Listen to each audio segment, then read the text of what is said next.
break out the hat with Luca. Play some Luca. I love Luca. I'm Hector. I have been delivering operations. Each of us has a purpose.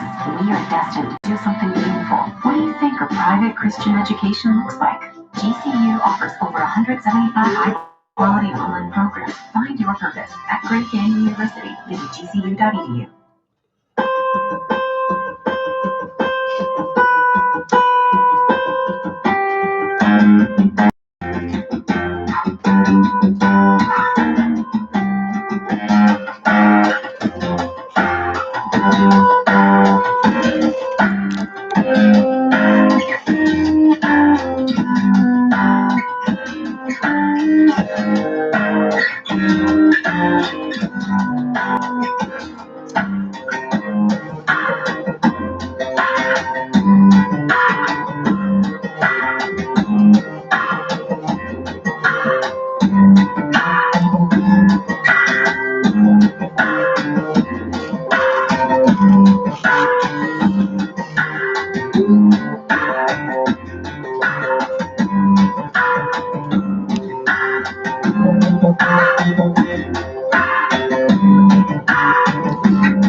Good Ryzen! Good Ryzen! Good Ryzen! Good Ryzen! Wake up!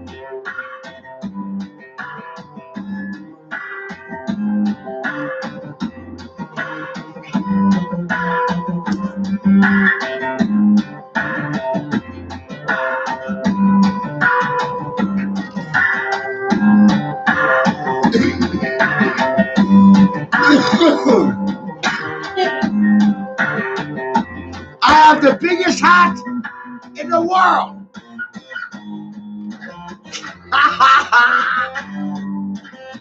I have the biggest hat. Hat men do. They never say die. They always try. Hat men do.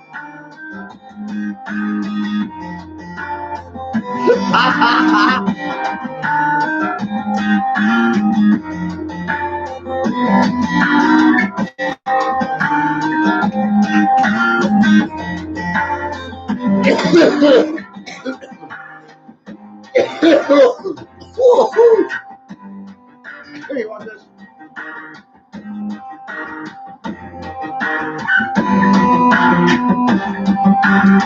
Good Ryzen, friends, family.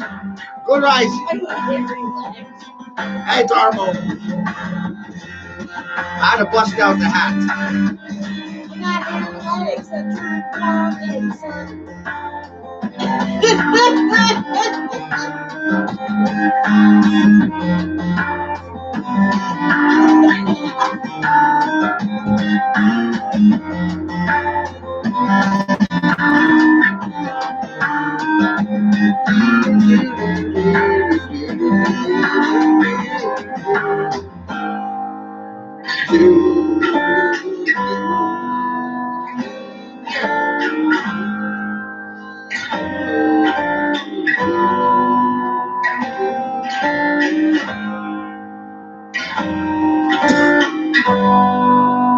Guys,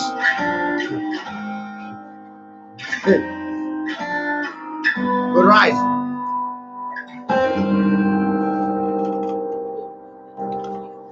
How is everybody today? Good Ryzen, friends, family, good Ryzen. I hope you are well in this crazy time to be alive. Good Ryzen. Good Ryzen. The other day I said I would show you one of my experiments I was working on. This chip right here, but that's because I wasn't really sure what I was doing. But after doing it, Now I understand a lot more than I did beforehand. Trial and error. If you don't try to do things, then nothing will change. This is me trying to do something different. This is Himalayan salt and quartz crystals. That's all it is. Bound together with resin, epoxy resin. The resin applicating to the quartz with squeezing them, binding them through a very simple bonding process. I forced them to be existing in the same shape because of the bonding. I bonded quartz, the salt, and the resin into a casted form. Why would I do that? I have the answer. I'm asking the question to see if anyone out there can understand why I would put those three ingredients into a bond and cast a form. Atomically bonded Himalayan salt with crystals through epoxy resin.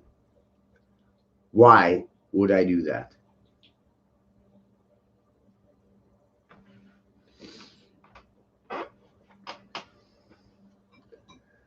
And remember, I'm working on my own budget. I pay for all my experiments. I share all my fucking knowledge freely. This floor is self-funded.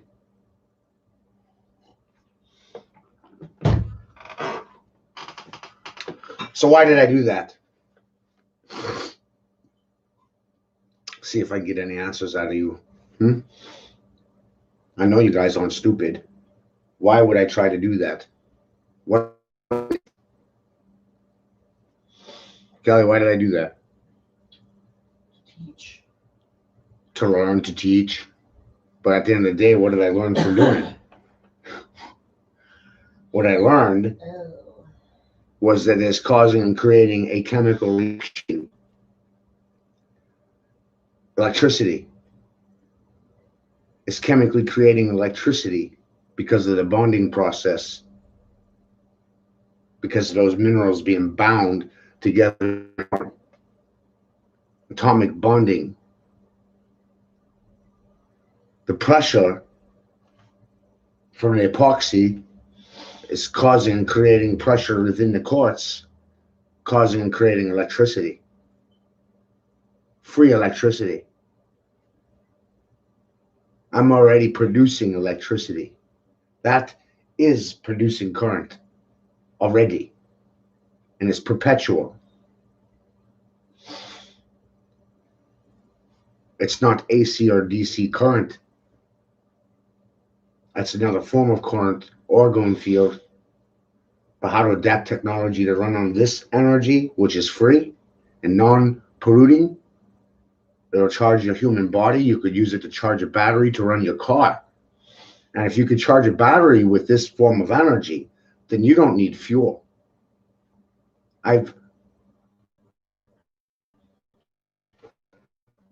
Through this understanding, oil obsolete.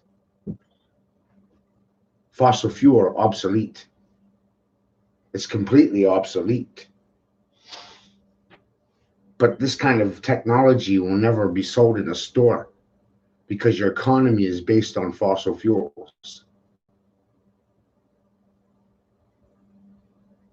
Your monetary system is backed by the value of fossil fuels. And this in itself is a violation of the Constitution. Of course, none of your senators are going to say anything in regards to that fact because they're partaking in treason. They're silent to it. They're fully well aware. They're just turning a blind eye, which makes them accomplices to treason.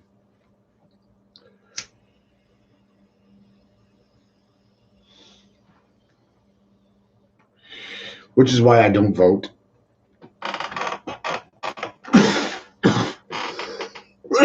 That's why I don't participate. I have no reason to participate. No incentive, no motive. You took my children. You criminalized my belief systems and my religion You persecuted me to the end of the world, and you want my race to die. Silence is consent. And people are silent to ginger genocide. You don't hear about red man politics, black man, white man. What about the fucking red man? I'm tired of being fucking thrown in the trash. And no one says nothing. Silence is consent. Been on Facebook ban for 6 months. I haven't heard a word for thousands of supposed friends. Shit, me either. In weeks, months. They don't care.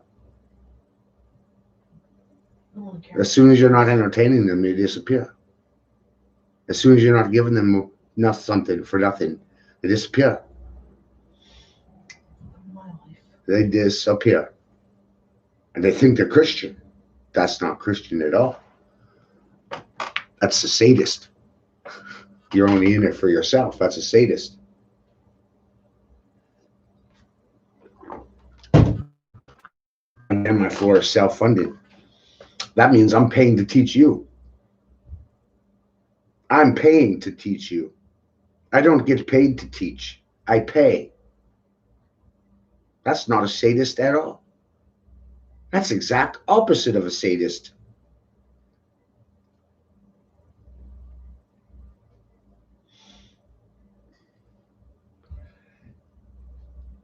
And to sit there and teach publicly cost me my children, cost me my name, cost me my family, because the things I put on the table are polar opposite to what is presented to the child in school. And of course, the schools are based on pseudo-history, pseudo-science, and teachers don't get paid to think. They get paid to read a script. And this is going on generations.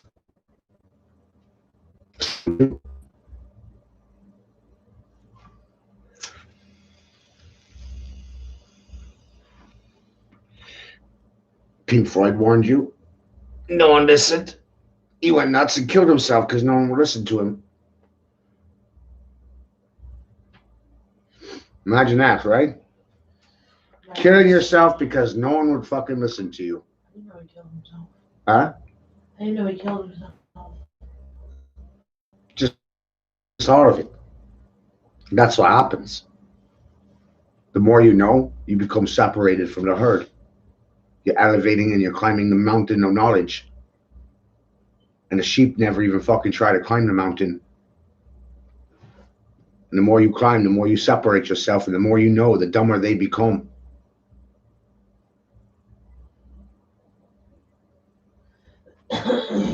Everybody else is trying to conform. It's fucking nuts.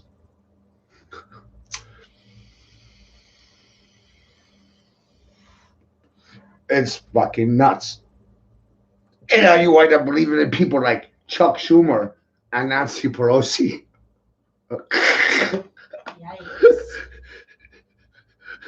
Ah! Ah!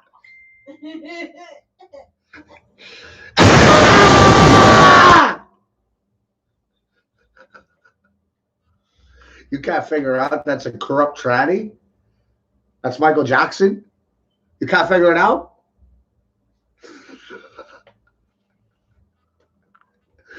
Oh, she's leaving in a minute. I gotta down my coffee and pee.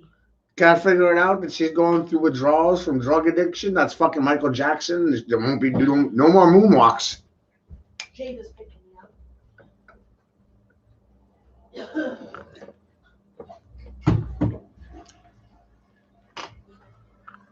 No more moonwalks. If the government said you had to suck a dick every day to stay out of prison, you gonna do it? It's the law. It's the law. Are you gonna follow the law? Are you gonna suck a dick every day because the government told you to? What are you gonna do when it's a felony not to suck a dick? No different than the mask you're wearing already. You're already fining people for that mask. How long before you put them in prison for not wearing one, for non-compliance? People don't question the orders, they just follow. It's goddamn crazy. They don't even challenge. They just follow. They fucking move when they're poked.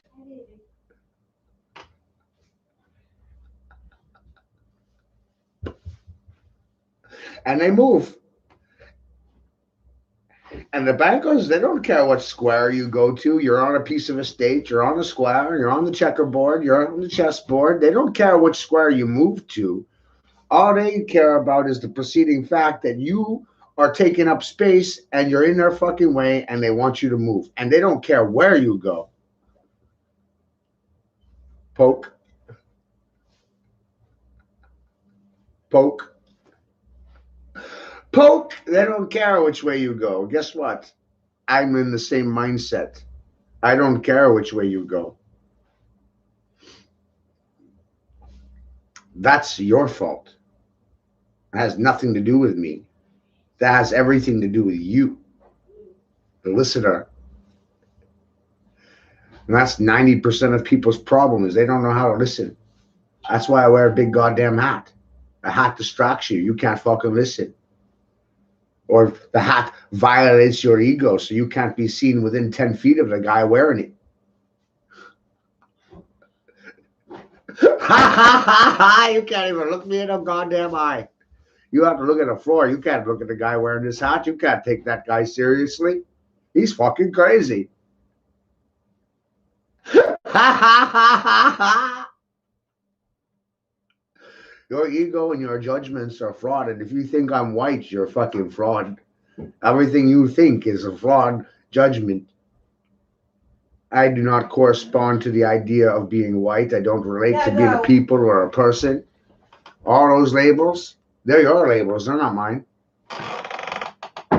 Love you. Have a good day. Your hat was in the way. We accept the labels. I didn't accept them. You may have accepted them for yourselves, but I didn't accept them for me. I'm you. You're me. I don't know what the hell you're doing. You think I'm crazy. I think you're crazy. I think you're mentally ill. Why do you think I'm mentally ill? I'm assuming that you're mentally ill. It's pretty fucked up, isn't it? The whole time you go to school for 13 years, you go into college, they tell you to think outside the box that they've been putting you in since the beginning. So you're already on the inside looking out perspective, and I'm on the outside looking in. And you're trying to figure out everything I already know.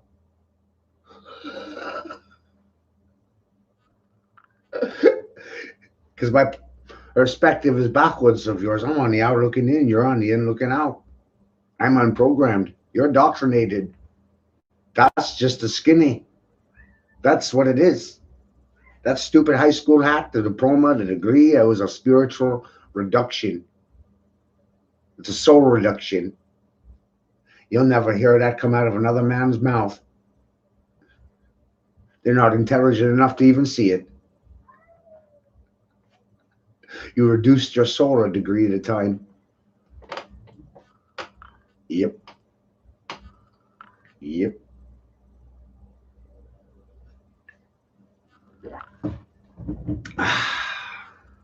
Then you wind up with lawyers and you're soulless.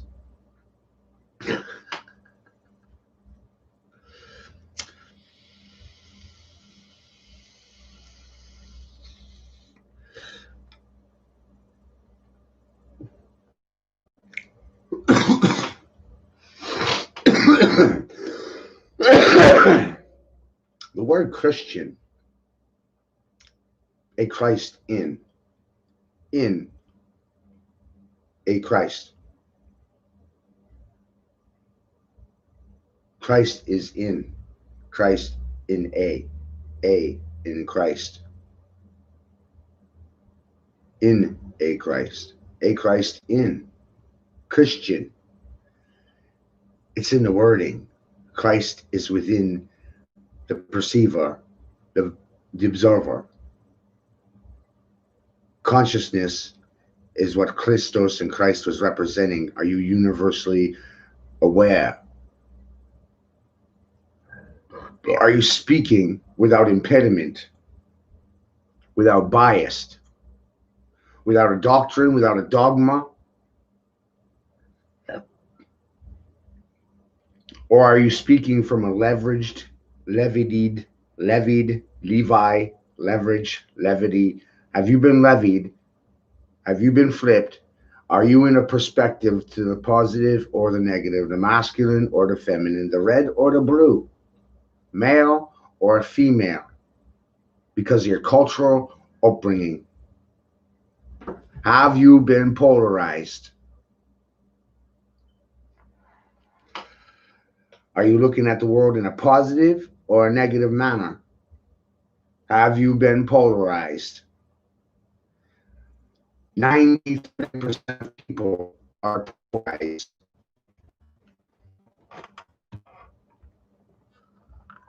You're looking at everything in a positive or a negative manner. You are polarized, ergo bipolar. It's either good or it's bad.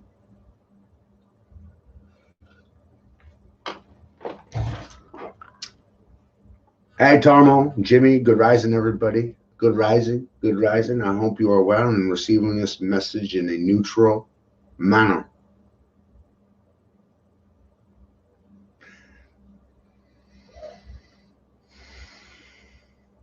A neutral manner.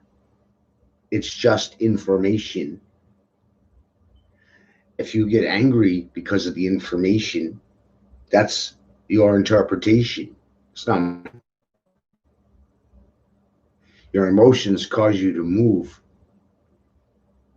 The wording you use causes the emotions that you have. Are you aware of the words in your head? Who's putting them there? You or an outside source? Are you in control of your mental chalkboard? Are you in control of the words in your head? Who's putting them there? You or an outside source? Half the time you're thinking, half the time you're repeating, and you can't tell the difference between the two.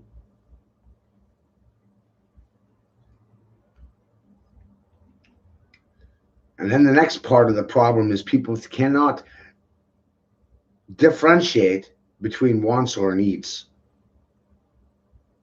When you think you need something, it's rarely a want. It's not something you need. Needs versus wants. When you get right down to it, a lot of this stuff I don't need. A lot of the stuff you have, you don't need it. All your material possessions are distractions and entertainments. The question becomes, how much distraction and how much entertainment do you need? And then what are you being distracted from? That's what the Colosseum is there for, to provide entertainment and distraction. Concerts, sports, doesn't matter. The concept is valid across anything that is put inside the Colosseum. It could be an art gallery, an exhibit. It doesn't matter. It's designed to attract attention, distraction, and entertainment. Bars on a court. Tennis ball, ping pong ball, football, soccer ball, basketball, baseball. They're all balls, all on a court. A field is a court. Tennis court, basketball court, football court. It's all a ball, balls, and courts.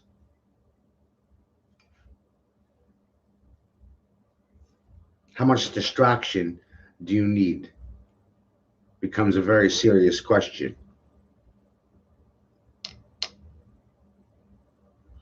What are you being distracted from? Be distracted from yourself?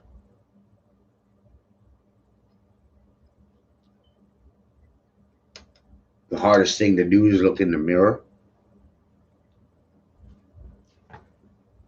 The hardest thing to do is blame yourself for your emotional reactions, not your neighbors, not your children.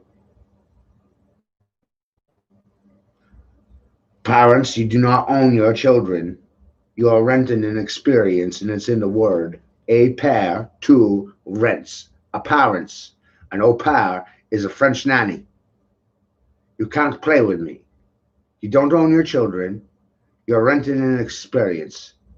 It's in the words. There's a big piece of the fraud because parents are forming their children like a loaf of bread. They're kneading them, they're manipulating them, they're forming them with their frost, with their mechanisms of control, with their programming. They do everything to them that was done to them. A form of revenge. They pass the sins of their father on to the next generation.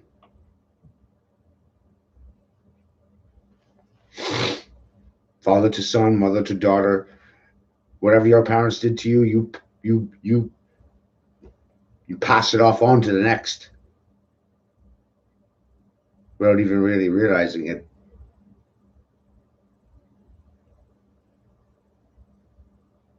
Children know everything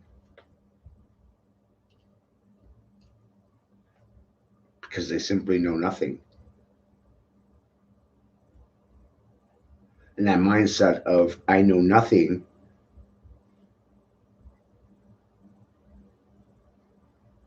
innocent mind, not because they're dumb, but they're open, and that open-mindedness should be the same way you are when you die. You should hold that your whole life. You should never be fully decided on a thing. Nothing.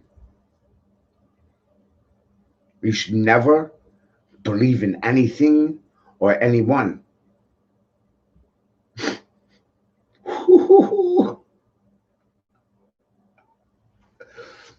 Don't believe me? You shouldn't believe anyone. You shouldn't believe your mommy, your daddy, your priest, your teacher. You shouldn't believe fucking anyone.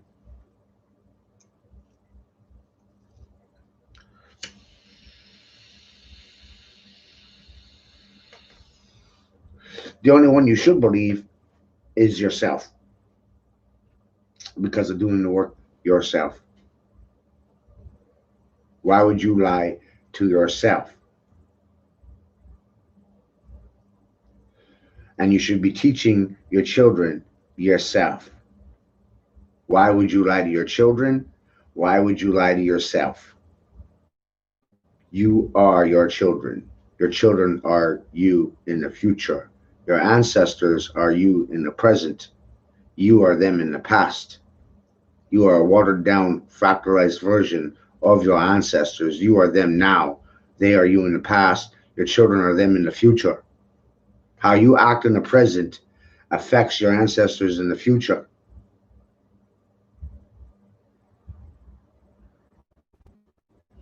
Which is your children.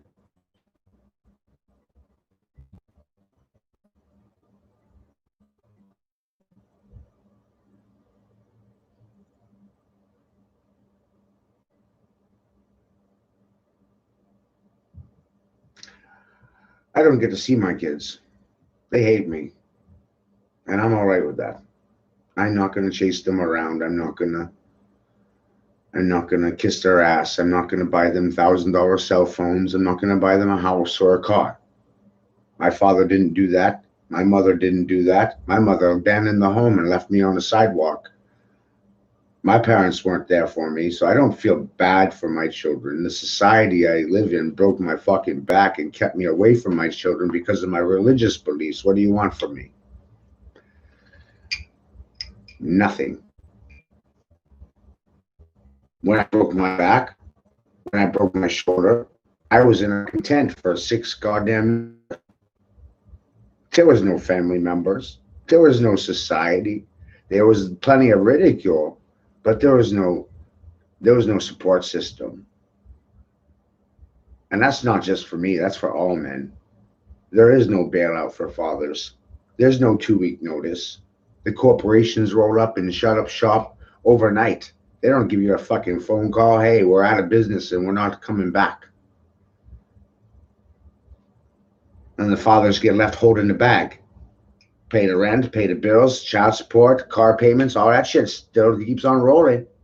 Even though the government and the leadership sold your jobs out of the country, I would say that's a form of fucking treason, but nobody says anything in regards to that. They just want to blame the fathers as they continually, perpetually make human labor obsolete and fathers worth nothing and the money worth less and everything in the store costing more and more and more. You just want to blame the fathers for the mess because you don't want to take accountability for nothing. That's the goddamn truth. I don't care if you like it. They're all fucking pedophiles. They're guilty of fucking treason. Why the fuck would I vote for any of them? I have you asking why, and you don't have a why answer. That's the point. You don't have a why. You don't have any idea why. And I'm calling it out because there's no point in voting for a corrupt system that was designed that way since the beginning. It was designed to implode from the beginning. Pedophiles and child rapists have run this country from the beginning.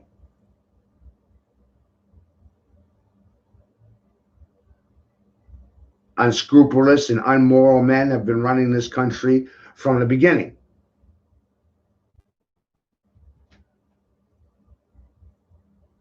You don't have a country, you have a farm from the beginning. You don't control your monetary policies. You don't have a country. You have surety, you have debt. They don't print money, they print debt. And through the printing of debt, it causes hyperinflation and your money to be worth less and less and less. How long before a loaf of bread is $100? Would it get through your head then? Your grandparents said nothing. My parents said nothing. Silence is consent to the manipulation. Congress said nothing. When Nixon took them off the gold standard, Congress said nothing. That's treason. Richard Nixon was a communist agent to China. He was a traitor. He didn't get fucking hung. His party didn't get hung. They're still in office.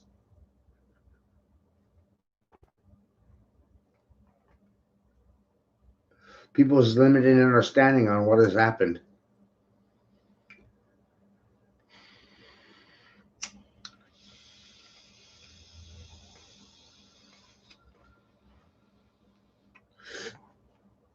You ready to die? You don't have a future. They sold it out. They cannibalized it. They're eating your fucking children and they feed you the remnant.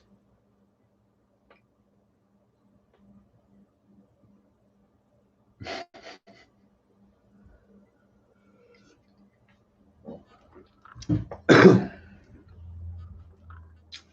think that's a joke?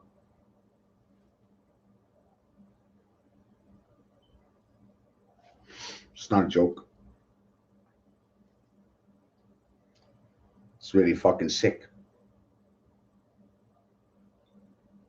And the shit that's finally coming out in the church news and the shit that, man, me and my friends have been talking about this shit for goddamn years and it's finally coming into the fucking light. It's finally breaking mainstream media backs. It's finally being talked about in the news because their hand is being forced, because the public is being made aware by neighbors sharing information that's excluded from the media. Because the only thing you hear about is what they want you to hear about. My God, you'll be listening to the elections for the next 2 months. You've been listening to them for the last 4. There's nothing else happening in the world besides the election in November. It's all about drowning out the airwaves and controlling your psyche. No, Matthew, you're crazy. The only things you know about are the things they decide for you to know about, unless you do your own work and looking around.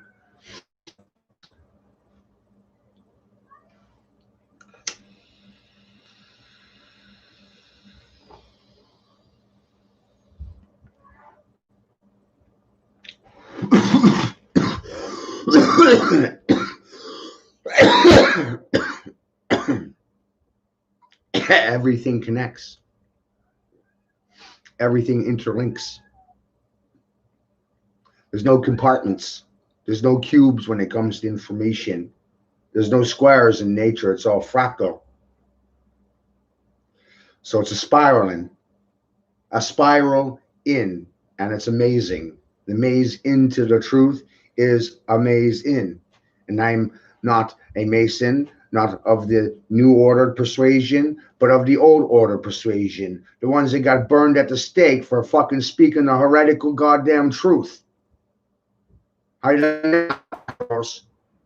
My family line has been speaking the truth for thousands of fucking years. Your Vatican burned my ancestors at the fucking stake and took their land and titles and money only because the King of France would not fucking come upright with a fucking bill of goods that was due to them. The King of England, King of France, ran up a bill of goods on the fucking Templar Knights. It was so outrageous, egregious. The bill was so fucking high he would never be able to pay it. So rather face terms, he betrayed the Templar Knights and had them burned at the stake with a conspiracy of the Vatican. Yeah. You stole my land. You stole my family's lands. You burned them at the stake for speaking the fucking truth. You want to talk about freedom of speech? I don't goddamn think so. Where's the red man's rights? Doesn't have any. You genocided him off his own fucking land. Silence is consent. None of you are saying nothing. I spoke for 36 minutes and none of you have said a fucking word. You have fucking obsoleted the bloodline of Christ because Christ had a child and that child was migrated to America. And the English have been looking for the line of Christ ever since, and they've genocided the gingers off the face of the fucking earth, trying to keep them from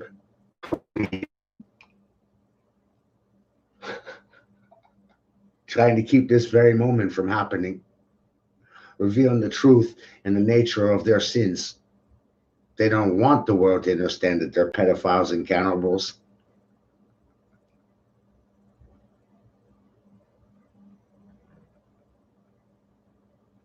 Christ knew then.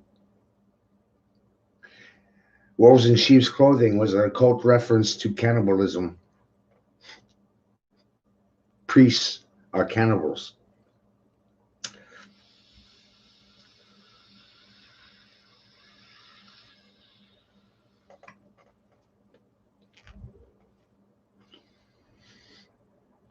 All priests are child rapists. Change my mind.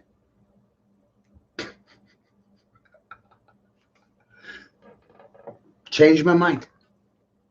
That's the name of the game here. I'm not trying to change your mind. You need to change my mind. My mind's made up, but it's based on investigation, not assumptions and experience. And my grandmother was raped by a fucking priest. That's why my mother's batshit fucking crazy.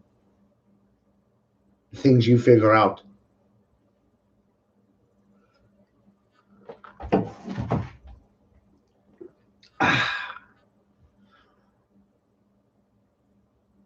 The things you figure out. I scare the hell out of the priests because I know their fucking nature. It's their job to rape, diddle, screw, eat children. And I've said this shit for fucking years, and I've said it without a fucking mask, and I've said it on my own terms, and I've fucking paid to say it. That's the difference. I pay to say it. No PayPal account out there. No monetary gain out there. You see my PayPal link in the fucking comments on the website live? No, you do not. I fucking pay to call out the priests are rapists. They are all rapists. It's in the word pryist. They pry the children. They fucking raped them. It's in the language. It's in the wording. They like to alter boys.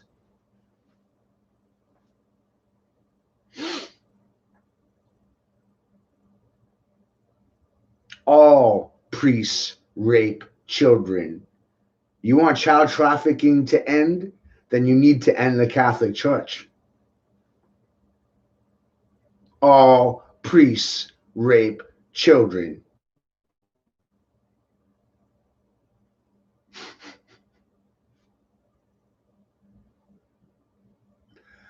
Not some of them, all of them.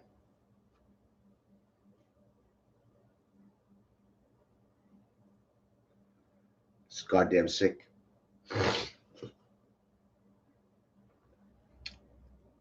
You think the Creator appreciates the fact that your priests are raping the future? They're raping the fucking children, and you're all right with it? You're silent to it. You say nothing. Consent to it.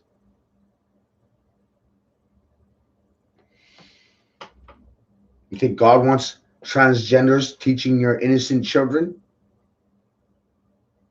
That's the agenda in the public education. You think you're a product of an evolved monkey, Darwinianism, and creation? Darwinianism or creationism? Which one is it? The public education system pushes Darwinianism and evolution. Can't fucking prove it. It's goddamn theory, just like gravity. It's fucking theory. Never been proven by any institution.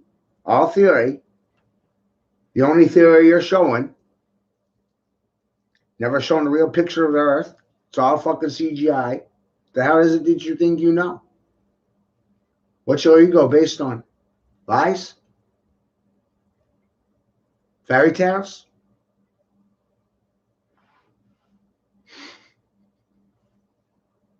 Silence is consent.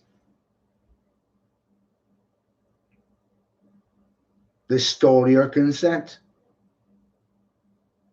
Just taking your consent now. You don't say a word, so you're agreeing with everything I say.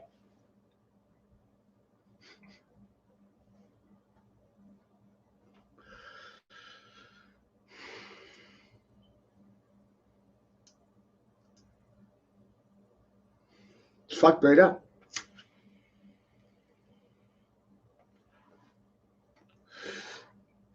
The golden rule is to love your neighbor as yourself, and you are your neighbor.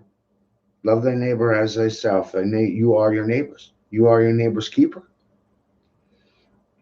Nobody had my back. Never. Never. So why would I have my neighbor's back? I broke my fucking back, and my neighbor left me stranded in a ditch. Laughed at me when I was out. I'm right where I'm at because of me. Slow climb out. There was no help.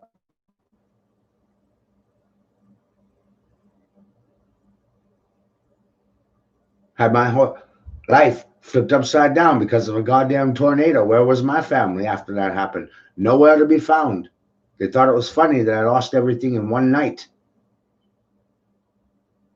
And it took me years to recover from it. And all they did was point a finger at me and laugh. Why would I ever defend them? Why would I ever defend any of you? You're not my neighbors. You're strangers. My works, Facebook, the same thing. 1,500 people, they don't say my work. They act like I don't even exist.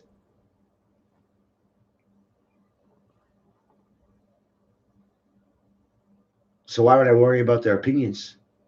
They don't care about mine. They don't give a damn if I'm alive or dead. They don't love me. They hate me. They love to hate me. That's the reality. When you speak truth, people will hate you for it. They will not like you. They will hate you. And at the end of the day, they violate the commands. You don't love your neighbors. You hate them. You love to hate anybody who speaks the truth. You love to hate me. Thanks. I don't mind. I really don't mind. You can hate me all you want.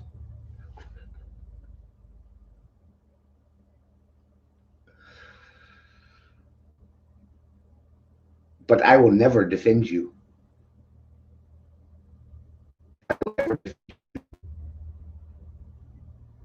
Just like you never defend me. I'm not the weaker of the two of you. The weaker of the two is not me. I help people randomly because they deserve it. It's my choice. But some people take my good nature as a form of weakness. But really, I'm strong enough to be able to help them. And it doesn't hurt me. And I'm able to do it. I've carried many. Well, they thought I was weak. I was stronger than all. This started with nothing. I was given no chance. I was told every day I was going to fucking die. You don't like my attitude? Blame my mother. The one who got beat by my father, who walked out when I was 4.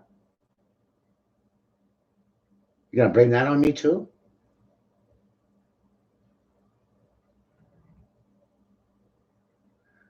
Are you gonna blame the fact that women lie, cheat, manipulate, and con men into sexual relationships so they can get knocked up for a welfare check? I'm fully fucking informed, nigger. I am. A nigger's a fucking king. I'm goddamn fully informed. That's where nigger roots from. It means fucking king. You are done. I'm not a human. I'm not a people. I'm not a person. I am a fucking man. And a man is a species, a race. Mankind is a species. It's a non-binary gender word. It does not mean male. It does not mean female. It means both. Now you're toast. Because you never read a dictionary. And I don't have a high school degree. You think you're smarter than me. Shame, shame, shame. You thought one way, and then I always wind up tricking you, teaching you, fooling you into learning something new. Because you won't just outright take facts. You don't like to be told nothing. You got to be tricked into learning everything. Ha ha ha ha! You're so fucked. Ha ha ha!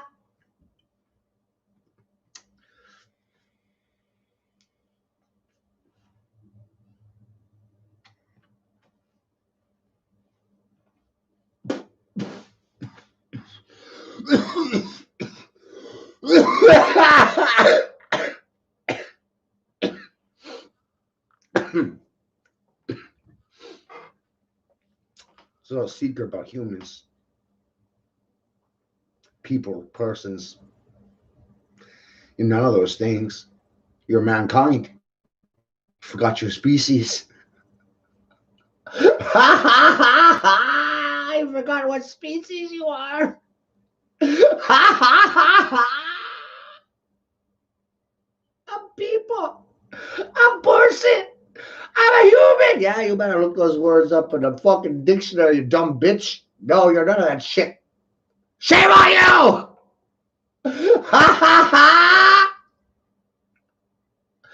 See, I used to argue about the shape of the earth.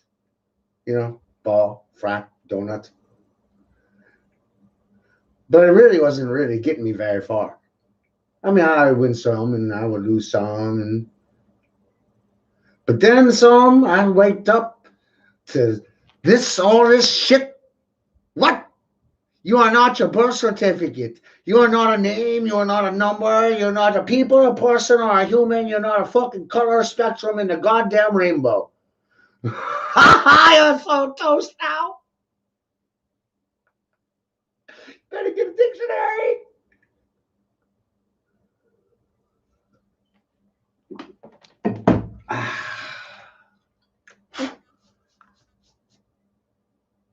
None of those labels have anything to do with your species.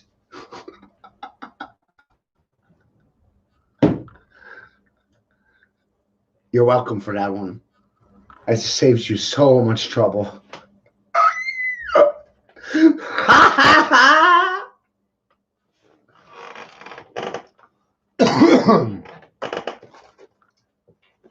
saves you so much trouble by telling you that. For free. You're none of those things. Has nothing to do with your species or your biology. Better read dictionary. Bong! Hey, teacher! Leave those fucking kids alone. You didn't teach them any grammar. You didn't give them definitions of any of the words they speak. They think they mean one thing and they all are something different than what they think.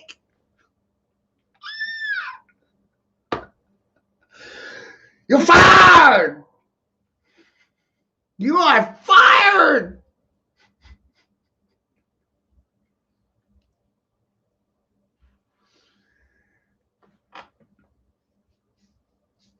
A dragon is a violent person. You better get a dictionary. The Vatican does not like violent people or the ones that know how to say no. No. No means no. And what happens when your no is violated? Then you get angry. And then you become a dragon! Oh, they don't like dragons.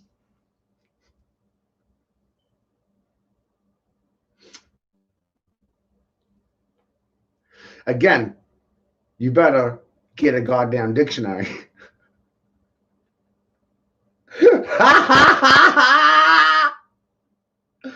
You better get the dictionary out and look up the word, because you are trapped by your limited definition of the word.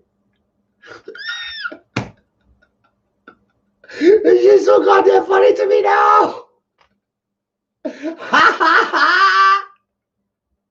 And America is the land of feathered serpents, the land of dragons. And Acadia National Park is a dragon reserve. How about that? That's where I grew up, is in Acadia National Park. You can't make this shit up.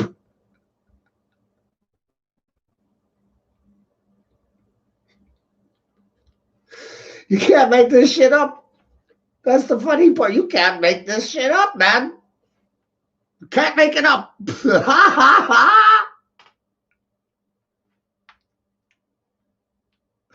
coast of Maine is a dragon preserve. Oh, that's amazing. I thought dragons didn't exist.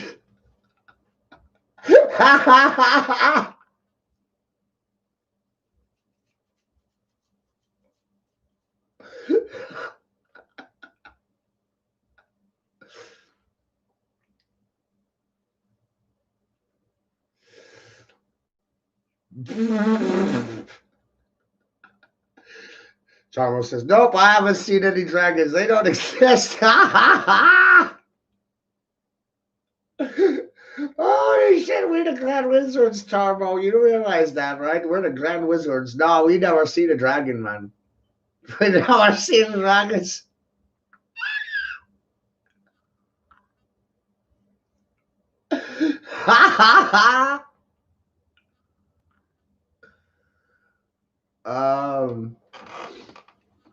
Yeah, Tom, send me let me see what the hell fucking account is this one.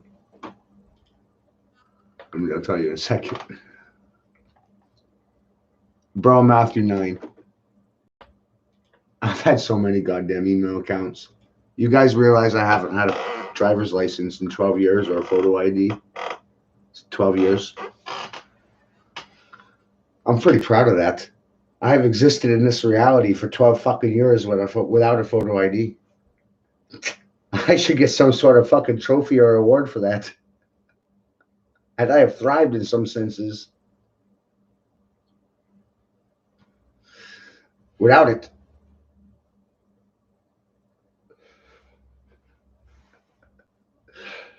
That's fucking about it. My way of life is being destroyed because of going to digital money. But this won't just affect me. This will affect everybody, because you won't be able to do business between neighbors with currency any longer.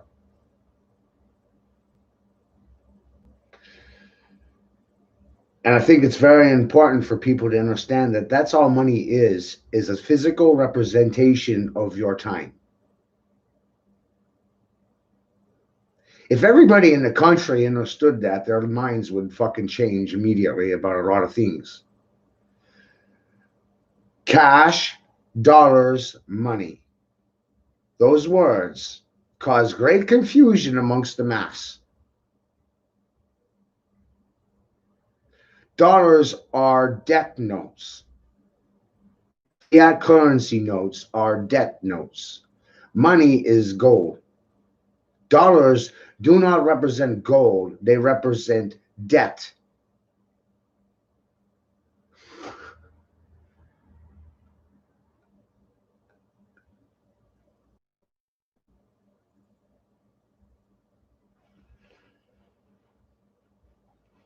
Okay?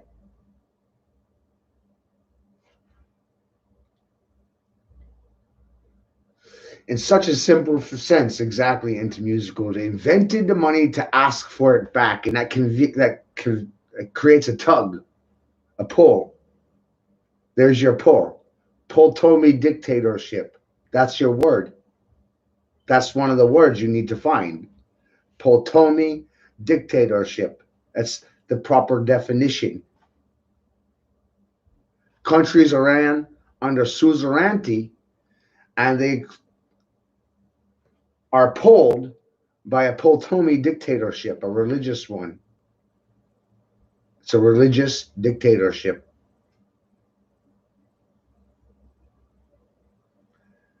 It's the proper spelling. It's the proper wording. It's the proper label. This is what's really happening. Getting towed in a line. Tow, T-O-E, T-O-W, tow, tow. Poltomi, Poltumi. All roads lead to Rome because it's a Poltomi dictatorship. And it's being pulled. It's a suction. It's a suck hole. They are asking for the money back. They invented it so they could ask for it back. And that turned them into a big suck hole.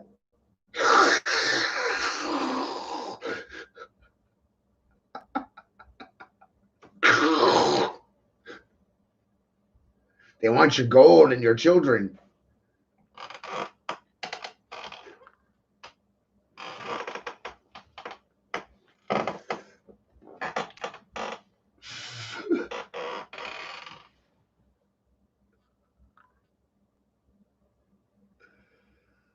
They control religion and they control the printing press. They're controlling your mind.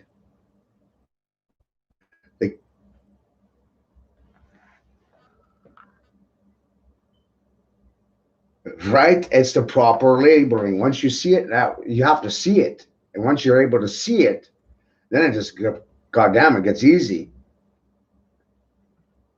It's a proper spell. It's not a biased one. It's fucking neutral. This is what it is. Towing a line. You're being towed in a line. Just like in school, you march in a line.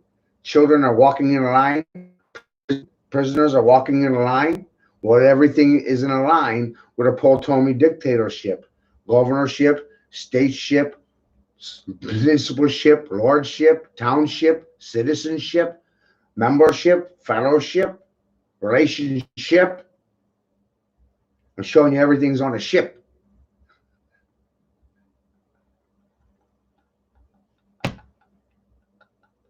You're a citizenship. First, you're a seaman sailor inside a citizenship. It has nothing to do with color or gender. It's a new label. It's very goddamn accurate. You all started out as seamen. That seems to be lost on some of most. No seed, no baby. You can't argue with that logic. You could try, but I don't know how.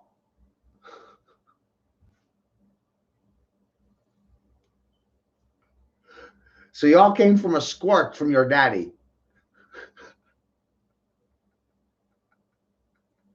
Here a squirt, there a squirt, everywhere a squirt. The zinc shot provided the electricity that caused you to be. No seeding, no seed, no baby. No zinc shot from daddy, no squirt, no baby.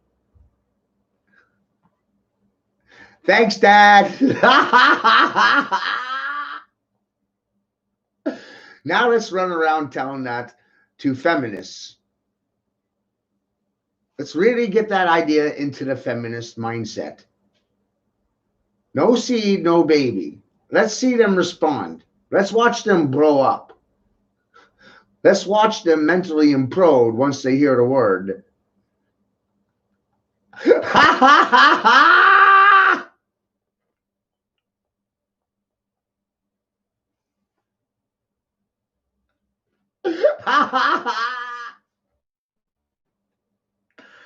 Or what about the fact that in biological senses, really the women's job is to incubate the seed?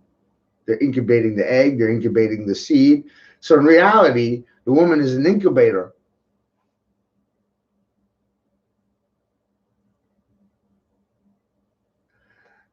And without being really gross or trying to be really gross, there's no, when you find the word homologous, right? Chicken man, you can take semen and insert it into an egg and seal it and have your semen in a fucking egg, put it under the limelight for 40 fucking days, and out will pop a chicken man. No woman required to procreate a homologous. You can make yourself a whole bunch of chicken men. If you were really sick and twisted. But it's trying to make women understand that you really don't give a damn about the man. You just want to blame them for everything. And the hardest thing for any individual to do is look in the mirror.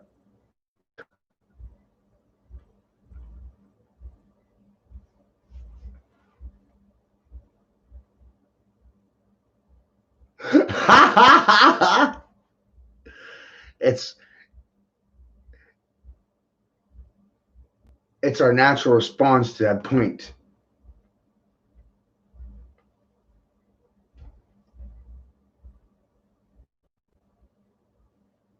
It is our natural response to point.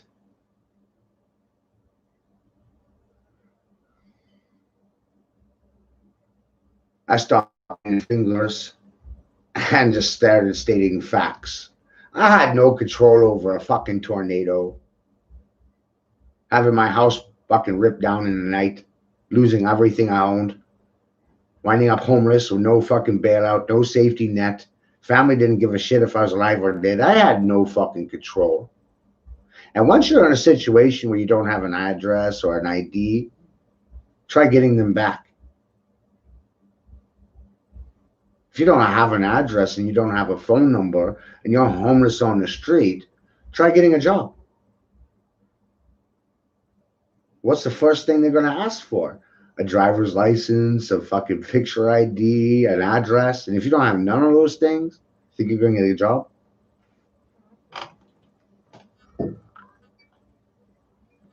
Think you're going to get a job?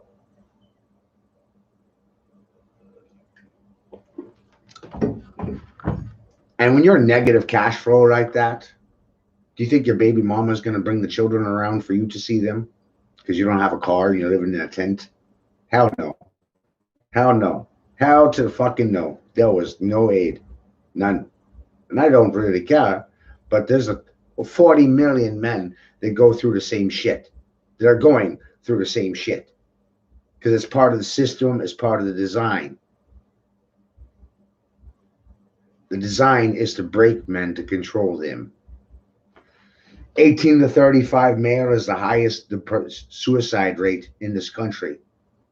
The highest suicide rate, 18 to 35. It's all child support related.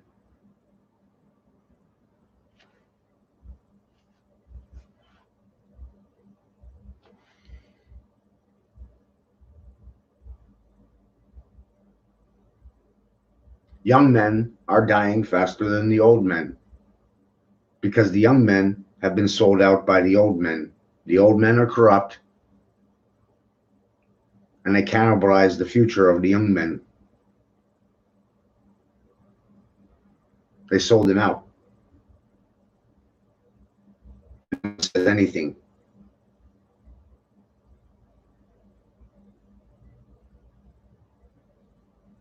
And the ones that do, they get erased, they get silenced, they get mocked, they get ridiculed, they get targeted.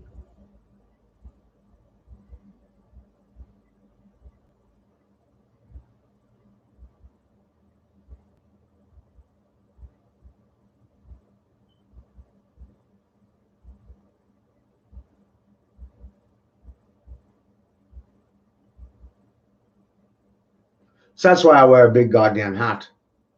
Because I don't really care how you react to what I'm saying, because it's the truth.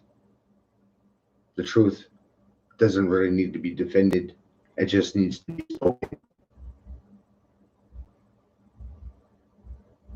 Doctors are not good people, they're murderers.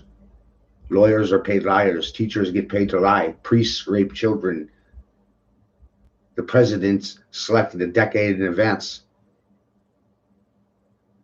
You have no fucking say.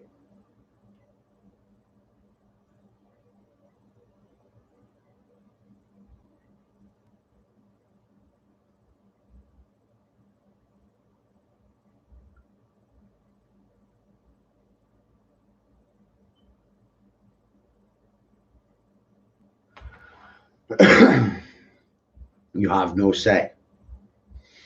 This country is ran by prisons and the pharmaceutical industry. The doctors create the addicts turn into hookers and prostitutes on your daughters. The sons wind up being burglars and criminals committing the armed robbery just so they can get a fix, a pill, so they can get their fix. And who got them hooked in the first place? The doctor. Nobody's going to say that. I just did. You can't prove me wrong. I'm fucking 100% right. The three major causes for death in the world are religion, war, and medication.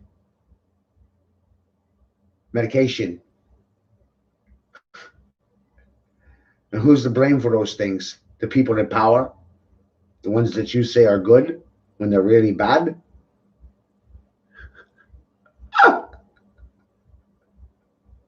The religions cause the wars, and doctors create the addicts and the hookers. And you call them good people, and they all get paid to lie. It's fucking sick. You all get paid to lie. I pay to speak the truth. You're full of shit.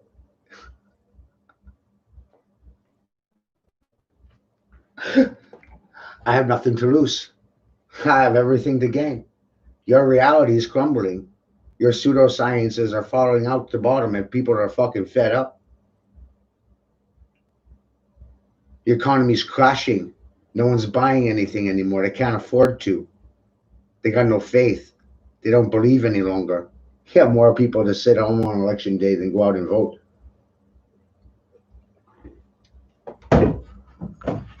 COVID-19 was designed to crash this economy the rest of the way.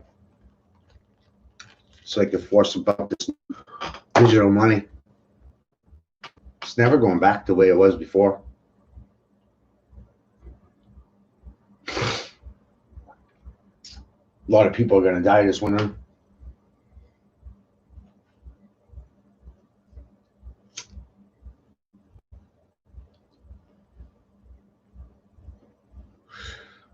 No food.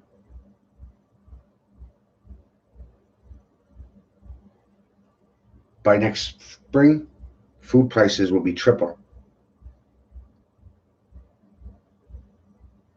You're already working for starvation wages. Your congressmen don't include inflation on goods in the store because of debasement of monetary policy when they write new policy. They don't consider these facts. And then they tax the inflation on the dollars they print. So they never heard helping you, and you haven't received a real pay raise in over a half a century.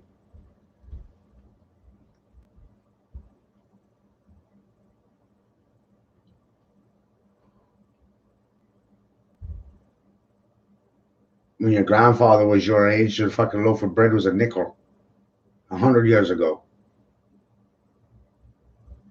Now it's $5. How long before it's 10? And you say nothing because you don't understand hyperinflation and printing of debt. These stimulus packages, you think you get excited. It's fucking crazy. People are getting excited when they go into debt. Getting excited when they get a fucking bank loan in debt. What are you excited about? You borrowed fucking money.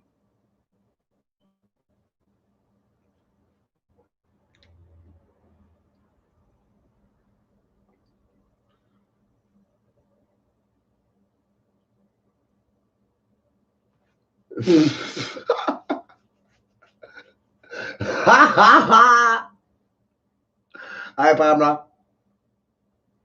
I told you I got the biggest hats in the world. Somebody was asking me, and I said, when are you going to break out the hat again? I paid $3 for this thing 3 years ago. It was worth every penny.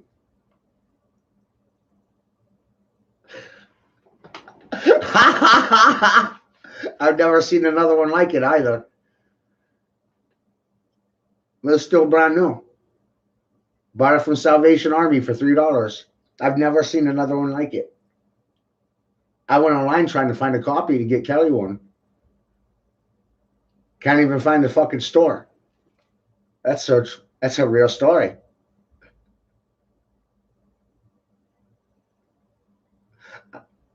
I do hide. What do you mean I could? I do. Shut up. That's why I bought the hat in the first place.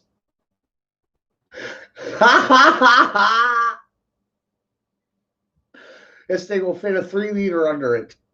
I can carry a 3-liter on my head. Are you kidding me? This thing's awesome. On a hot day, freeze a 3-liter bottle of water in the freezer, carry it around on your head already. For hands-free.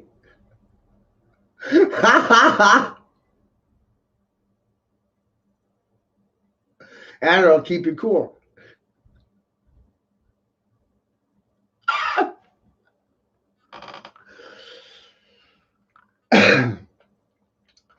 I wore this down to a Zach Brown concert that came to town last summer.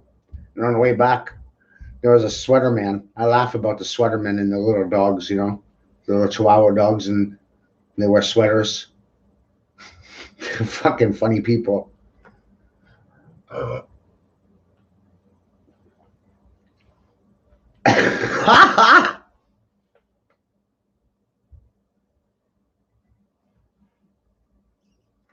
I was walking behind him, and it was nighttime, and my shadow cast on the pavement made me look about 50 feet tall. He saw my shadow, and it spooked him because of the hat. He grabbed his dog off the sidewalk and ran inside and locked the doors and looked out the window. Who that? Who there?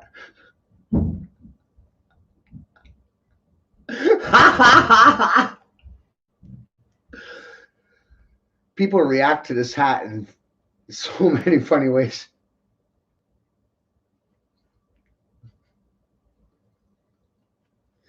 I took this hat down to the concert with my artwork taped to the flute.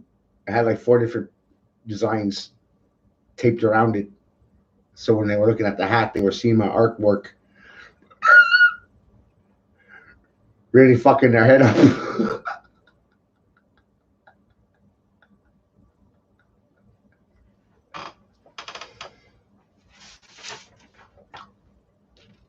Stuff like that, you know?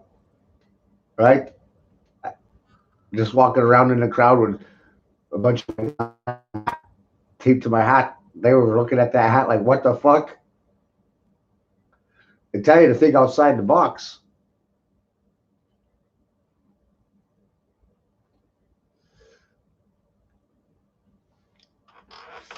Ow, my brain!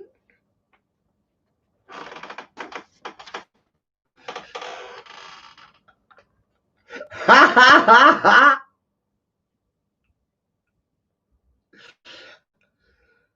I swear, like seeing a dimensional triangle is a trigger. It's a massive trigger on people seeing dimensional triangles because it's outside their programming. And to see them, or when they're shown triangles, it just crashes their programming because they were never taught the triangle. The Chicago Bulls used a triangle offense just like the Lakers did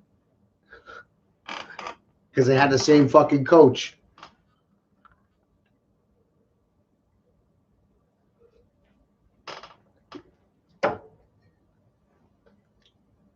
And the triangle is trigonometry or triangulation.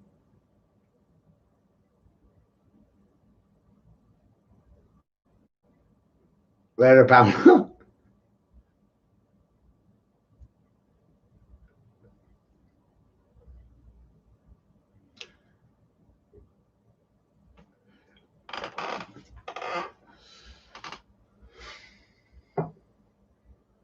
Desmond is a demon. Absolutely, Jimmy Johnson, right? That's sick. That kid, Desmond, is amazing. What the fuck? What is wrong with his mother? I want to bitch slap her.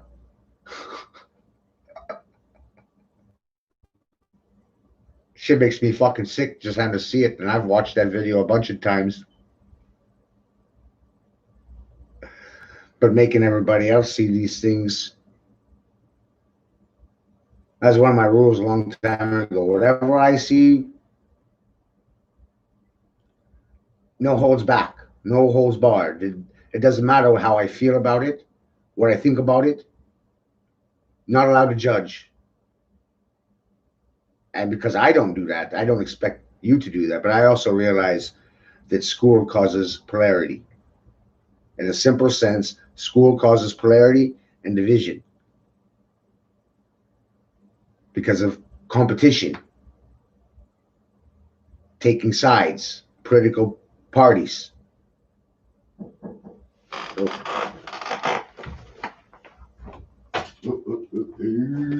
That's probably the neighbor, man. I got a pretty good racket going on here with him.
Oh.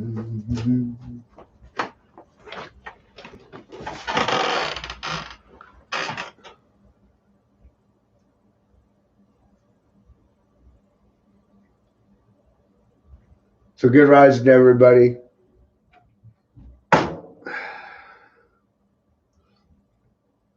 Good rising.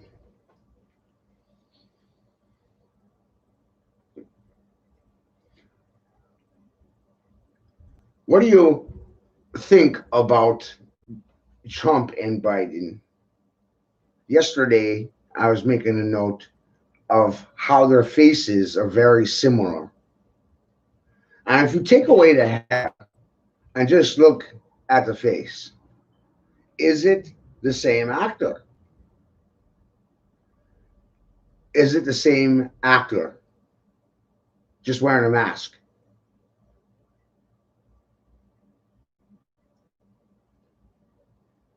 Something to think about. Don't react to it, just look at it. The hair is very distracting. Trump's hair is very distracting. But if you slicked it back, if you dyed it, what I'm saying is look at Biden, look at Trump. Is it the same fucking face? Facial recognition is the newest technology. It's the newest evolving technology. It's the fastest growing right now. That's why they have social distancing rules, or that's why they're trying to enforce them, so that there's the grid and the computers and things can get a better lock on your face. Facial recognition software, and Mrs. Doubtfire, Robin Williams wearing a plaster mask, wearing a silicone-based masks. Is it the same actor? Is Trump and Biden the same guy?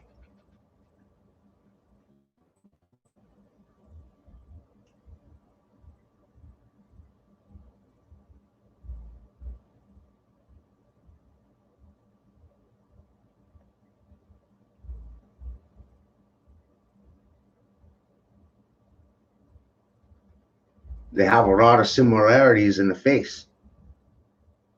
It's very disturbing. Or maybe they're related. I don't know. But look at the mask, look at the face, and just realize that Hollywood is full of mask wearers, and the Mask Club of Rome. It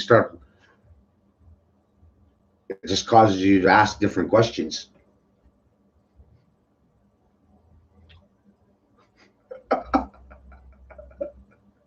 All of it.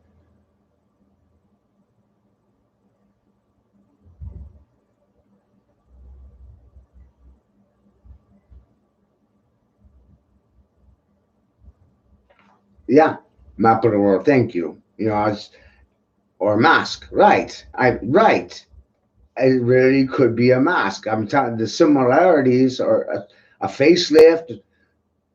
They have money, so plastic surgery or these kinds of things, they have access to these things. You and I don't. You know?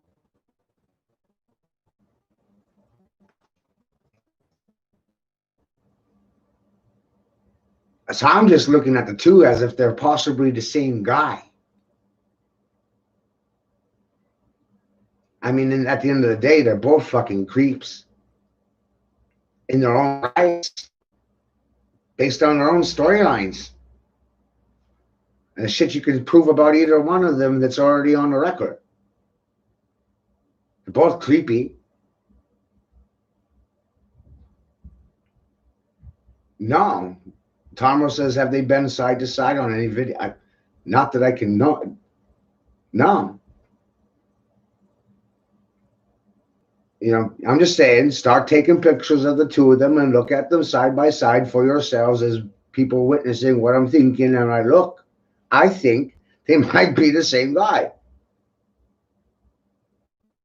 A mask, possibly. I don't know, but I'm going to say it because I'm not afraid of my ideas. That's the difference between me and everybody else. I'm not afraid of my ideas. I will speak them. I don't care if they make me look crazy. I'm not running around because of them. I'm not protesting on the street because of them. I'm just critically thinking. And I'm not trying to tell you to go burn a flag down or do anything crazy like that. Go back to why are we voting? Because both of them are fucking creeps to their own rights each. But what I'm saying is when you look at them really closely, they really look a lot alike. What the fuck is going on?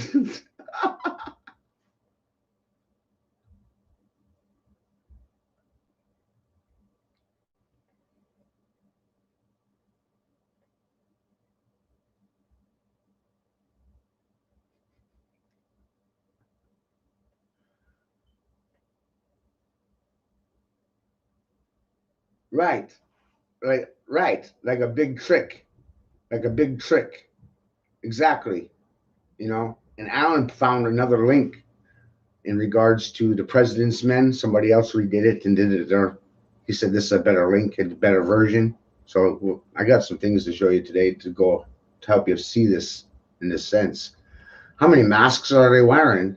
40, 50? Not just one or two. It's a big game to them.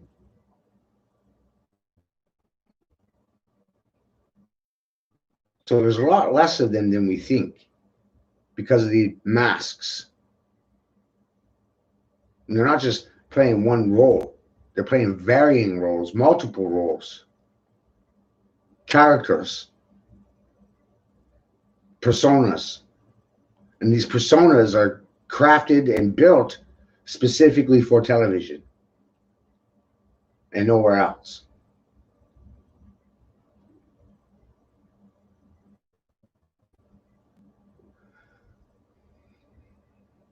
An example would be the Queen of England, Queen Victoria. Queen Victoria and Helen Blavatsky. When you put the two people side by side, they are bell ringers for each other, the same face. So Blavatsky and Queen Victoria are the same person, same actor, same individual. And realize authors write under pen names, pseudonyms, aliases, fake names. William Shakespeare said a man can have many names in one lifetime.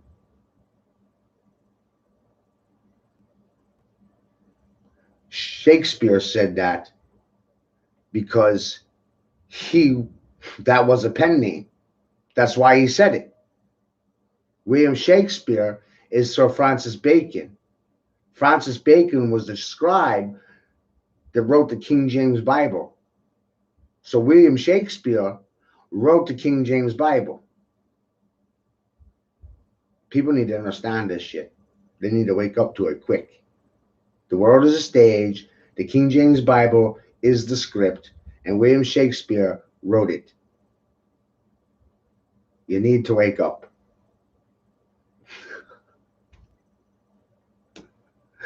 You need to wake up.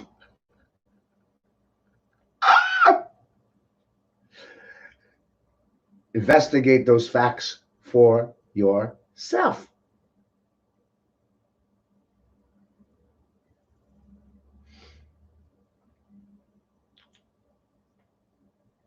All I can do is make you aware of them.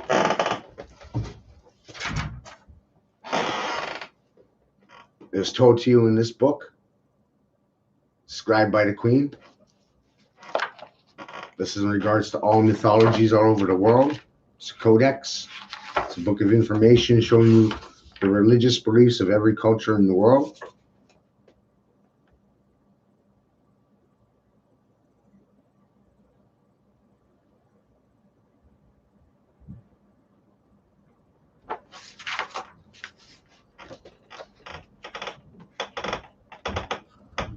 Francis Bacon, William Shakespeare was the same individual.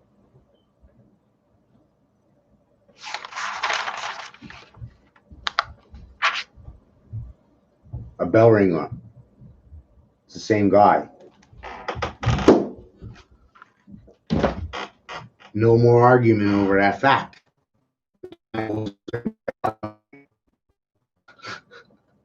A man who dresses in women's clothing.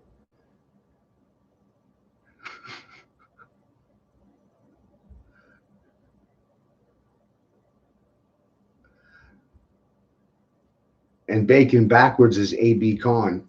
Turn to A.B. Ab Khan. You're conning the A.B.s. The A.B.s are the gingers. It's a con. It's a Grand Khan.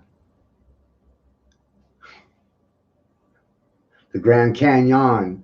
The Grand Con on. The Grand Con is on. You can't con. A con is convicted. An ex-convict. You're a convict until you're convicted. And a congressman is a current con man. He hasn't been convicted of anything.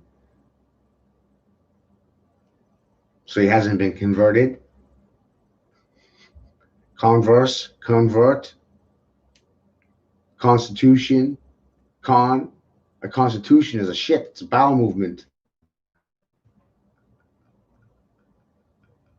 It's a nice way to say it.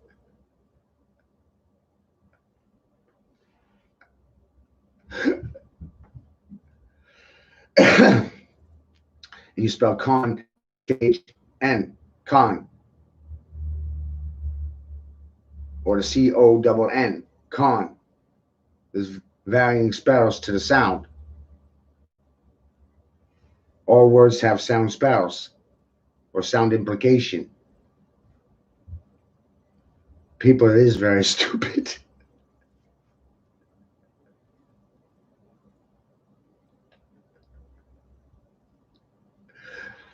The people are very stupid. They just follow. They don't question. They just do what they're told. They just repeat what was passed on to them generation to generation. This generation has more information available to them than the last generation or the generation before that. But every generation since has been dumbed down perpetually, and the next generation is going to be even more dumb than our current generation, than our generation, and so on and so forth. And then the education is continually regressed. The dictionary is continually watered down. The history books are politically shifted every 8 years based on the party in power. And the presidents are selected a decade in advance. You have no say.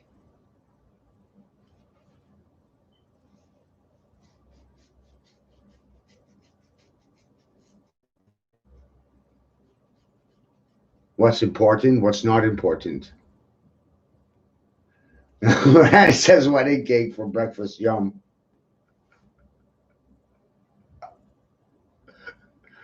So I got some really screwed up shit to show you guys today. This finally starting to make mainstream media. But you have to understand, me and my friends have been talking about this stuff for goddamn years. But it's escalating under the surface. Adrenochrome, pedivores, P-E-D-O-V-O-R-S, pedivores, adrenochrome, Kudru illness. These things are becoming hot topic searches. These are the things that the public is looking up the most right now. They're the most trendy words being searched, along with frazzle drip, Pizzagate, Pedogate. Pizzagate is Watergate. Pedogate, Pizzagate, it is Watergate. It's a continuation of Watergate or the Porfuma scandal. Keep relabeling the problem. Realize that these things have always been going on, and they've hid it the whole time.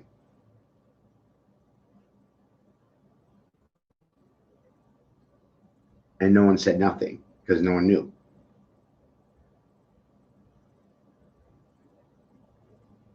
The silence is consent. That's how they get us all, through silent consent. They say something, and if we don't say no, then we agree.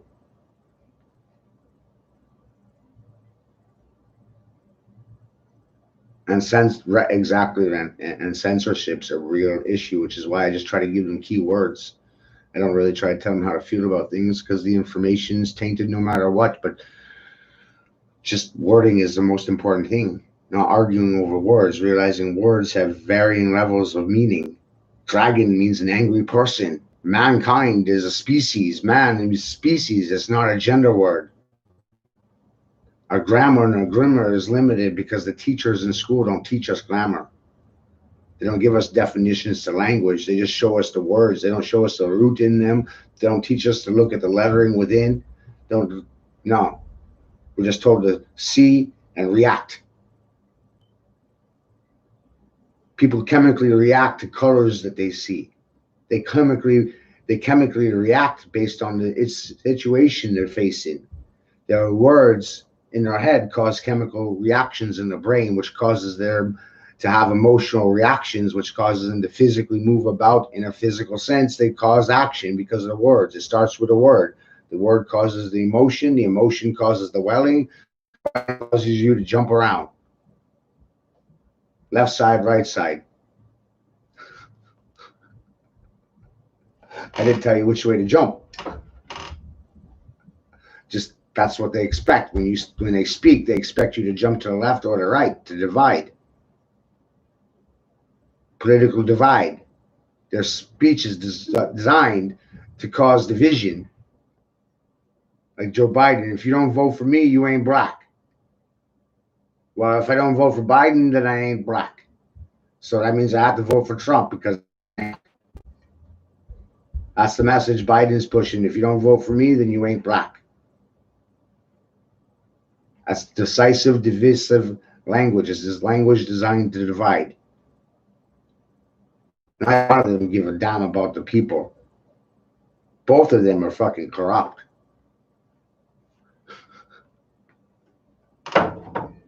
Both of them are fucking corrupt. But the question is, are they just characters on the world stage being played by the same actor? That is a question that I'm asking, and that's an original question. Are they characters? Are they actors being played by the same individual? Is one man wearing a mask for Biden and Trump? Is it the same guy? A little padding, a little makeup. Use your goddamn imagination.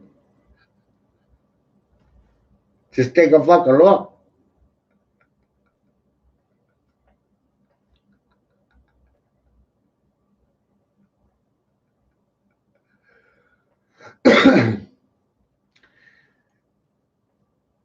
Are they any different? Trump donated to the Clinton party. You know? I don't see any of them any different. Even if you think they're two different people.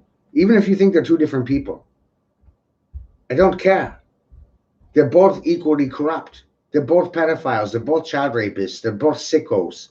I wouldn't want to hang with either one of them. That's just me being real. I would not want to be in a room with either one of them.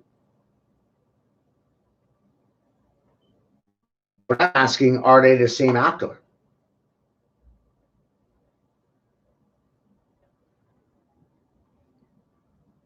That would be really fucking funny shit. That would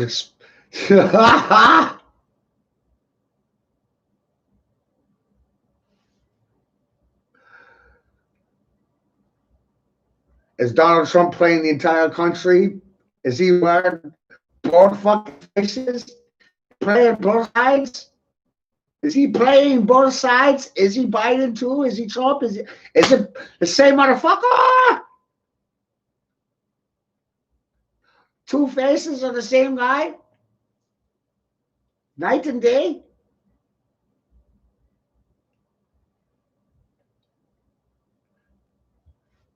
Holy shit!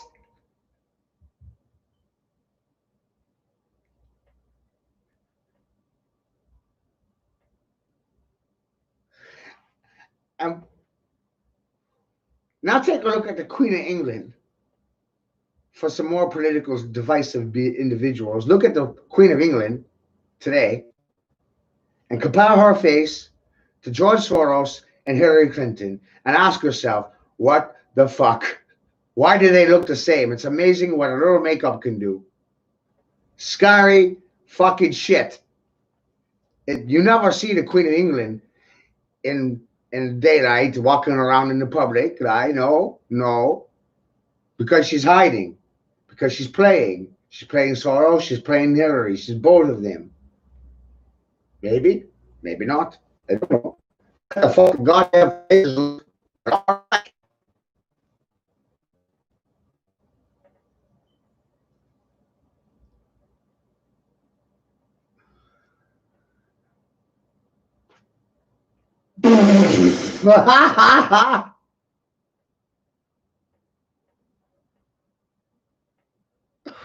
That would make so much fucking sense, wouldn't it? Come on. Right, Randy? The greatest fucking show on earth.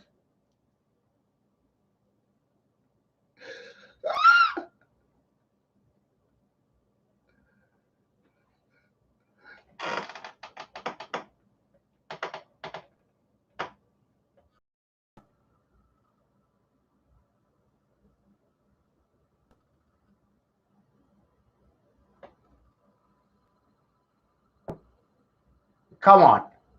Hillary, the queen in sorrows. What the fuck? Come on. Amazing what a little makeup can do and lipstick. Come the fuck on. Ha ha ha! Go on!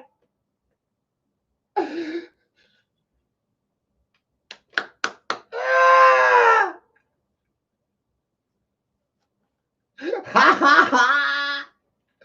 Man, if I that really fucking takes the cake, doesn't it? I don't want to be right. I'm just saying, look at the fucking look. They look the same. Just a little makeup. A little concealer.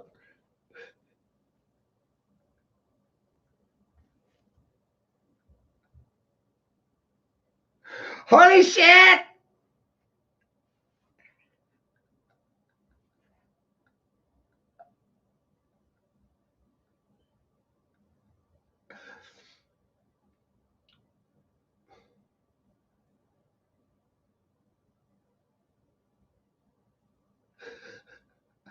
Right? All in the family. Right? All in the family. Let's keep it in the family. Investigate the mass club of Rome and the red shoe club if you really want to get freaked out. Or the frazzle drip.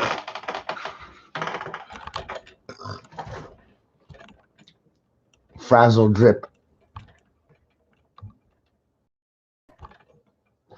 Fucking sick.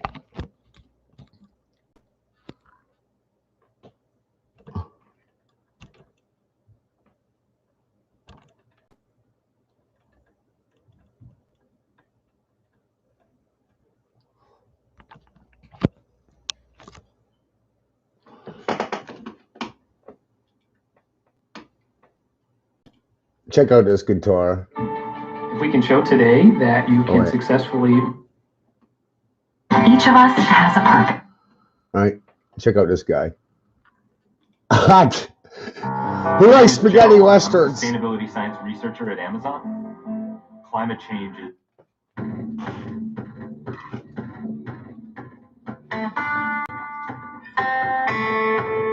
That's the best thing I've seen today so far.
Isn't that awesome?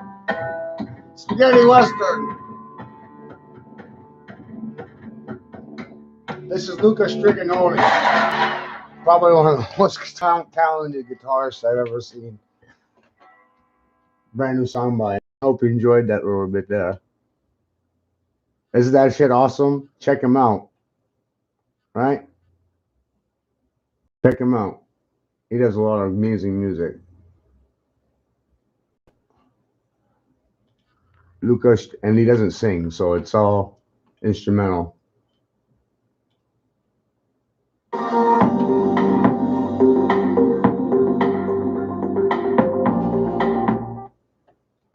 What if you drove an SUV that paid attention, even when you didn't? Like the... I don't know how the hell he plays this thing.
If my man was wearing this, I would be all of.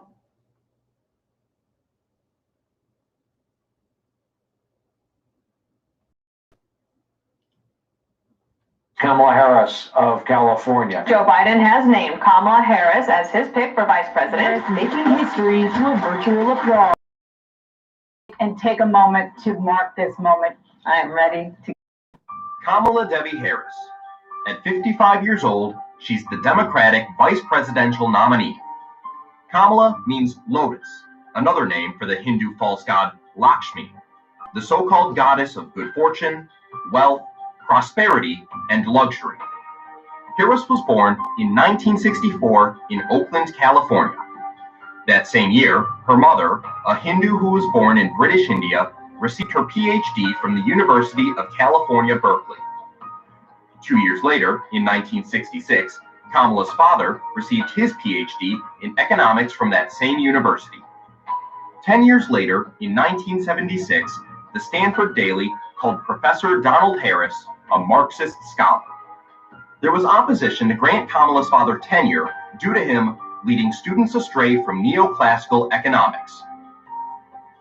On top of her father, who's currently a professor emeritus at Stanford University, being identified as a Marxist, he also admitted in 2018 that he's a descendant of Hamilton Brown, who is on record as a plantation and slave owner.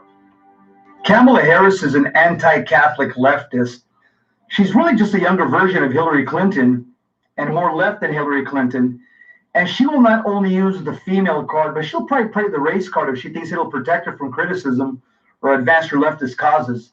She's a San Francisco, California liberal, and she's out of touch with most people in this country. And according to GovTrack, they say that Kamala Harris was ranked as the most liberal member of the U.S. Senate in 2019.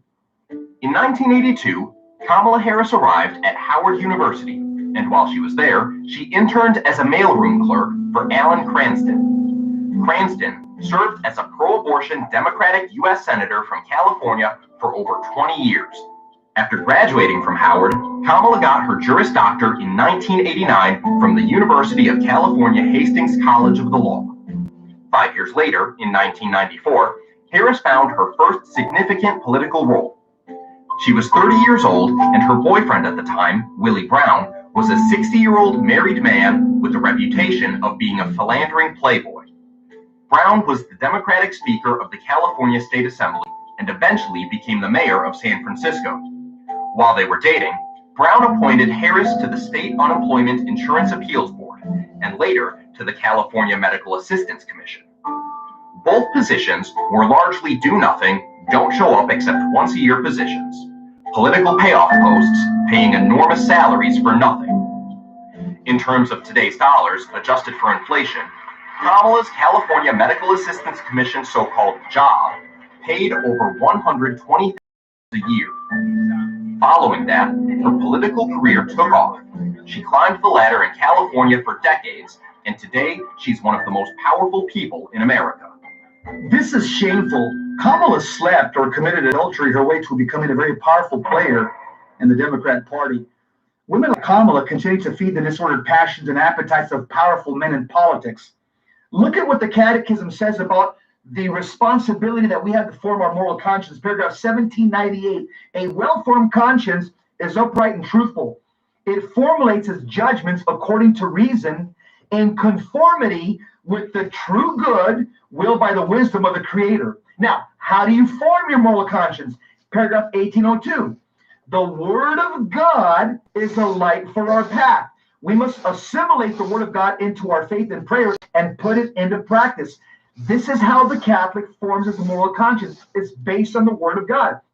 On January 31st, 2019, the Born Alive abortion survivors Infanticide, killing a baby after it's born. Mothers are made to receive, to protect, to nurture. It boggles my mind to see that Kamala Harris, you would think that knowing the history of Margaret Sanger and the abortion industry that specifically targeted the extermination of blacks, you would think that she would be the one that would advocate against abortion and infanticide. After all, she says she's black and she's a female. It's unfortunate that the leftist progressive ideology has turned the womb into a tomb, and we've turned mothers women instead of nurturers. Now they participate in killing. It is unthinkable. It is unthinkable that any Catholic woman or any woman just based on natural law would give in to infanticide. We're going back to the days of the Greeks and the pagan Roman empires. In the words of Father Frank Pavone, quote, the Democrats don't know the difference between serving their constituents and killing their constituents. It also reminds me of St. John Paul II, who called governments that legalize abortion are a tyrant state. That's pretty discrediting. Tyrant means a dictator, an oppressor, a slave driver. Immoral leaders give us immoral laws. On February 25th, the Born Alive Abortion Survivors Protection Act was voted on, a bill to prohibit a healthcare practitioner from failing to exercise the proper degree of care in the case of a child who survives an abortion or attempted abortion. Among those who voted against the bill prohibiting infanticide, Kamala Harris. So what's happening in the United States today is an exact template of what happened in pagan Rome, which caused it to implode. Make a prediction about the future of the United States? I certainly can. Nations don't just disappear, they commit suicide because of their decaying morality. Cicero warned us 2 millennia ago that those who do not know history are doomed to repeat its mistakes. The culture of death in Rome was infanticide, gladiator matches, and Christians being fed to lions. On top of supporting infanticide, Kamala Harris is also an anti-Catholic bigot. But the Catholic Social and Charitable Organization that was founded in 1882 is under fire from at least 2 Democratic senators. Mazie Hirono of Hawaii and Kamala Harris of California have been grilling an Omaha-based lawyer who's a nominee to sit on a district court in Nebraska about his membership in that Catholic charity group. Columbus, a charitable Catholic organization, disqualified him as a judge. Harris asked, "Were you aware that the Knights of Columbus opposed a woman's right to choose when you joined the organization?" Jesus Christ says, I am the way, the truth, and the life. He doesn't say I'm the death, I'm the life. The Catholic Church is a pillar and foundation of truth, and the church teaches based on John 8:32, you will know the truth, and the truth shall set you free. So as a Catholic, we are always in the side of life. We're called to advance the culture of life. And as a Catholic Christian, we are called to be not only children of God by baptism, but we're soldiers of Christ. So we're called to advance the mission of the Catholic Church, which is to preach the truth in love and the truth in charity. And the Catechism also says in paragraph 1789, the golden rule, whatever you wish that men would do to you, do so to them. In other words, I don't want anybody to kill me, at any stage of my life. Therefore, I shouldn't vote or participate in the killing of another human being. And the Catechism also says for those in leadership, political or religious leadership, you have to watch what you say and teach because people are watching you and you can mislead people by example, like Joe Biden is. The Catechism says, charity always proceeds by way of respect for one's neighbor and his conscience. Thus, sinning against your brethren and wounding their conscience, you sin against Christ. Therefore, it is right not to do anything that makes your brother stumble. When Joe Biden advocates for positions that are contrary to the Catholic Church's moral teachings, what he's doing, he's causing low information Catholics that are watching him on television, he's causing them to stumble, and he will answer for that sin. The Biden-Harris ticket is the most anti-Catholic presidential ticket, and he will answer for that sin. The Biden-Harris ticket is the most anti-Catholic presidential ticket in America. Biden, a self-described Catholic, supports abortion up to birth, taxpayer-funded abortion, and gay marriage, even officiating at them. His running mate, Kamala Harris, endorses all those intrinsic evils and more. She supports infanticide, transgenderism, and she even covered up massive amounts of sex abuse during her time as a prosecutor in California. Many are saying that Biden is just a placeholder for Kamala, as the administration is already being touted as the Harris-Biden administration. Harris-Biden administration is going to relaunch that effort. A Harris administration together with Joe Biden as the president of the United States. Joe Biden is not some young whippersnapper. We all have a responsibility to form our moral conscience and to conform our intellect and will to the church's teachings. The Catechism says in 1801, conscience can remain in ignorance or make erroneous judgments. Such ignorance, Joe Biden, and errors are not always free of guilt. In other words, you have the responsibility to form your moral conscience based on the teachings of the Catholic Church. And he probably knows them, but he's willfully disregarding them. Why? Because of political expediency.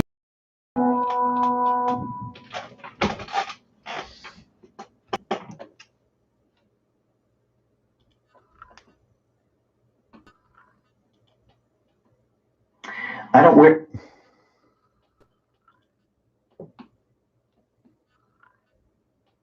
Hollywood, California. The world-famous neighborhood located in Los Angeles is easily recognized by its landmark sign in the Hollywood Hills. The sign originally read Hollywoodland when it was erected in 1923, but in 1949, the last four letters were removed. This cultural icon is 350 feet long and looks down on the neighborhood from the Santa Monica Mountains. But Hollywood is much more than just a neighborhood. It's an industry and a lifestyle. The industry is entertainment and film. And the lifestyle is fast and ambitious. I'll give you an example. I was on my Facebook page was growing 15, 20,000 people a month for 2.5 years straight. Bas Rutten was a UFC heavyweight champion and finished his career on a 22-fight unbeaten streak. Bas was also inducted to the UFC Hall of Fame in 2015. With his 28 credits as an actor, Bas has Hollywood experience. And he's partnered up with fellow Catholic and award-winning actor Kevin James on a few films as well. Nobody is innocent until proven guilty anymore. Everything is right away. If they point the finger, they decide you're wrong, then you're wrong. So that's a hard way to live with it. And thankfully, I don't have too many movies that I experience things like that. But I hear from many other actors who are Catholic. Yeah, they have people work against them to work in the industry, which it just blows my mind, because that means that, well, it's got to be the opposite then on the other side, right? If they really want to stop you just because you're a Catholic, that's a scary thing, because it needs to be the devil at work. Hollywood is in the Archdiocese of Los Angeles. Its Archbishop is Jose Gomez, who was also named President of the United States Conference of Catholic Bishops back in November of 2019. Gomez's predecessor was the now retired Cardinal Roger Mahony. The Hollywood-born and raised Mahony was the Archbishop of Los Angeles from 1985 to 2011. During his tenure, there were more than 500 alleged victims of sexual abuse by 34 of his clerics. One of those clerics, Father Michael Baker. He's been accused of molesting 3 boys, and in 2007 pleaded guilty to a dozen counts of molestation against 2 boys and was sentenced to 10 years in prison. Baker, who wasn't defrocked until 2000, told Mahony about the molestation in 1986, which was 1 year into his tenure as Archbishop. When asked by a lawyer why he didn't notify the police, he said, But back then, that isn't the way these matters were approached. In 2013, the LA Times published an extensive report on Cardinal Mahony. The report was based on nearly 23,000 pages of internal documents that were made public by the Archdiocese in compliance with court orders. Richard Loomis, who said, quote, "We've stepped back 20 years and are being driven by the need to cover up and to keep the presbyterate, priests, and public happily ignorant,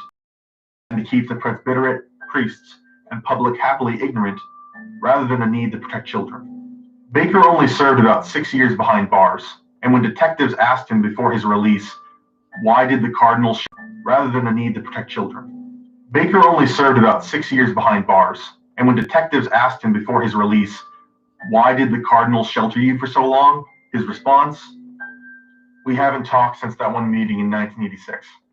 You know, the way the church dealt with all the pedophiles and all the bad stuff. If they would have done it differently, just let them go to regular prison. Let's see, that's going to stop it. No, let's protect them and let's just push them to another thing. It's insanity. Of course people are going to get angry. I will get angry. I was angry about the church. But, again, you go, all bad. It's just bad people. I always tell my friends, it's like, Judas was already one of the 12.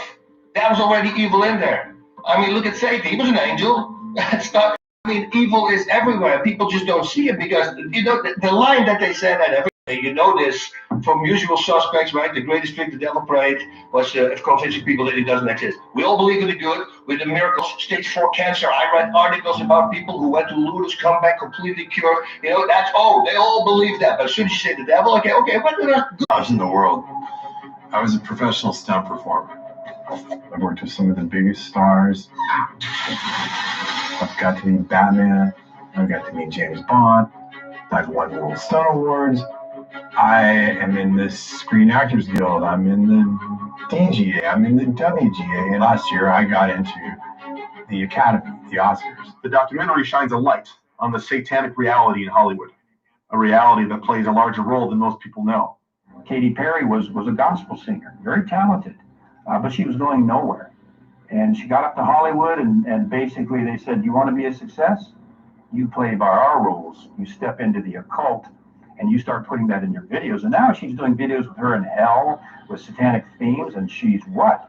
Highly successful. You see that over with Lady Gaga, who came out and actually said she was so tired of being handled and manipulated, she had to take a break.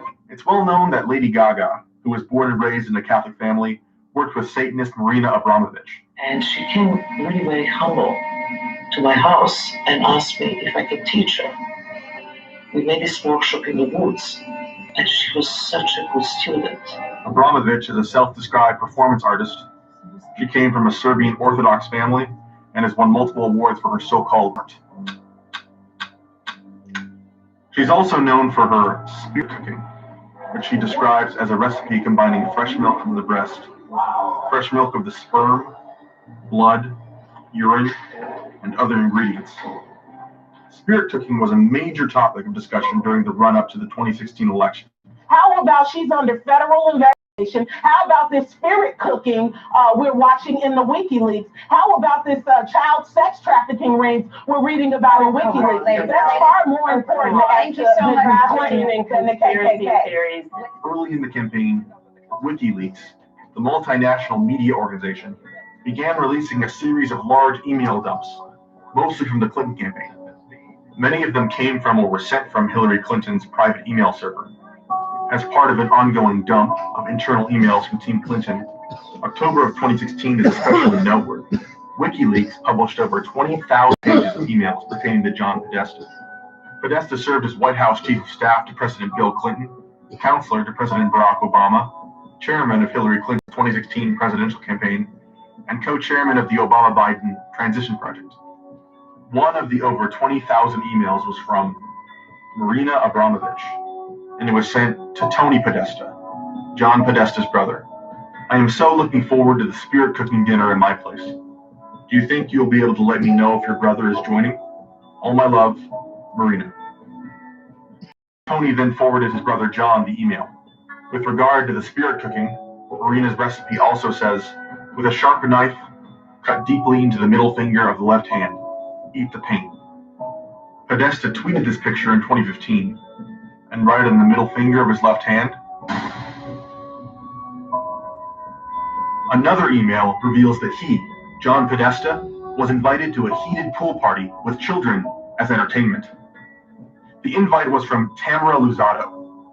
Luzzatto is currently the Senior Vice President of Government Relations at the Pew Charitable Trusts.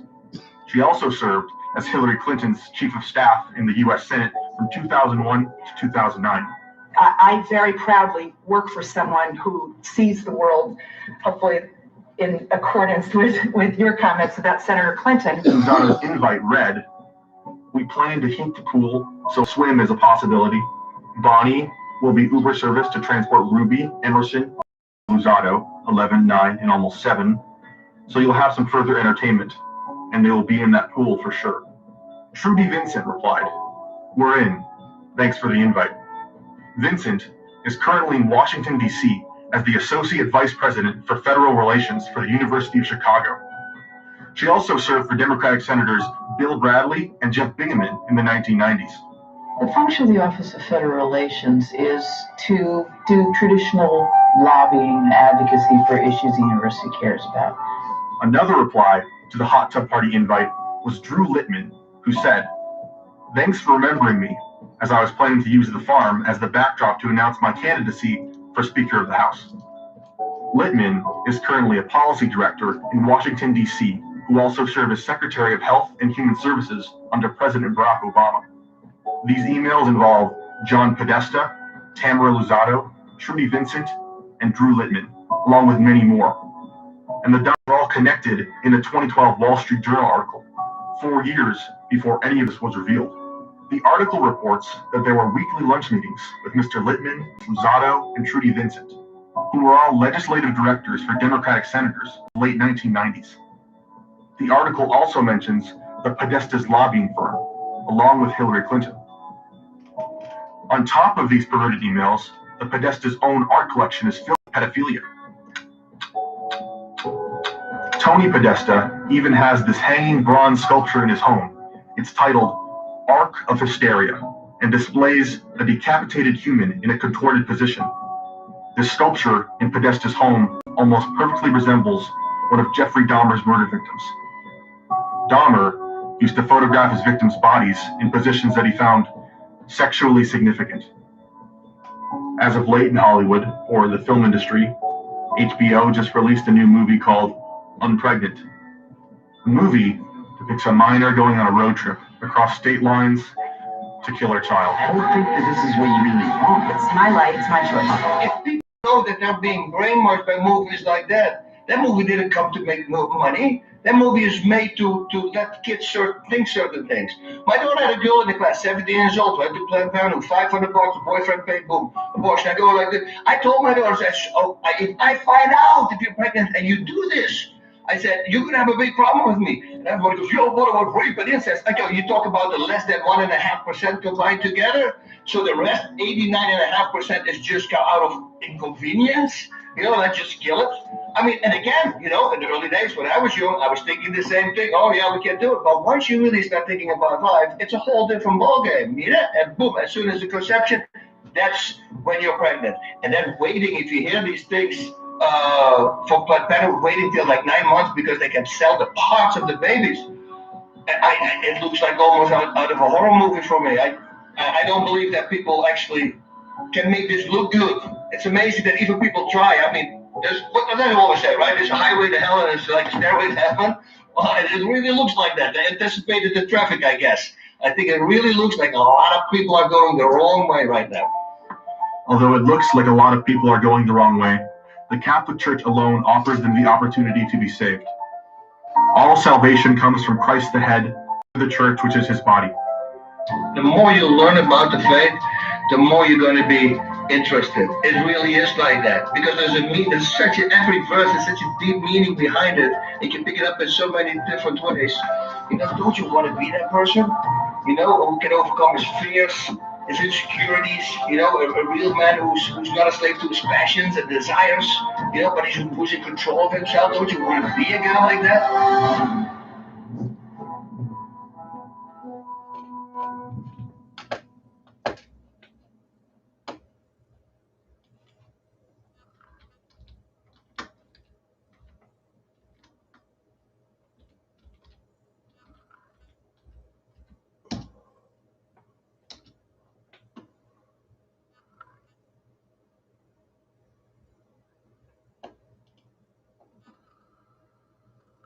What's up, everybody? This is Ryushin with the OrionLines.com coming at you. So, really weird story today for you. So, I go on Twitter and I'm looking at Chrissy Teigen's fucking Twitter account, and she has this picture that she just posted 2 hours ago of a placenta cake. Because she's having a baby, and she said that, her placenta was all messed up, or something like that, in a few videos ago. And so somebody sent her this cake with as a placenta, and I see that, and I'm just like, it's more fire, more gasoline to the fire.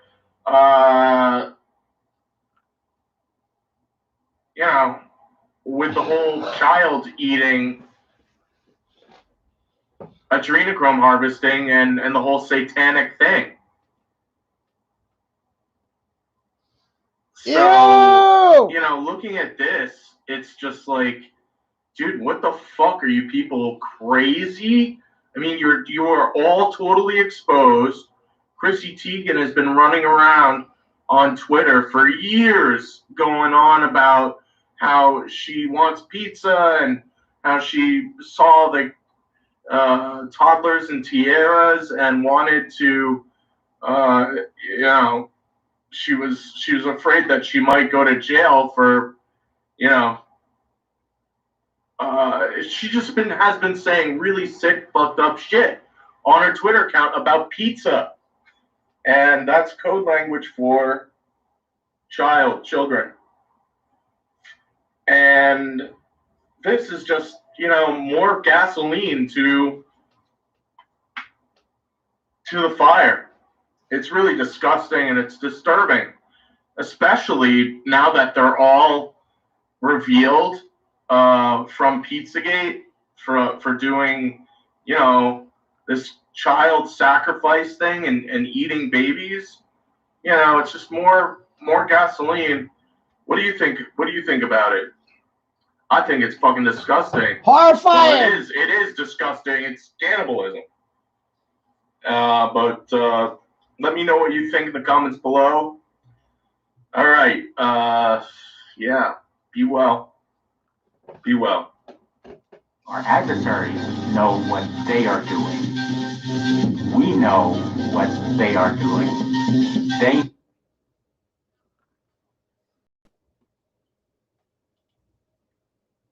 Sick fucking shit, are you guys? Sick.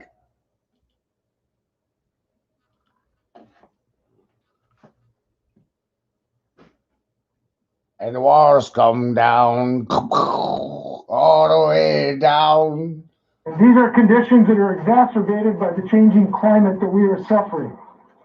And I do not believe that we should surrender these subdivisions or these houses to climate change exacerbated fires. We should fight the cause of these fires.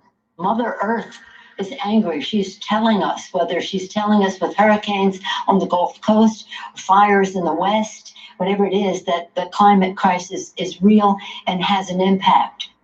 I come from a family where, in an area where it's coal mining in Scranton. Anybody who could go down 300 to 3,000 feet in the mine, sure and hell can learn how to program as well. I have no patience, and I say this lovingly, not as an ideologue, but as someone who prides himself on being open to argument, interested in evidence, but I quite literally have no patience for climate change deniers. It simply follows completely inconsistent, that point of view, with the reality on the ground. The world is going to end in 12 years if we don't address climate change. Like, this is the war. This is our World War II. Yeah, well, World War II just so happened to be a goddamn adrenochrome harvest where they traded all the Jewish people for technology.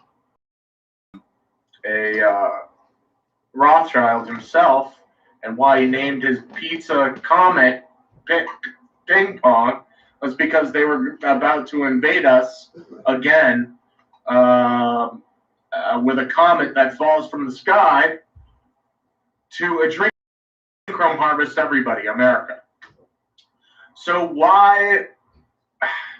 This is crazy. I'm the only person in the world telling the people the truth. Nobody really believes me, but that's okay, because, you know, in the future they'll look back and be like, holy shit, he was right about all this shit. So, all right, let's talk about climate change, where these people are all hyped up about the fires that are everywhere. It's all climate change, and Mother Nature is telling us, you know, it's Trump. Trump is the enemy. You know, I was a liberal and a Democrat my whole life.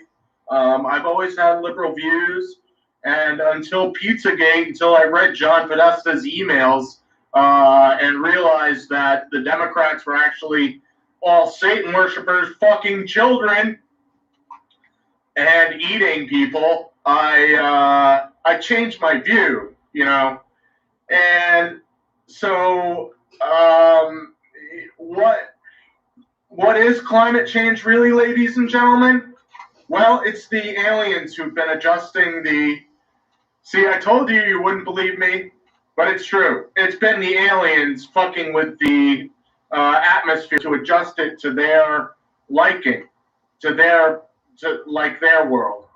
That's why the temperature has been changing since the 40s, because the Orion group has been living down in Antarctica, and they've been adjusting the climate to better suit them for Agenda 21, which is Agenda 2021, which is next year, which is, it's been canceled because of the human rebellion against the Orion group, which is unknown, throughout the world, except for me, who's been paying attention with the evidence. So, aliens. This is all about aliens. It's all about fucking aliens. It's aliens, aliens, aliens. The fucking aliens. It's the whole key to the whole. It's all about fucking aliens. It's aliens, aliens, aliens. The fucking aliens. It's the whole key to the whole thing. Politics and religion cannot be separated because it all has to do with fucking aliens. The creator gods, or aliens, and the devil, aliens who showed up and conquered the creator gods and took over the world secretly. And that's what the Orion group did, and the Alpha Draconians, and it's all real, it's all true, and that's what the politics and religion is all about, but they won't tell you because, well, it's leading up to that. Because what the negative side or the satanic side has been going for has been Agenda 21. They wanted to adrenochrome harvest everybody, just like they did in Nazi Germany in 2000, in World War II. That's why we have all the FEMA camps and all that good stuff, and the identical railroads in the heart of America in the shape of Orion, to honor Orion, the aliens from Orion.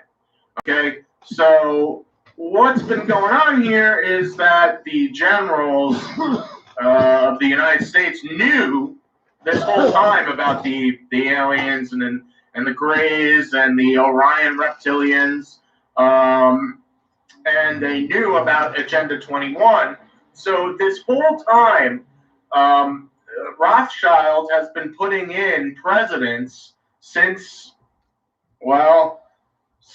Kennedy was assassinated, because he wanted to tell the people about the aliens, and he wanted to make the dollar to the gold standard. He wanted to bring the dollar to the gold standard. So they killed the elite. They killed him to quiet him. And what the United States military had to do was convince these rich people that, yeah, this was great. We're going to go for Agenda 21. We're going to harvest the fuck out of all these stupid idiots. And that's what they were going for.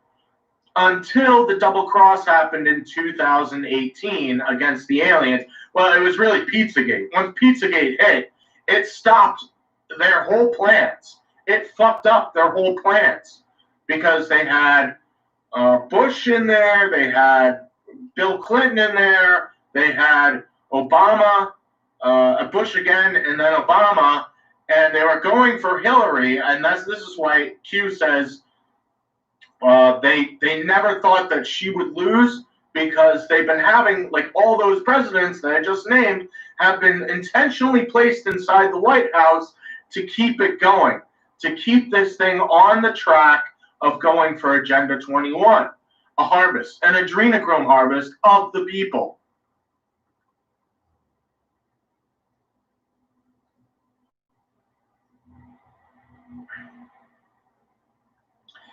And when Trump got into all, you see that the military was going to do a coup against Obama at the end of his term, but got Trump involved in order to do it legally, instead of having this big, huge takeover, and everybody's like, what the fuck's going on? And, the military is everywhere, and, it's just this crazy nightmare. Instead, they went for it legally, which is about to all come out now. It's all, not all of it, but we're about to see some fireworks here.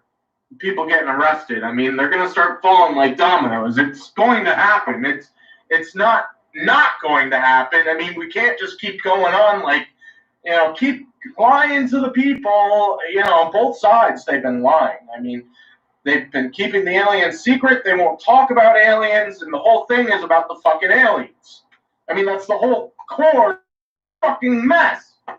It's about the aliens who've been coming here, And the elite who've been, this is great, yeah, we'll just keep feeding them people in trade for technology and power and get away with it like they did in World War II. And that's just not going to happen. You just can't go on like that because it's true. Because that's what they've been doing. That's what World War was, and that's what's been going on here.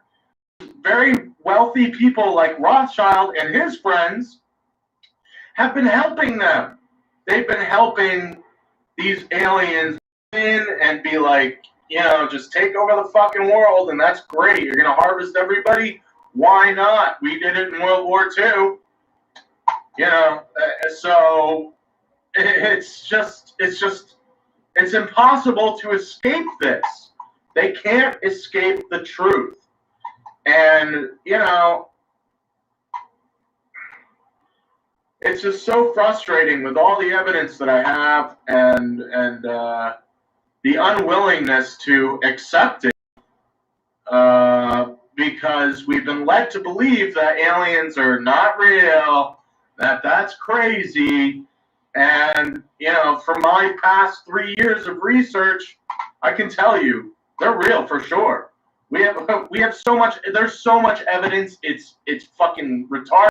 Not only do we have evidence that they're here and they're real, but we have evidence that, you know, these in this 1,000-year war over and it's going to come out. I mean, the truth cannot be denied. It can't be denied. And this is the truth. And I'm the only one in the world telling the truth right now. I'm the only one in the world telling the fucking truth. And why is climate change happening? Because they've been adjusting the climate to take over our world. They were just about to pull another World War II adrenochrome harvest, Agenda 21, until Trump moved in. And until the military fought back. And they blew up all the deep underground military bases, which, after seeing all the earthquakes at every location of the deep underground military base, it says, guess who was down there? Guess who was down there, ladies and gentlemen?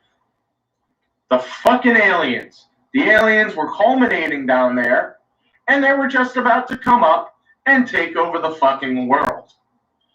And why else would they have blown up every location of the deep underground military bases?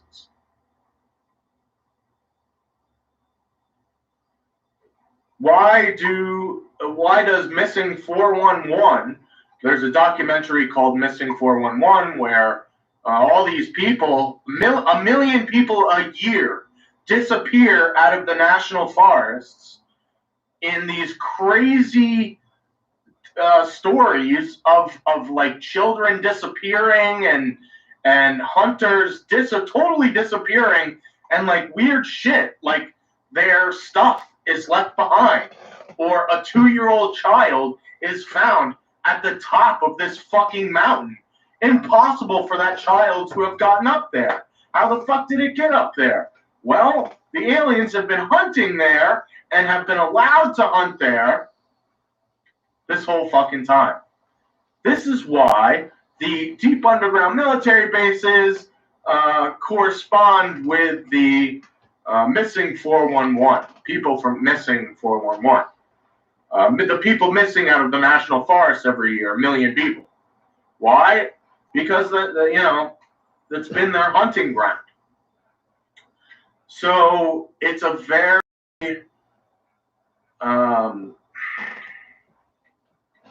this is what's been going on.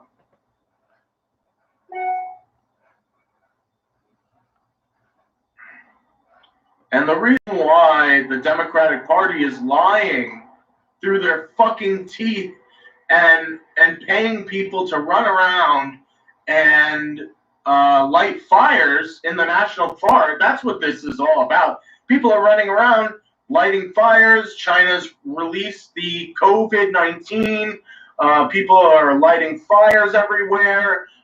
They've been rioting with Antifa and, having all these bricks set up in every city, intentionally.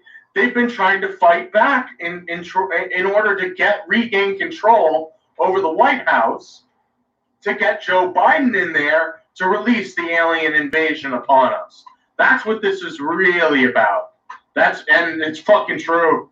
It's true. That's why they want to get Joe Biden in the office, to make Agenda 21 happen.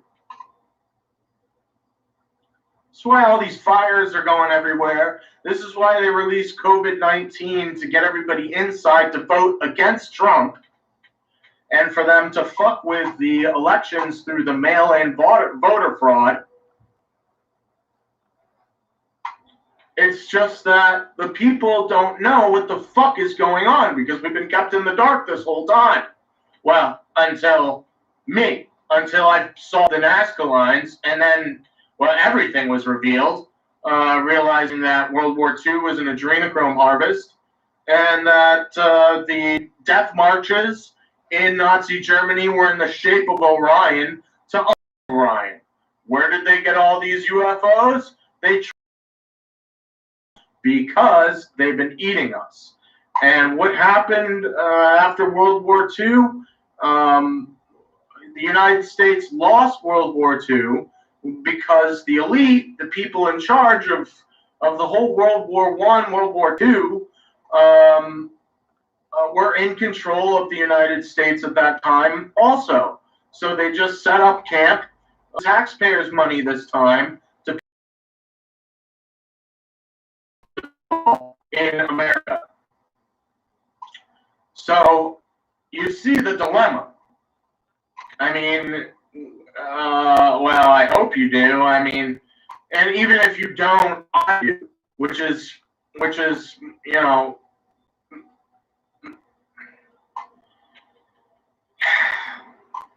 and it's so frustrating because, nobody believes me despite the fucking evidence. And it's so frustrating because, nobody believes me despite the fucking evidence. Well, the truth is that this is the truth. This is what is most important, the truth. I'm a Zen Buddhist monk. I've been teaching Zen Buddhism for years.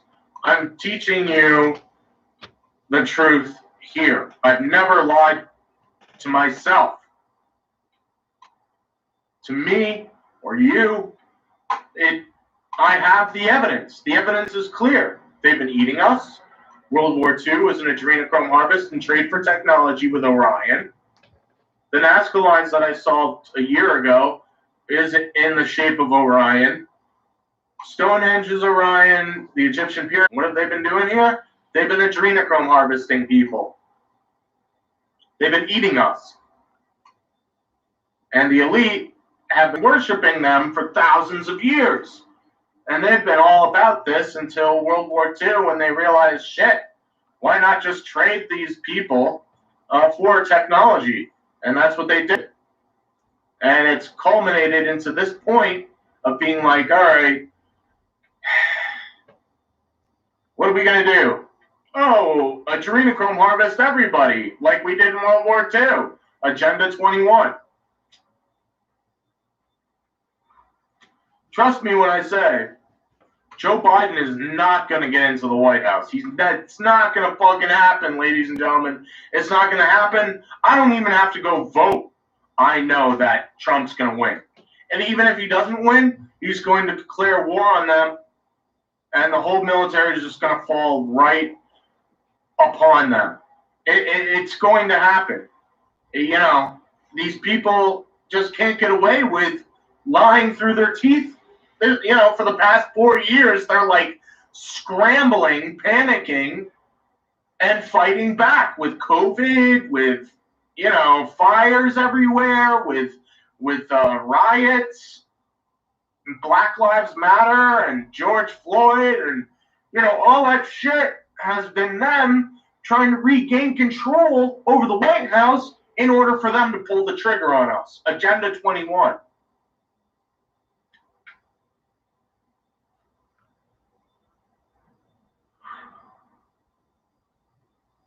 It's why the climate's changing. It's why everybody's fed sugar and salt and all that good shit to make us fat and slow. This is why the Democrats are trying to take away the guns, our guns. Why? Project Orion.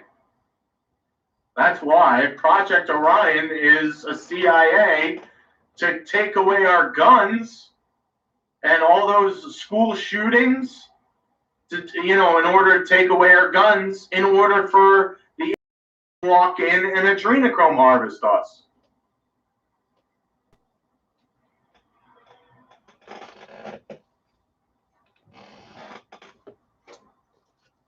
I'm the only one in the world telling the truth.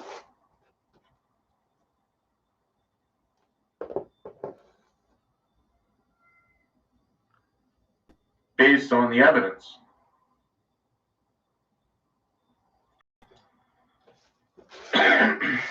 And it's scary. It's really scary because I don't know what the fuck to do. I'm like trapped in the middle of this nightmare.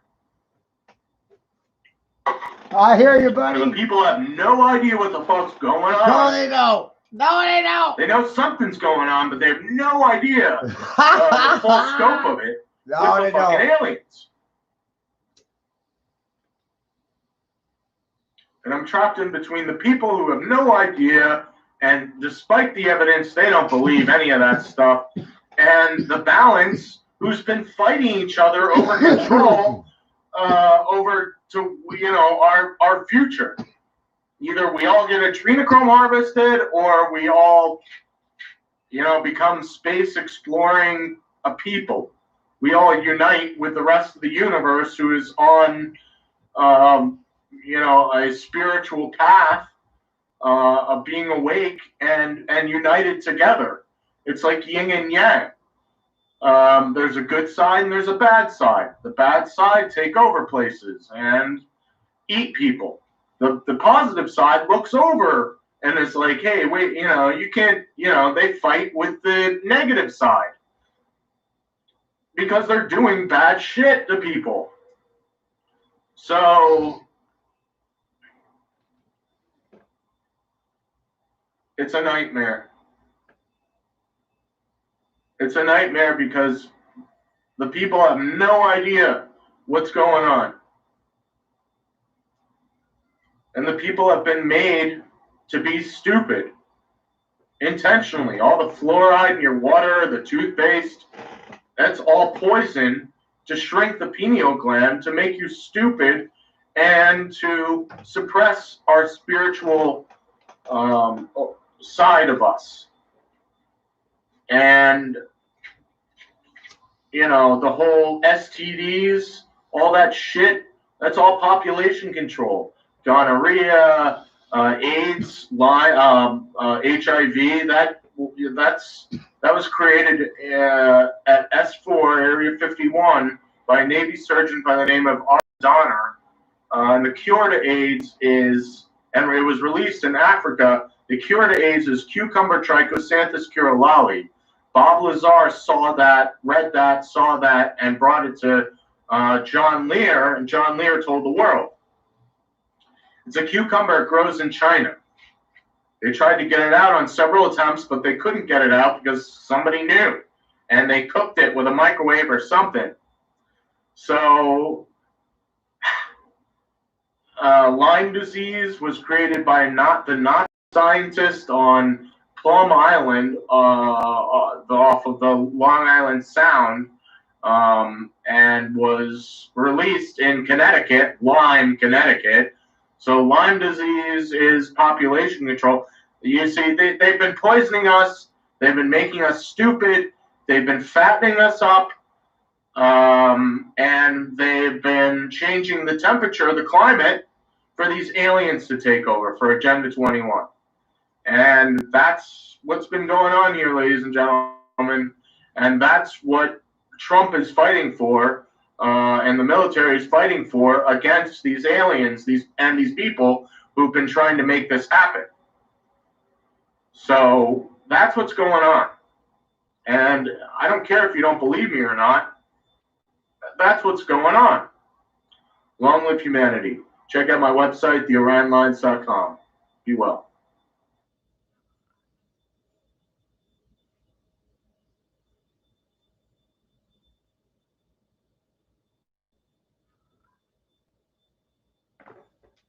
Be well. Oh,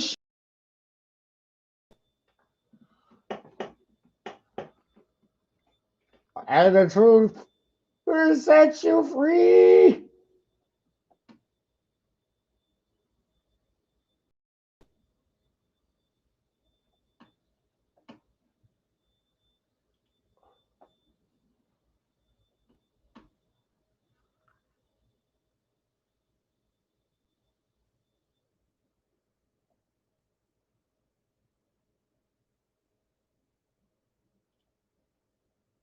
Was meant to be believed to influence somebody to pick up an AR-15 and drive from North Carolina to Washington to liberate the imaginary children from the imaginary basement of the pizza parlor. You are below a Subway sandwich shop. Yes! And Jerry is known to hang out down here. He likes the world sounds to noise. And little boys. And children. I think I was his manager. We all have preferences. Hey, you are below a Subway sandwich shop. My name is Katie Groves, and I am a survivor of the child snuff industry, known as Uncle Sam's Snuff Factory. This ring was located in Central Texas. My home was in Austin, and I recall the drives being about 45 minutes. There are deep underground military bases that commit mass genocide against children, film it, and sell it on the black market.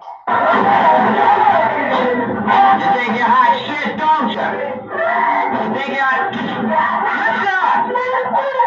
What's your name? What's your name? My other name. What do you call me?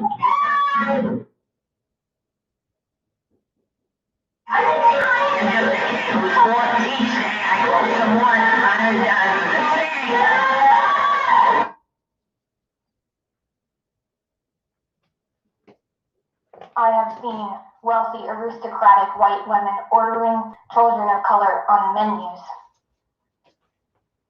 to be delivered dead, cooked on platters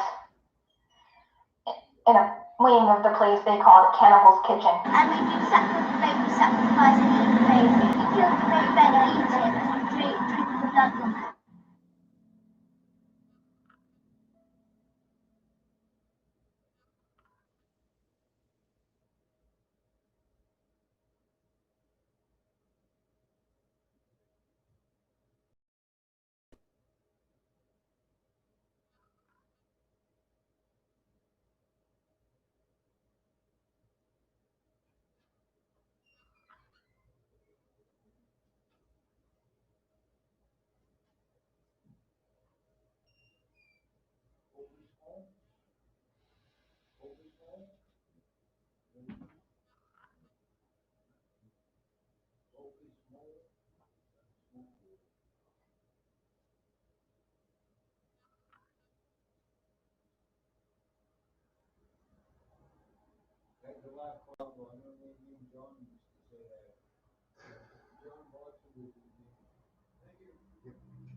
Spooky.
Since Elliot's asleep, I tell you.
G-Pod 3DA now. Made radio contact with you yet? The radio is still dead. You have a positive track on it? Yes, I have a good track. See what happened? I'm sorry, Dave. I don't have enough information. Open the car door, Hal.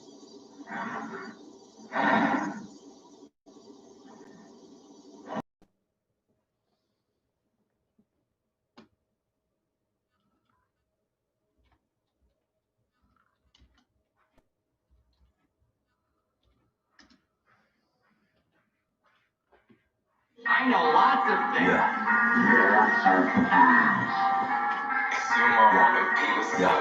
I do not care about your raps. I do not care about this track. I do not care. I guess I am rare. Yes, I hear the trash. Take it up back. Oh, you can't hear it. You must have your ear to the cash. I'm itching a spaz. I do not have it. Yes, I'm still with the mask. Snatching beats right out the mainstream real quick. Look around you, we gon' remix it. We got you spinning and now you dizzy. You looking like Disney. Spinning sixes. All these agendas and all these false flags. How many times till it gets familiar? They multiply so many times they form in the line to normalize the pedophilia. As these rappers, yeah, this shit getting handled. They're gone with one snap of my finger. Yeah, damn. I see your eyes so shit be shining, but how many of those innocent African children had to die for those diamonds? Huh? They wonder why they've been living all so divided, with all those rooms in that big ass mansion with the homeless family sitting right outside it.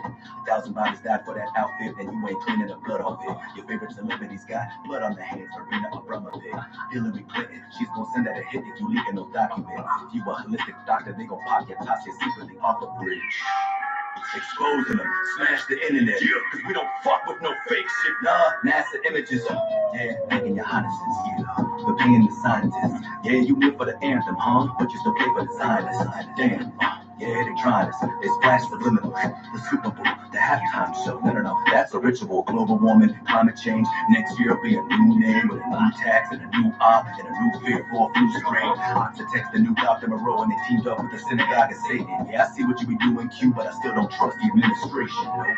They drinking adrenochrome straight from the child's throat. You sitting down with that vegan meal, but you still drinking a diet woke. Lady liberty screaming, covered up in that black burger. They looking at me like I'm the devil, but I don't see them though. Matt Murdock, all these darker cultists and globalists, the ones causing a mass murder. They try to swerve at me, throw the curve at me. So I had to flat earth them. Listen, boy, I don't care what you say and all the bullshit that he said, she said. All I care is about you waking up. If you don't, you're gonna get hurt and you need that. Let the 5G spread, then you gonna see that a bunch of pissed off and stressed Americans. Say hi to my friends, they're all domestic terrorists.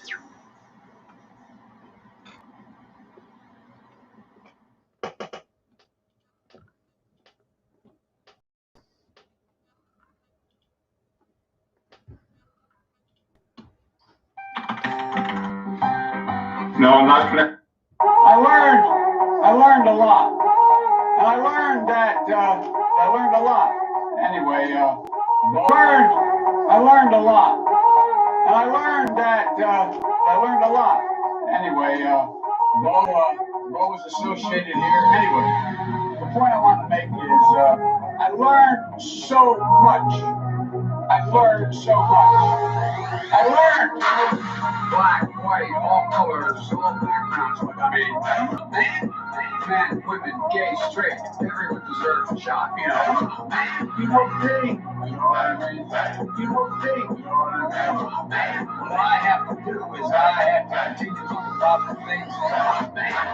I came down here because I remember the first bumper sticker I saw. I learned that I got hairy legs that turned blonde in the sun. And the kids used to come up and reach in the bowl and rub my leg down so it was straight and that makes the hair come back up again. So I learned about kids jumping on my lap. My butt stepping on my lap. Oh, I'm in trouble.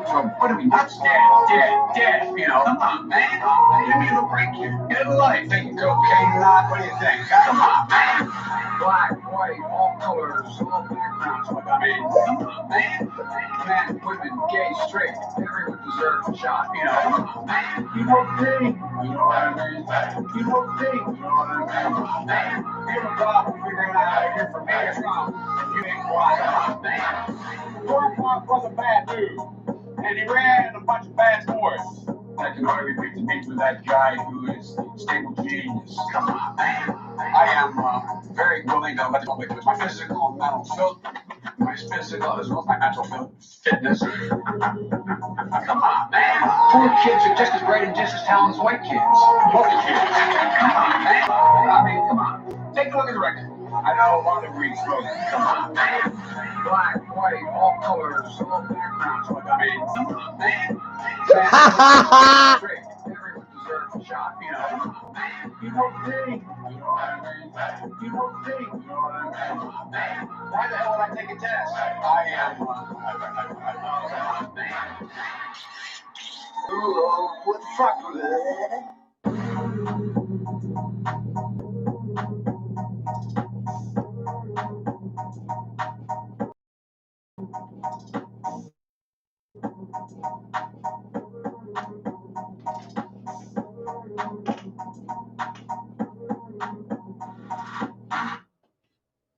Jimmy Johnson, your favorite. Today about Maine's coast.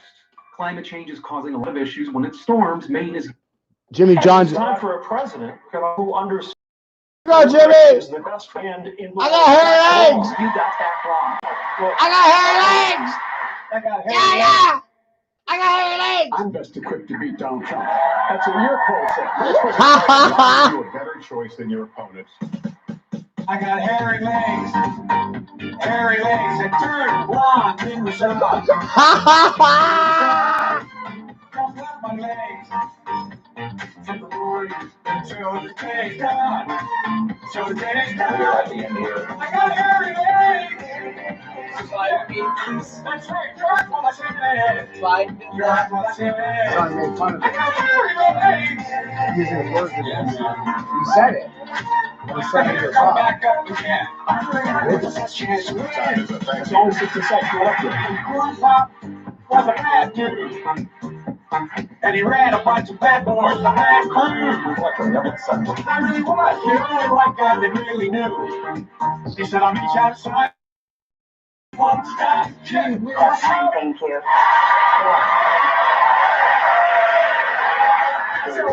I want to talk about who we're running against. A billionaire who calls women for status lesbians. You can release women immediately. Maybe they do it like a tobacco. Are you willing to release them? Release them. These agreements were made. Sexually? Yeah. First move mistakes. Got hairy legs. Hairy legs and turn one. Here's the last point I want to make to you. I got hairy legs. We are a country where there are too many people that are obese. I am scared. I'm horrified of Joe Biden's hairy legs. President Biden, I want to start with you. Why should anyone have faith that you're the one who can get this done now? Because I'm the only one that No, stop. No, Let's but talk about math. Let's talk about Let's math. talk about math. Okay, so here's the best for all. Can I respond You to ain't the why am I stopping? No one else stops. Okay. Joe said it right. Here's the deal. Woo, I got hairy I think legs. it's important that on day one, I have more hair than anyone else. I got hairy legs. I don't care.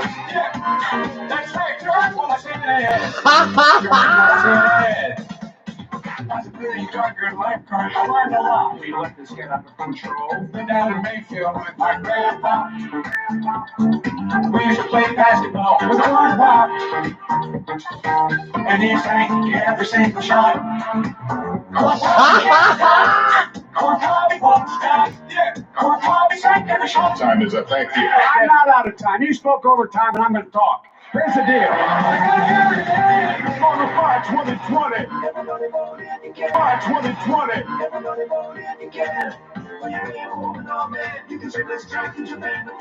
Get the song here. Have a great. Do I consider it inappropriate to smell someone's hair? To get so close that I smell their hair? Yes. Our former vice president. I was going to call him, I don't know him well. I was going to say, welcome to the world. Joe? You having a good time, Joe? He's a very creepy guy. Everybody say, Super creep. Smell someone's hair? He's a very creepy guy, Joe. He gets too close and then he inhales. He will hold you tight and nibble on your earlobe. But you cannot scream. You having a good time? He's blowing hot breath on your neck. Now he's thinking of you naked. He will grab the back of your head and rub noses. But you cannot leave. Our former vice president. He'll break you with his eyeball. That Joe's a super creep. He'll club you with his own paw. If you are just 13, that Joe is pretty sneaky. Oh, Joe's a super creep. Your smatty wants to save her. I think old Joe's in heat. Squeeze you tight. Jesus Christ, you whisper so softly. Inappropriate? he was talking to me while he was rubbing nose with his. This Joe's a super creep, super creep. He's super creepy. You having a good time, Joe? You had a good time, Joe. God groped my old man Joe. Super creep, Joe super creepy.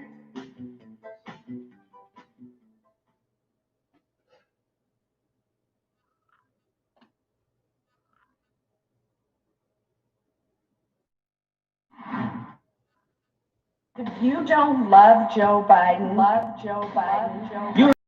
Correctly. I don't think that Donald Trump represents the traditional Republican values. If you think conservatives can count on Susan Collins, think again.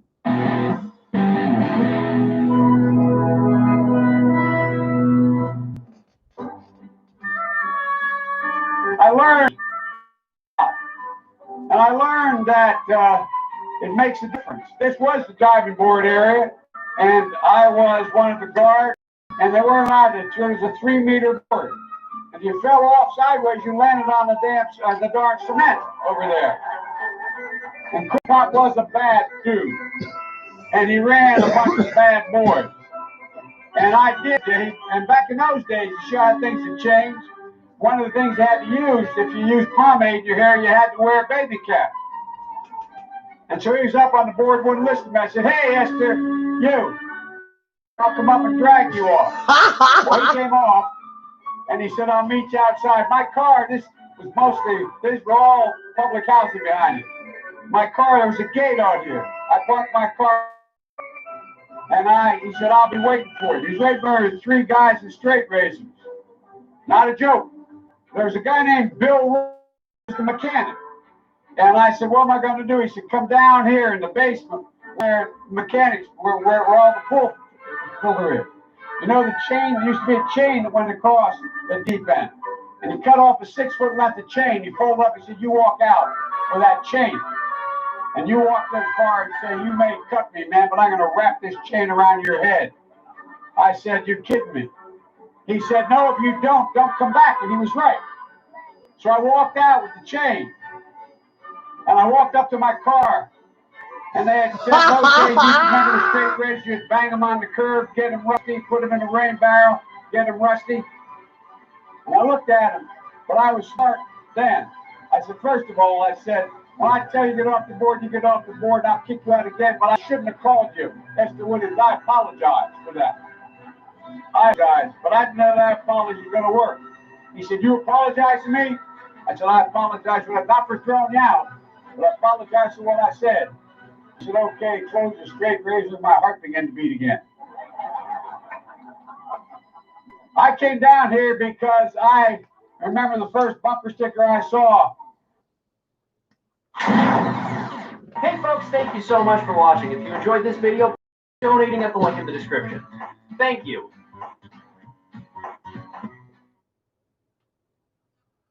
Dick Cheney's a fine fella, but you need more layers, diagonal layers. I gotta run, thanks. Leave him alone, Dad. And I'm really thrilled to have my friend, the former senator and former Secretary of State, and the woman who should be President of the United States right now, Hillary Clinton. Welcome, Hillary. It's great to have you here. Thank you so much, Joe. It's a real pleasure to be with you and to be part of this very important discussion. And I am thrilled to be part of your campaign to not only endorse you, but to help highlight a lot of the issues that are at stake in this presidential election. As you rightly said, this terrible pandemic that we're all going through hits a lot of Americans much harder than others. We've seen it firsthand in hospitalizations and in, unfortunately, fatalities. But we've also seen it when we look at the pictures of those people on the front lines. Do you know 80% of all healthcare workers in America are women?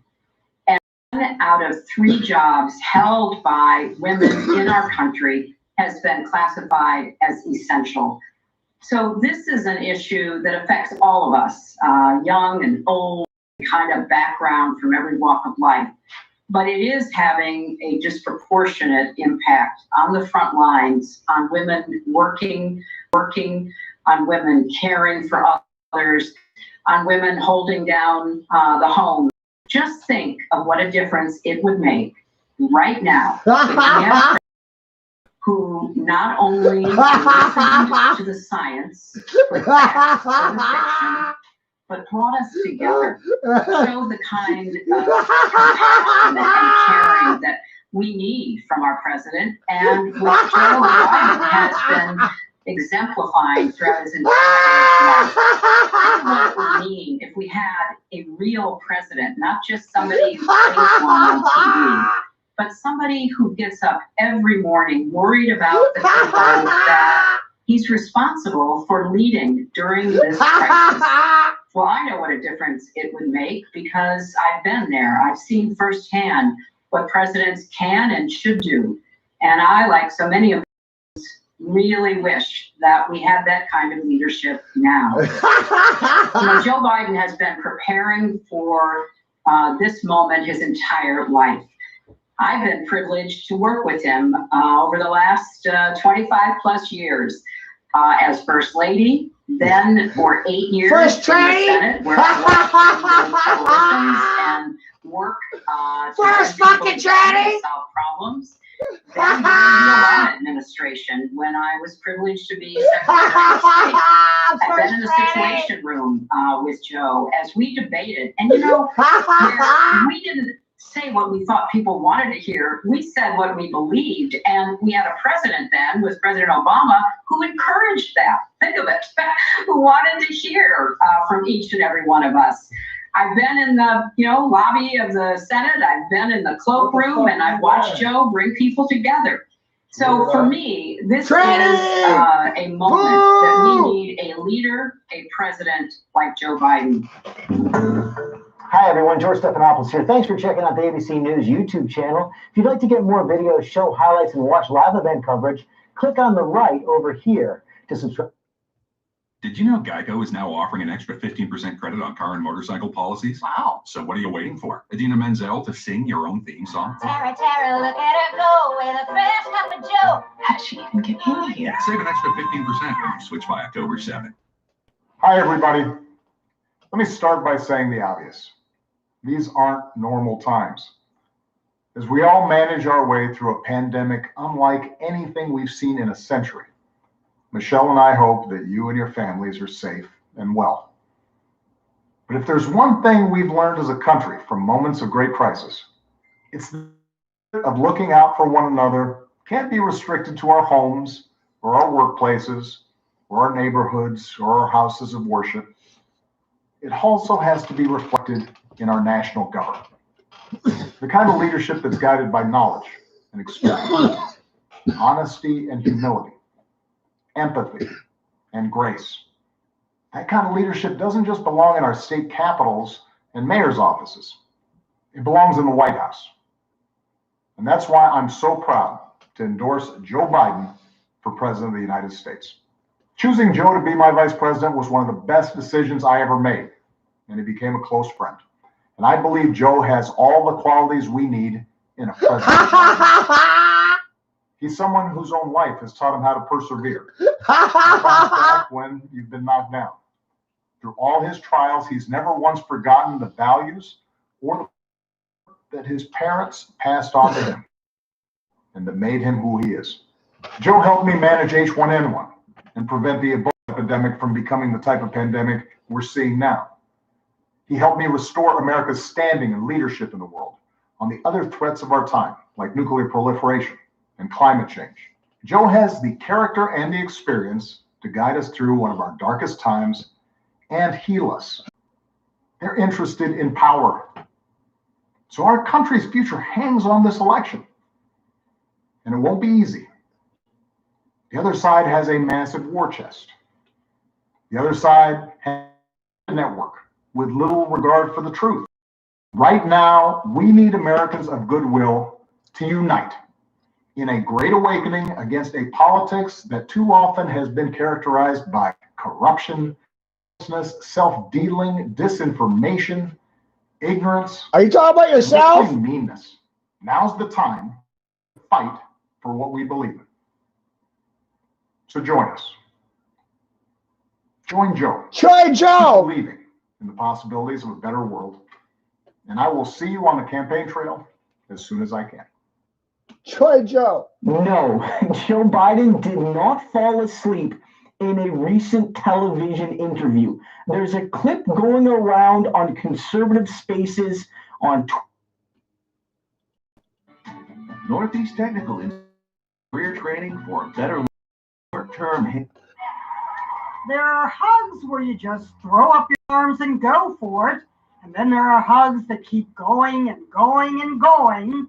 Joe Biden and Hillary go as they met on a tarmac at Scranton Airport. About they semi-disengage. Nothing to see here, right? Wrong, because the vice president wouldn't unhand Hillary for almost 16 seconds. He tries to tap out. She lets it go. He does not. But she tap out. No, she's just, no, he's still holding on. Okay, second tap out. For God's sake, Joe, you got to let go. This latest awkward hug would not have been microanalyzed if it hadn't been for all the other overly handy Biden moments. Critics collect them. Times when he gently rearranges Cheryl's hair and whispers in her ear, then rearranges some more. There's nothing pervy here. The VP knows he's on camera at these swearing-in ceremonies, and the parents are right there as he leans in for a kiss. The VP is known as a close talker. He even does it to the president. Perhaps his most famous hands-on moment came when he put his hands on the wife of Defense Secretary Ash Carter. Got a lot of thanks to give out. Conservatives panned it. This is the creepiest thing. And so did some liberals. No, that ain't right, man. That ain't right. Why are you appeared to smell her hair? At least the VP didn't get that close to Hillary. Now, Hillary and President Obama have come a long way in their history of hugging. The excuse for a hug 8 years ago after he defeated her to this. A hug so close that Hillary closed her eyes. They even gazed into each other's eyes. This was a hug so novel for these two, it looked like the cover of a romance novel. Ginny Mo, CNN, New York.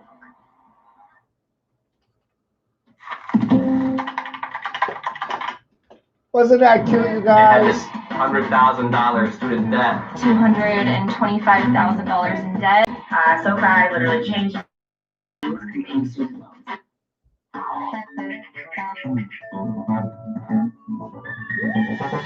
Hello, everyone, and welcome to The Vortex, where lies and falsehoods are trapped and exposed. I'm Michael Voris. As a reminder, please join us in our 54-day Rosary Novena in the run-up to the election. It's every morning, 8 a.m. Eastern Standard Time. Among all sorts of issues that Catholics have to consider in the election, one getting sort of knocked off the front pages is the effect on the Church by an unchecked communist China cooperating with the Vatican. Here's a very important consideration, even beyond abortion and the courts, in addition to those. If Trump is defeated, who will keep China in check? Biden certainly won't. He's been in bed with them for decades. Nor will anyone in the Biden administration, who are all down with globalism and Marxism. Secretary of State Mike Pompeo, in just the last few days, has been hammering the Vatican, calling on Pope Francis to step it up and be much more of a force resisting the Chinese communist human rights violations, even against Catholics. But if anyone is looking to Rome to tame Beijing in the coming years, look again. Forces in the Vatican have made it quite clear that they are down with the commies, fine with being used as a cover for the greater goal of Beijing's world domination. They have found in this papacy what would normally be a very strange ally, but given the extreme leftward tilt of Rome in favor of socialism, it actually makes sense. It's the most unlikely forging of relationships, but it is nevertheless close to being set in stone. Godless, atheist communists sitting down with the Catholic Church with the future of the world hanging in the balance. Why the future of the world? Because if Joe Biden were to win, there would be no check on the communists in Beijing. Biden has forged a long history himself with the murderers who run China and kill their own people. Resultingly, China is cheering for a Biden victory. Why wouldn't they? The two most powerful enemies of the godless state, both taken off the board within months of each other. And China itself wasn't even the main provocateur in setting up the board. It was Russia. The Beijing commies are merely basking in the afterglow of Russia's handiwork. It was the old Soviet Union who first set about to destroy both church and America, penetrating the inner sanctuaries and institutions of both. The Chinese are simply profiting from all the work, the hard work that the Soviets had begun a few decades earlier. Beijing is actually something of a Johnny-come-lately to all this. But as China sat back patiently and watched to see who would win the Cold War between the Soviet Union and the United States, they were also quietly planning to take on the winner. America won and became the target of the Chinese globalists. And yes, communism is a globalist issue.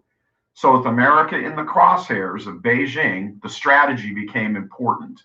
America could not be defeated militarily, at least not back then. So a plan unfolded to make nice with Americans, especially American companies and politicians who would work together to form policies favorable to all the parties concerned, economic policies.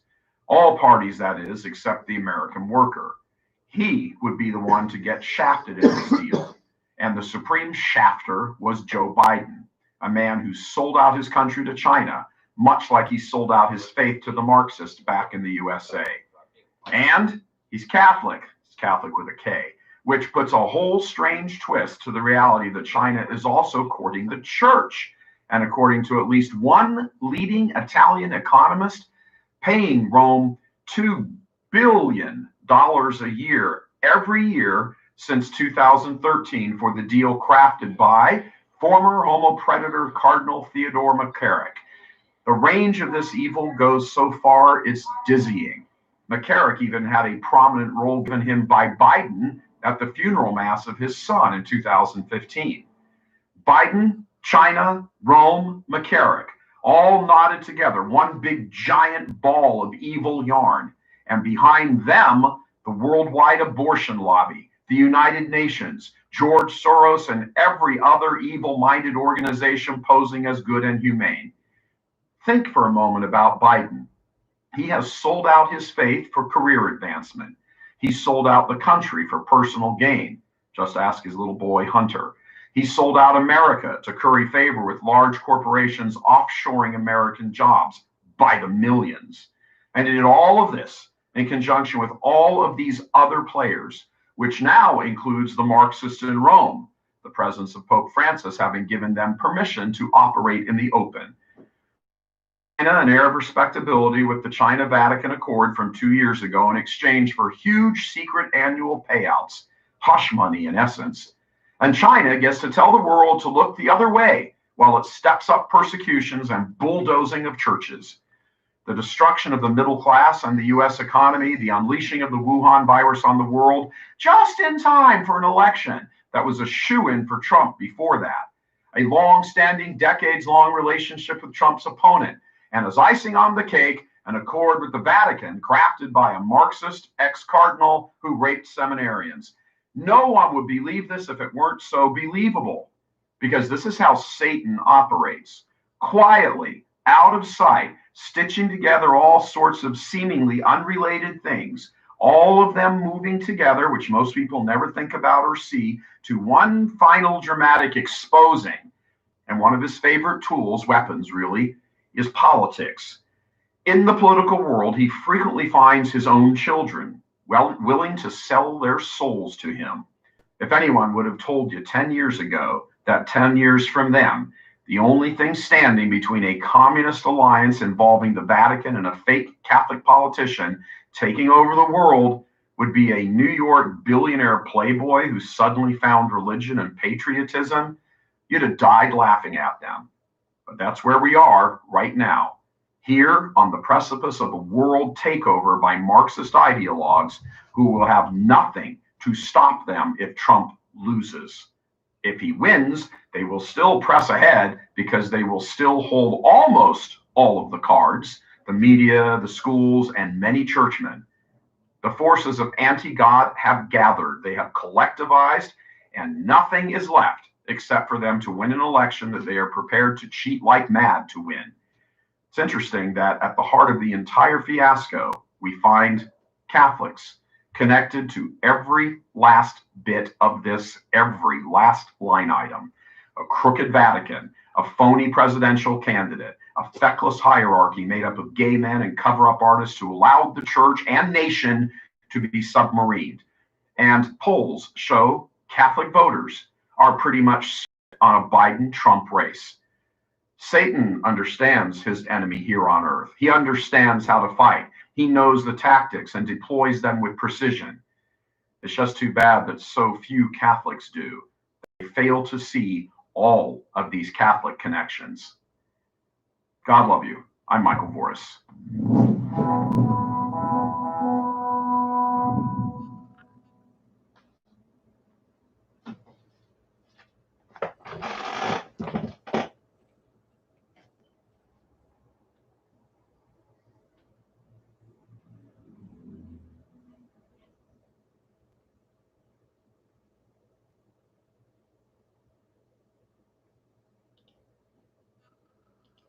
Jared Golden led a bipartisan effort that pushed the VA to build the first inpatient substance abuse treatment program in Maine, so our veterans won't have to travel out of state for care. Maine veterans can count on Jared Golden.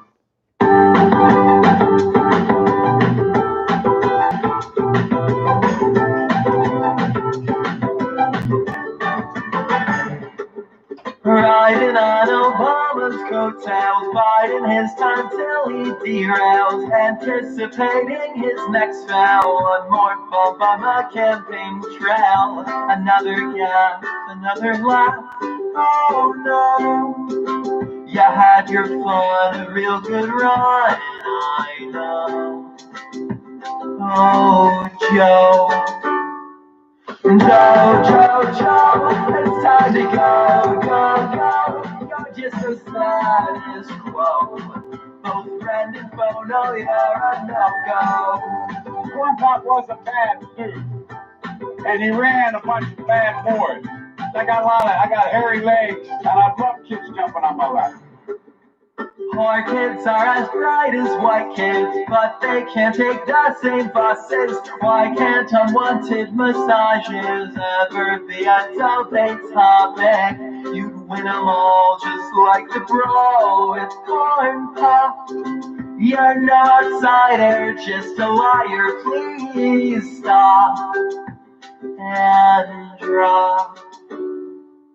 Joe, it's time to go, go, go.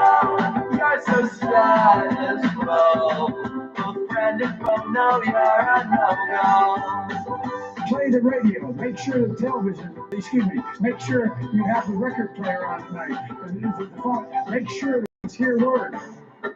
He'll double that's a Monday just to cross personal space. Put his foot in his mouth and somehow stay in the race. With a policies as unsteady as his capricious teeth. Another milk toast modern is the last thing we need. Joe, it's time to go, go, go. You're so status quo. Both friend and foe know you're a no-go. Joe, it's time to go. You're so status quo. Both friend and foe know you're a no-go, Joe. I always say what I mean. Yeah.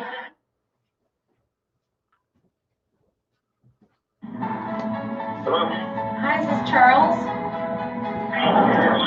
Hey, Charles, this is Lauren Trump calling from the Trump campaign.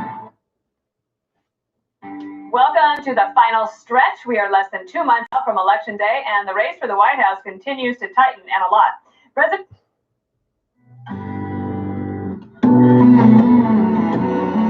Are you guys learning anything today?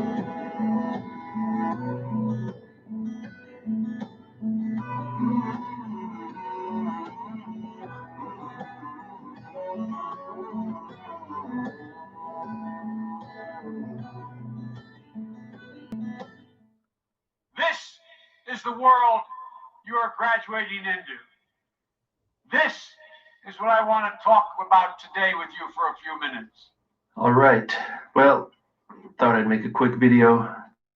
I'm busy working from home, and there's nowhere to go anyway because I cannot buy or sell. And it's been like this for about 3 months.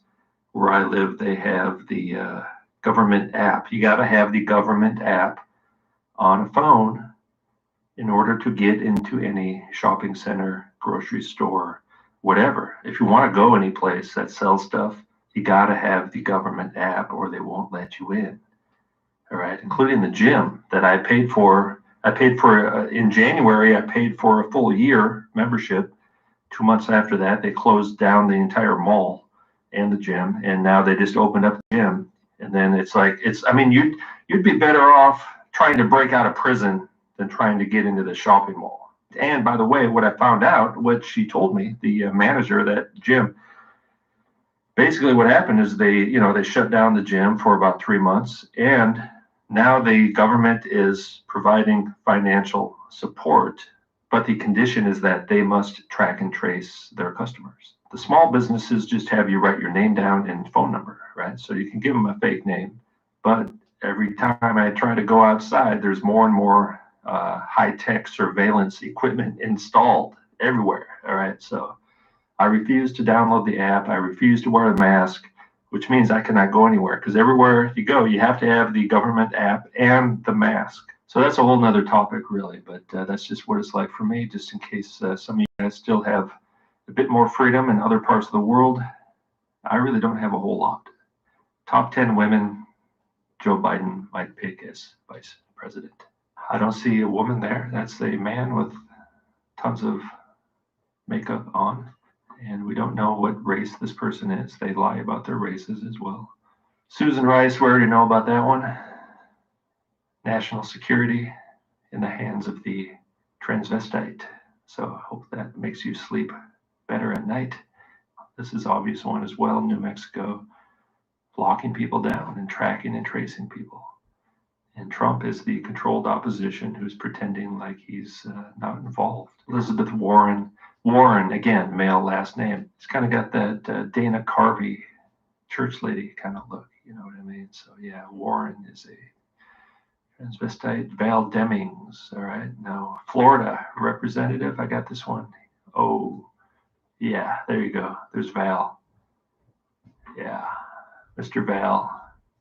Oh, look at that. Val with the purple and the pearls. And this one, too. Look at this. Talk about the elephant in the room. It's Val. Val Demings. Plenty of low-hanging fruit. So if you want to try to wake people up, show them kind of some of the more obvious ones, because they don't want to see it. They don't want to know about it. Remember the movie They Live? The longest scene in the whole movie was when the main character was just trying to get his friend to put on the glasses. The guy just didn't want to put on the glasses because he didn't want to see. He didn't want to know the truth. Now, was this person some kind of what kind of uniform is that? Just put on the glasses! Space Force, maybe? This person may have been in the Space Force. The Indonesian man, right? That's what I'm saying. He's not black, all right? He grew up in a white household, according to the official story. Met his real black father for about 5 minutes his entire life. But the true story is he grew up in Indonesia. So come on, use your brain. I've been to Indonesia. This is an Indonesian person. All right, that's what it is. It's an Indonesian person, a tall Indonesian. And this one, we already know about this one, Keisha Lance Bottoms. Now, if you think carefully, this makes a complete sentence. And remember, they use the plural pronoun they to talk about one person. So they, Lance Bottoms. All right, that's a complete sentence. Lance is a verb, subject, verb, object. Keisha Lance's Bottoms. All right, so Mr. Bottoms is a top with the sun disk around the head. Atlanta mayor. All right, so mayors, governors, senators, whatever. All these people, they're all a bunch of androgynes. They really don't do anything. In fact, these people are non-essential, right? These are the most non-essential people in the world. They don't work. They don't have a job. They don't do anything. All they do is cross-dress and dance around in the mass media. They're like full-time transvestites. And Kamala Harris, Kamala Harris, again, not black, pretending to be black. This one's obvious as well, right? I just don't have time to waste on these people. Abrams, I do believe, is a man, large and in charge. Actually, a photo like that, you can see the underlying man, right? It's a pretty huge person, first of all. You know, this person might be playing NFL football. And then there's some kind of politician in the off season. I don't know what's going on here. Ah, the good old mirror image with the V sign, the androgyne sign, the goat horns, at the phallus and the chalice. Abraham, right? Abraham is, of course, a male name. That's some pretty massive hands there. So, the one eye in the mirror. We've seen that before, right? That's the hexagram. And the finger pointing down, right? That is actually one of the most satanic photos I've ever seen. As above, so below, right? androgynous demigods strike again. Simply put, this country and this world benefit from your commitment to Jesuit principles, to being men. As a graduate of another great Jesuit institution, Xavier University, I have great affection for the value and purpose of the Jesuit education. Amaseus, Lucifer matutinus inveniat. Ille in quam Lucifer, qui nescito casum, Christus filius tuus, qui regressus ab inferis, humano generis serenus iud sit, et tecum vivit et regnat in saecula saeculorum.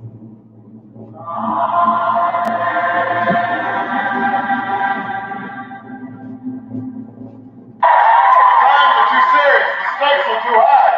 People will not be hoodwinked. You will not be bamboozled. This is very disturbing. And we're just kind of wondering, why isn't the FBI looking into this? Why isn't the Department of Justice looking into this? Well, his hands here, he's basically feeling her up right there. How old is this kid? This is very inappropriate. Oh, here's some more grooming for you. Grabbing her by the shoulders, whispering sweet nothings into her ear. Here he's kissing some kid on the mouth. I mean, what is this? And here, this is probably the most damning picture that's out there. Joe Biden was a little bit younger. Just, what is he staring at here? This is very disturbing footage, a very disturbing individual. But these are the types of people that are protecting the whole underground pedophile network. Have no doubt about it. Where you see Democrats, where you see Democrats, you're definitely seeing pedophiles, no doubt about it.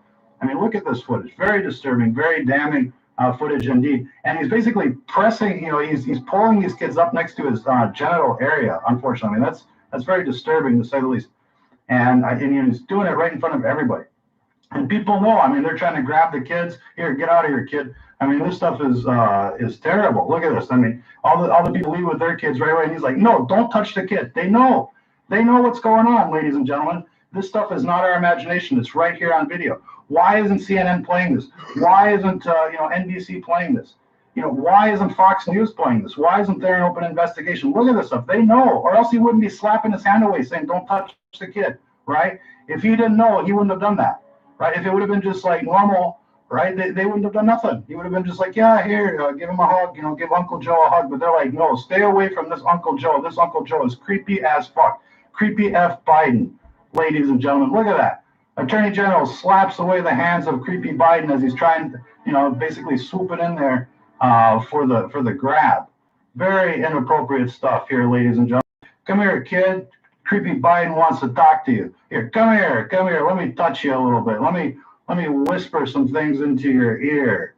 The fact that this man, Alfredo Rodriguez, claimed that this little black book and these circled names was the holy grail to dismantling and convicting the members involved in this massive pedophile sex ring headed by Jeffrey Epstein. And before Rodriguez could detail specifically the significance of these circled names, he died, supposedly of mesothelioma. So it remains a mystery why these names were circled, why Mr.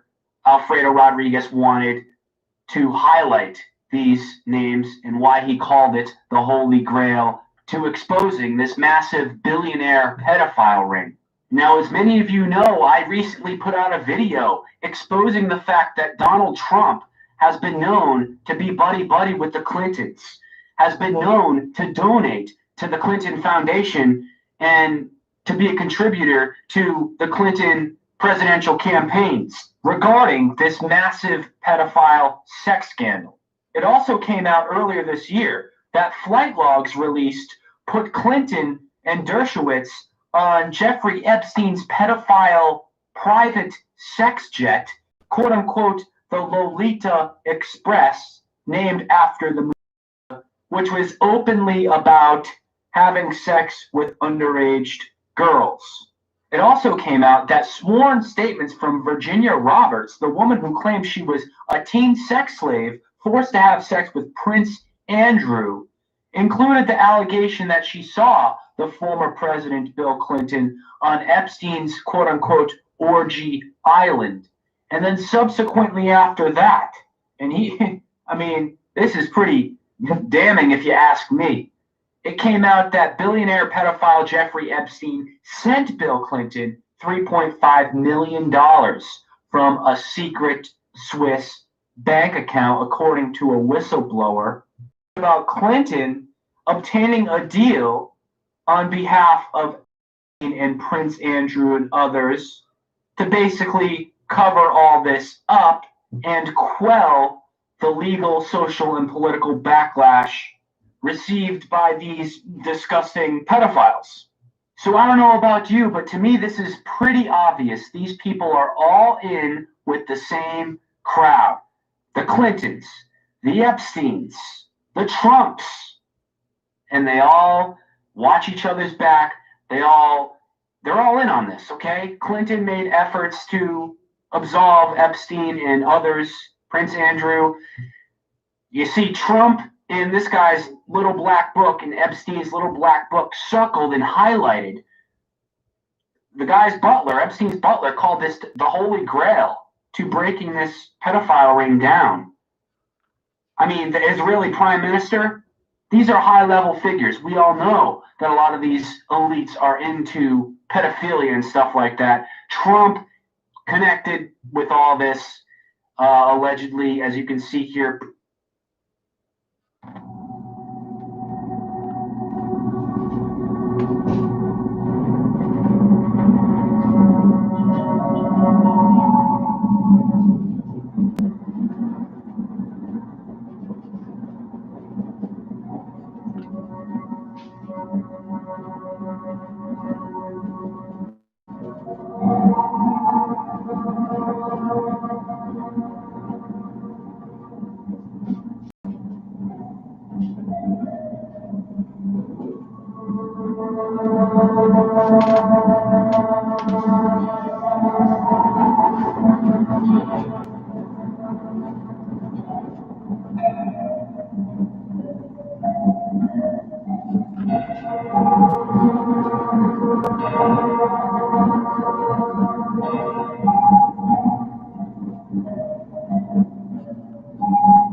She's real, baby, and she's got Noah's legs. We don't know whether or not she's got this part yet, but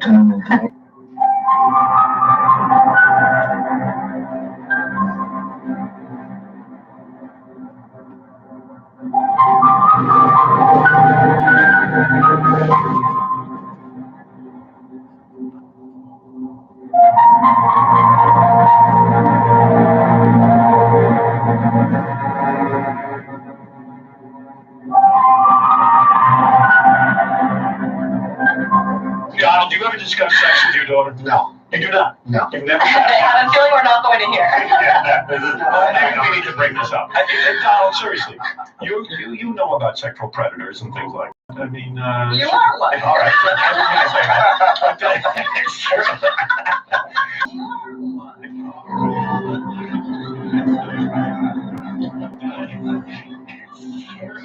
Please share your outrage, because I do share your outrage. This is nothing short of an evil horror unfolding before our eyes. We agree. Now, practicality, and folks, this is a practical issue. As we're on this downward spiral that we find ourselves, who gets to define inappropriate now? Who gets to define that this is age inappropriate now? Because you know what we've done? I will walk you through.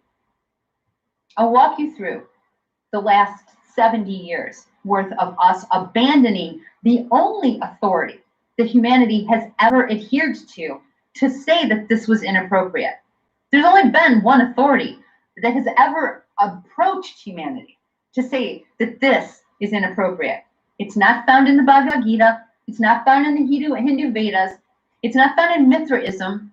It's not found in the Roman Empire. None of those people ever said that child abuse, of sexualization of children, of pedophilia, of castration of young boys for sexual perversion.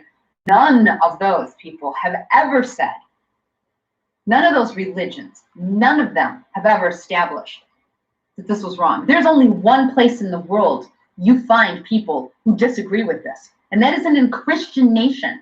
Is God gender neutral? Episcopal Church debates altering language in Book of Common Prayer to make it clear God is not male. They're going to make it clear, making the church gender neutral, changing the words, the pronouns.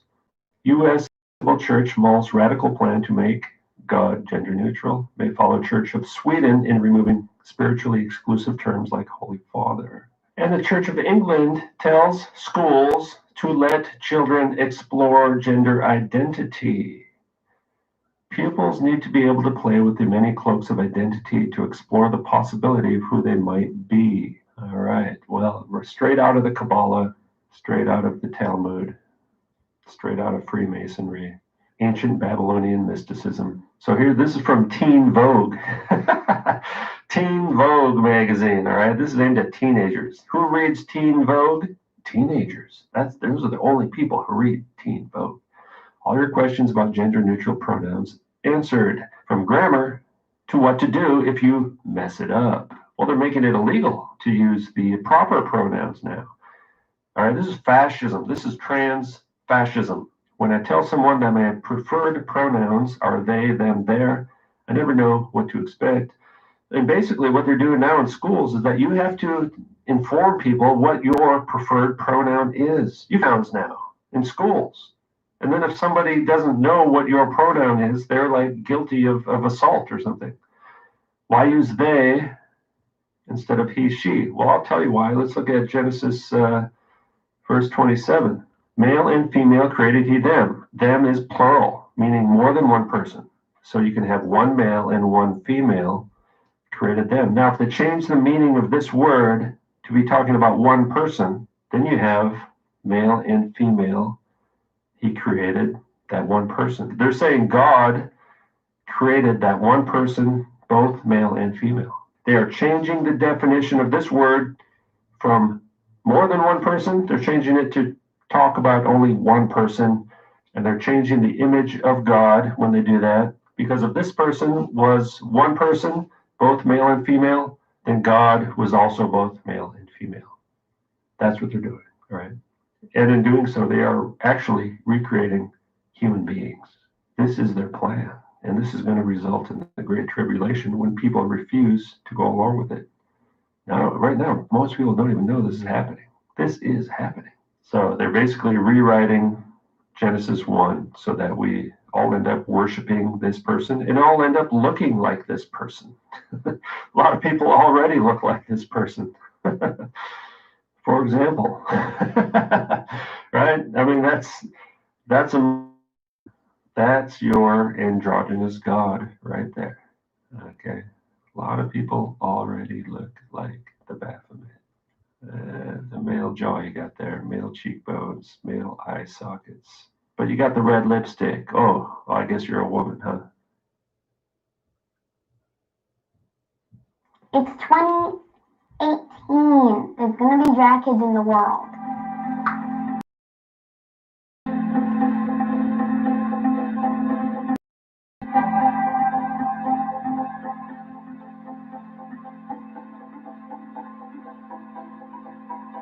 I got into drag when I was the first episode of RuPaul's Drag Race.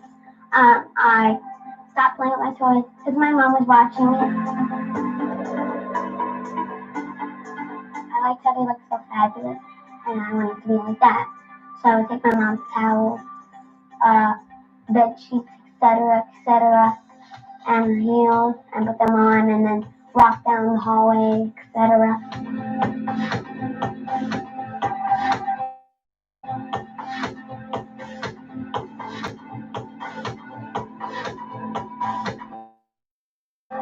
I would try to look like Courtney, but it would turn out to look like a disastrous monster.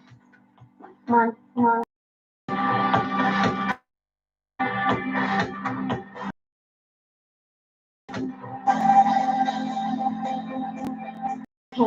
My mom's friend said to make That's it's amazing, right, Jimmy? Oh, isn't that lovely? Keep it as my drag queen. Mommy, where are you? That's what you're turning all the boys into?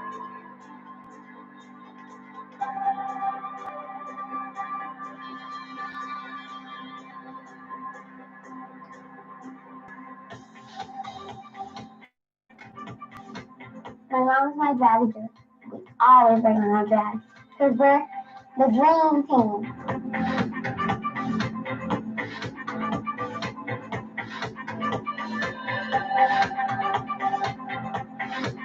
You can express yourself however you want. And there's no boundaries to what you do.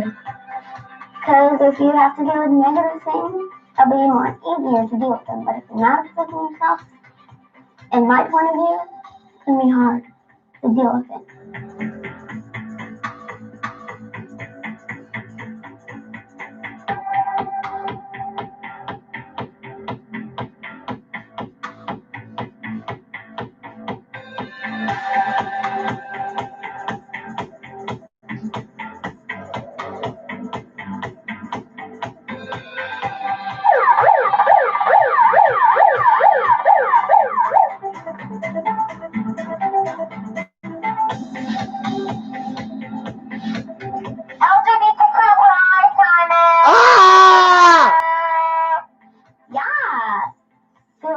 Amazing that there's so many other drag kids. Just like my mother would be herself all in that and pay the haters no mind, because they'll never be as fresh as you and I. Anyone can do drag, even do it. Woof woof. Thou shalt not lie with mankind, as with womankind. It is abomination. Abomination! Wear that which pertaineth unto a man. Neither shall a man put on a woman's garment, for all that do so are abomination unto the Lord thy God. Doesn't matter if you're a boy, girl, or somewhere in between. We all are part of one big family. Gaming's happy. Queer kid stuff. You are enough. You're at Queer Kid Stuff. Yeah. Is everything in place? The Matrix is everywhere. It is all around us. You can see it when you look out your window or when you turn on your television.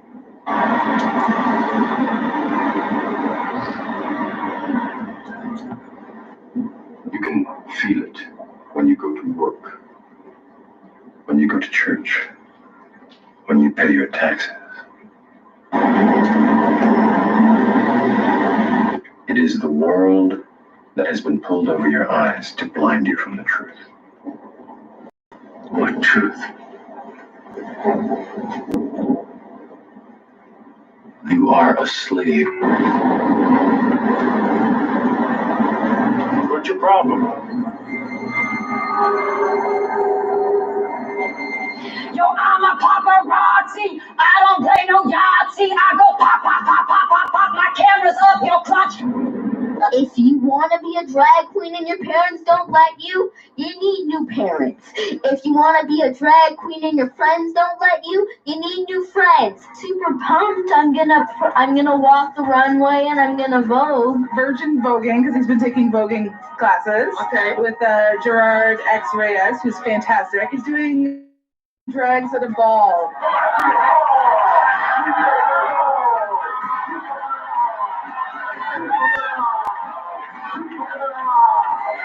For this cause, God gave them up. For this cause, God gave them up unto vile affections. For even their women did change the natural use into that which is against nature. And likewise also the men, leaving the natural use of woman, burned in their lust one toward another.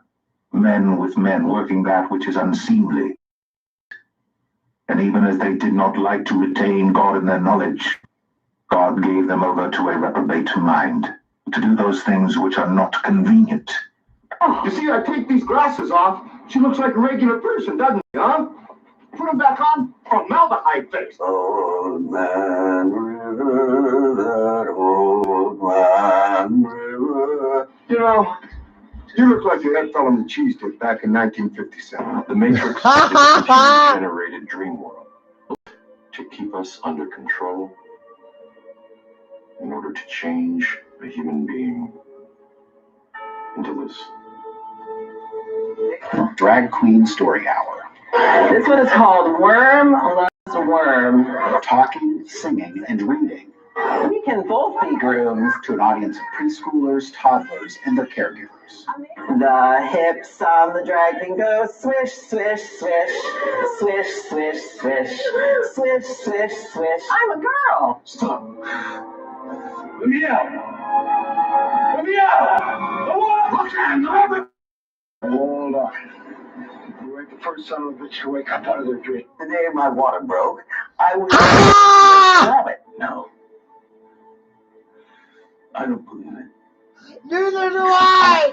Don't you need? You need a Brazilian plastic surgeon. I've got one that can see. Are you listening to me, Neil?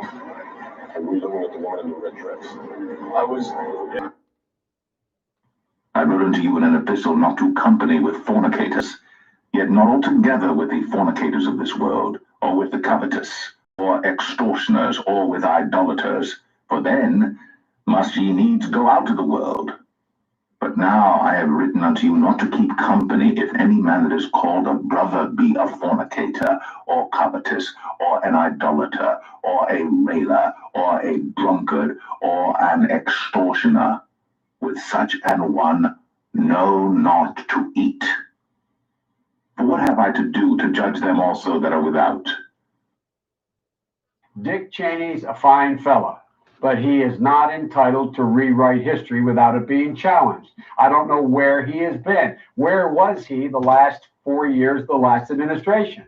First of all, I actually like Dick Cheney for real. I get on with him. I think he's a decent man.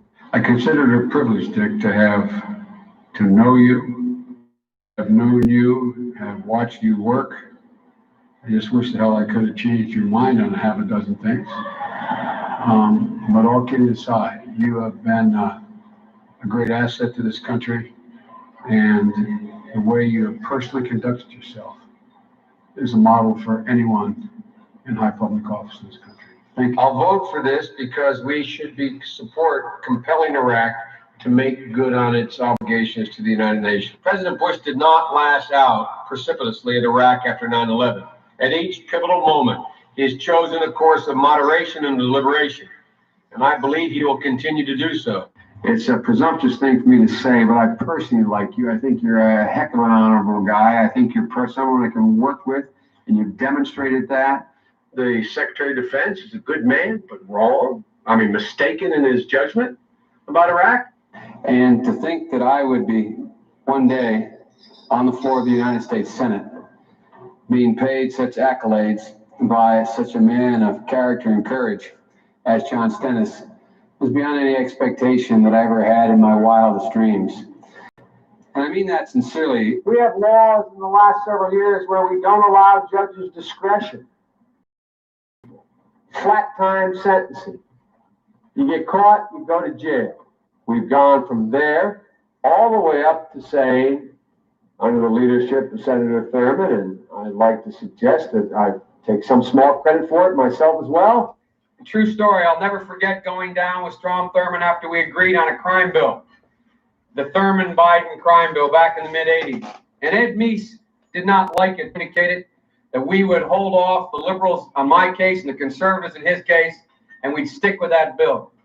Strom Thurmond is in every respect a son of the South. And as it was said of Robert E. Lee, Strom is an opponent without hate, a friend without treachery, a statesman without pretense, a soldier without cruelty, and a neighbor without hypocrisy. That's been the story of My relationship with Strom were occasionally referred to as the odd couple. Little did anyone think, including me, that when I had an opportunity to be a ranking member with Strom, that I would grow to have such genuine and deep affection for him. James Powell Smith described General Stonewall Jackson, the great Confederate general, when he said, and it could easily be a description of Strom Thurmond, he was an avalanche from an unexpected quarter, a thunderbolt from the sky, and yet he was in character and will more like a stone wall than any man that I have ever met. That seems to me to sum up Strom Thurmond. He is like a thunderbolt from the sky. He is a man who lives by his principles and a man who has gotten all of us to understand what they are. And I know of no man with whom I've served or a woman who has as star-studded a past and as promising a future, looks to the future all the time as you do. It's an honor to be asked to be here, Strom. James Strom Thurmond. Senator Joseph Biden. Fritz, he was one complex guy.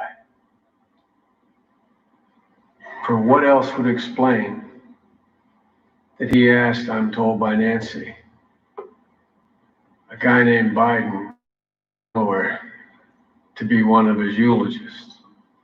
I'll never figure him out. And Strom, I won't forgive him.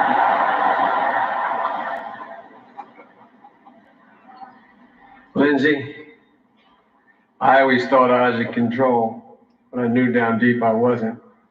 And I think this is his last laugh. For what else could explain a Northeast liberal's presence here as the only outsider speaking today? I love Bernie, but I'm not Bernie Sanders. I don't think 500 billionaires are the... I love Bernie, but I'm not Bernie Sanders. I don't think 500 billionaires are the reason why we're in. I hope my grandkids grow up to be, don't listen to their parents who all decided to do something, run the World Food Program, another one be Attorney General, another one run a social organization for at-risk youth. You know, they got all this education, and you know, I should have had a Republican kid. So when they put me in a home, I'd have a window with a view. You know what I mean? But now there's going to be no view. But all kidding aside, we have not seen this huge concentration of wealth. The folks at the top aren't bad guys. I get in trouble in my party when I say wealthy Americans are just as patriotic as poor folks. I found no distinction. I really haven't. Wealthy Americans are just as patriotic as poor folks. I found no distinction. I really haven't.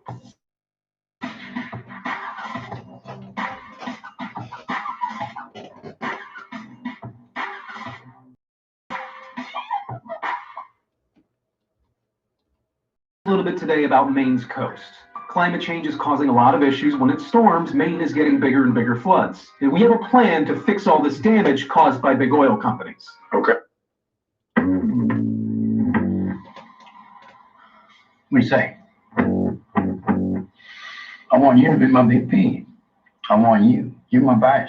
Well, George, I'm the CEO of a large company. And I have been Secretary of Defense. And I have been White House Chief of Staff. Vice Presidency is a mostly symbolic job. However, if we came to a different understanding, I can handle it. Right. I got a plan. I know the direction. When you have power, people will always try to take it from you, always. Nothing can break me down. Are you even more ruthless than you used to be? Right at the door. First in command. When I take the stand, who's the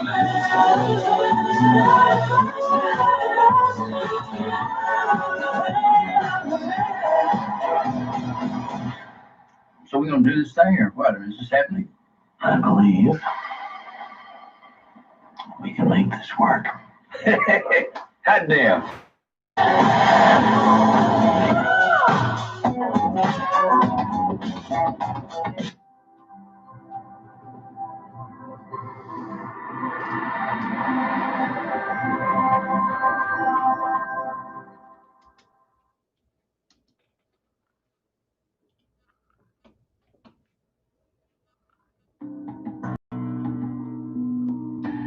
1976, Spidey Stories, comic book. Senator Collins is leading the charge to bring the cost of insulin down, to do what's right for kids like Ruby. As we reopen, don't you want your pocket of America to stack its own?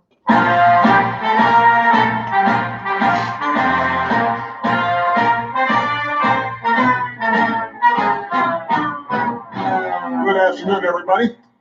Everybody is sad when their side loses an election. We have to remember that we're actually all on one team. So win or lose in this election, that was always our mission. That was our mission from day one. That's the way politics works sometimes. We try really hard to persuade people that we're right. We try even harder the next time. We're all on the same team. All right. Thank you very much, everybody.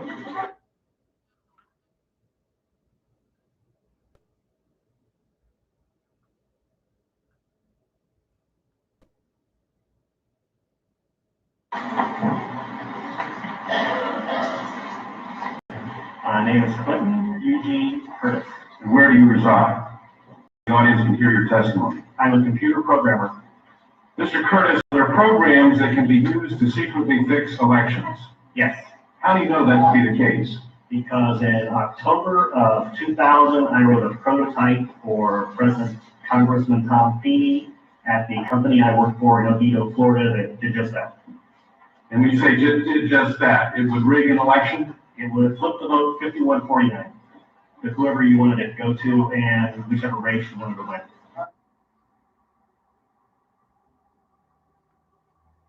The presidents in America are not elected, they are chosen beforehand. That's a bold statement. That's a bold statement. It says Ronald Reagan was written up in the Webster's Dictionary as the next president of the United States even before the elections were held. And the publishers of the dictionary had no explanation as to how that took place. So obviously they were well aware who was going to be elected. They knew, and they know already in America who's going to win this one. They know whether it's Bush or Gore. At the moment, Gore's ahead in the polls, but I still think Bush will get it because he belongs to the skull and bone society. But either way, the New World Order society wins. Well, I mean, I don't think it matters who's president. I'm one of those people. What? You don't think it matters? Doesn't. Doesn't matter at all. Dude, Hillary Clinton goes to those Bilderberg meetings. It's like the Illuminati stuff, right? She probably hooked up with some guy wearing like a goat's head, and then she goes out on TV and she's talking to people who drive snowplows, like she can relate to them. We project that Mr. Gore is the winner in Delaware. This state has voted with the winner in the Actually, give me 1 second. I'm so sorry to interrupt you. Mike, you know I wouldn't do this if it weren't big. Florida goes for Al Gore. It was election night 2000, and everything seemed to be going as planned. In New York, Al Gore is our projected winner. The Garden State is green for Gore. Then something called the Fox News Channel election in favor of the other guy. I interrupt you. Fox News now projects George W. Bush the winner in Florida, and thus it appears the winner of the United States. Now, what most people don't know is that the man who was in charge of the decision desk at Fox that night, the man who called it for Bush, was none other than Bush's first cousin, John Ellis. You know something? We are going to win Florida. Mark my words. You can write it down. Second, make sure the chairman of your campaign is also the vote counting woman. Now, in America at the moment, we have the elections coming up. You've got Bush and Gore. And the one that I'm hedging my bets on, and I'm not really a betting man, but if I was to use the phrase, would be Bush. Bush, of course, belongs to a society that his father belonged to before him and his father before him. The name of the society is called the Skull and Bones, sometimes called the Order, sometimes called 322, and they become puppets on strings and do exactly what they're told. Do they realise they're becoming used in that role as puppets, or are they willingly going along with it? They must know. They must know. They can't be stupid. I mean, these people, I'm just waiting for one bold politician to stand up and tell the people what I'm saying. You both were members of Skull and Bones, a secret society at Yale. What does that tell us? Not much, because it's a secret. Is there a secret handshake? Is there a secret code? I wish there were something secret I'd manifest. 322, secret number? There are all kinds of secrets, Tim. It's not as if it's just Republicans who have monkeyed around with elections in the past. Sometimes Democrats have too. You know, whenever people are in power, they have this tendency to try to, tilt things in their direction. The process is rigged. This whole election is being rigged. First of all, it's rigged. And I'm afraid the election is going to be rigged. I have to be honest. You could even rig America's elections. Out of these troubled times, our fifth objective, a new world order, can emerge. We have before us the opportunity to forge for ourselves and for future generations a new world order. When we are successful, and we will be, chance at this new world order. The affirmative task we have now is to actually create a new world order. Creating the kind of world order that I think all of us would like to see.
Jehovah that altered very likely. I can't tell you.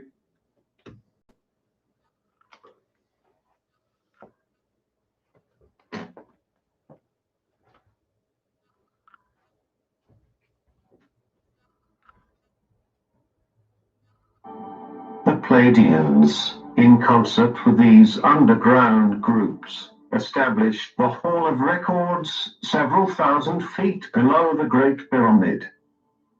The Sphinx was later erected by another group of Egyptians to mark the entrance to the portal. The pyramid was completed in approximately 10,500 BC. It has only been in the last 20 years that scientists on your world have correctly dated the Great Pyramid. Until recently, it was assumed this device was linked to various other pyramids that were constructed, using the labor of the Egyptian people to serve as tombs for the pharaohs.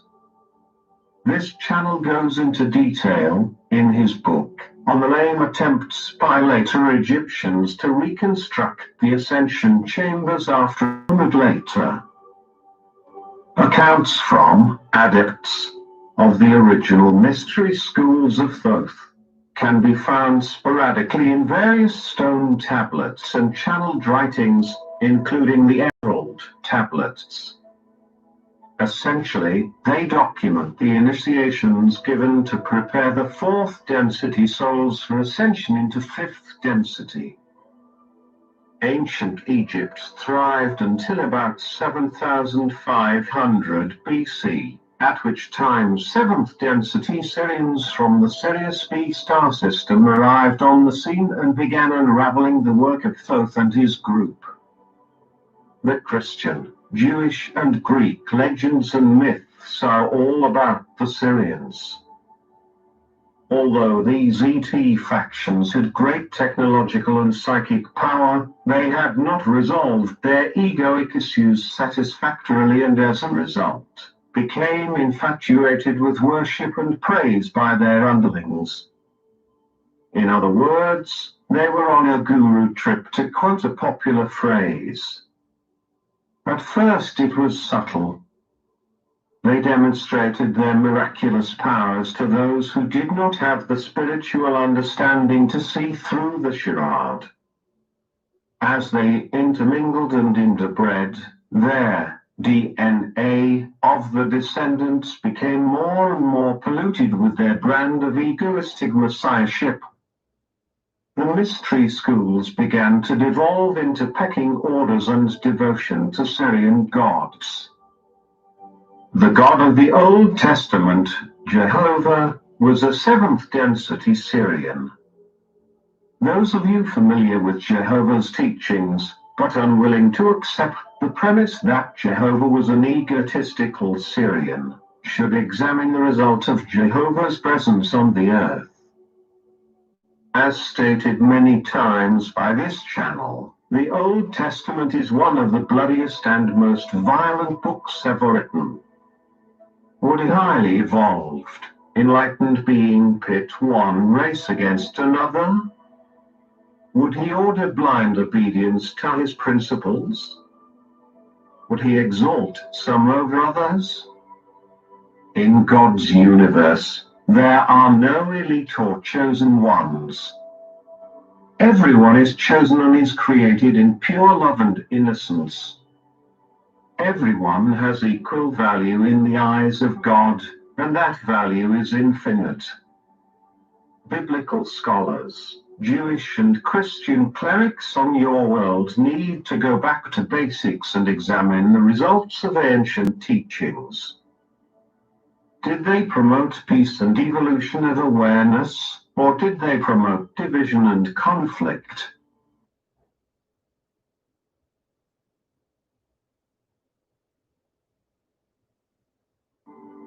There are some factual aspects to the story as told in the New Testament of the Bible, but there are many distortions.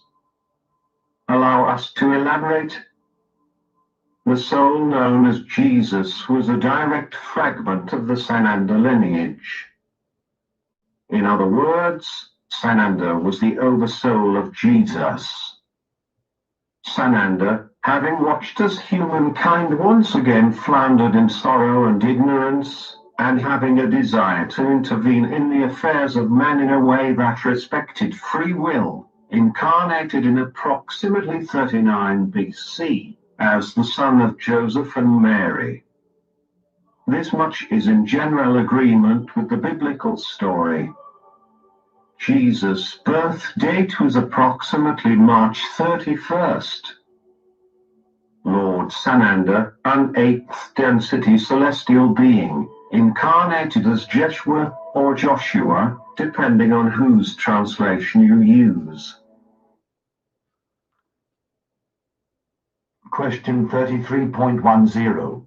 Questioner, I would ask you if you are familiar with a motion picture called the Ninth Configuration. Are you familiar with this? Answer, I am not. Rescan your mind and see this configuration called the Ninth Configuration. Question 33.11.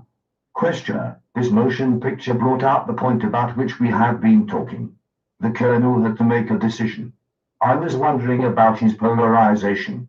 He could have knuckled under, you might say, to the negative forces, but he chose to defend his friend instead.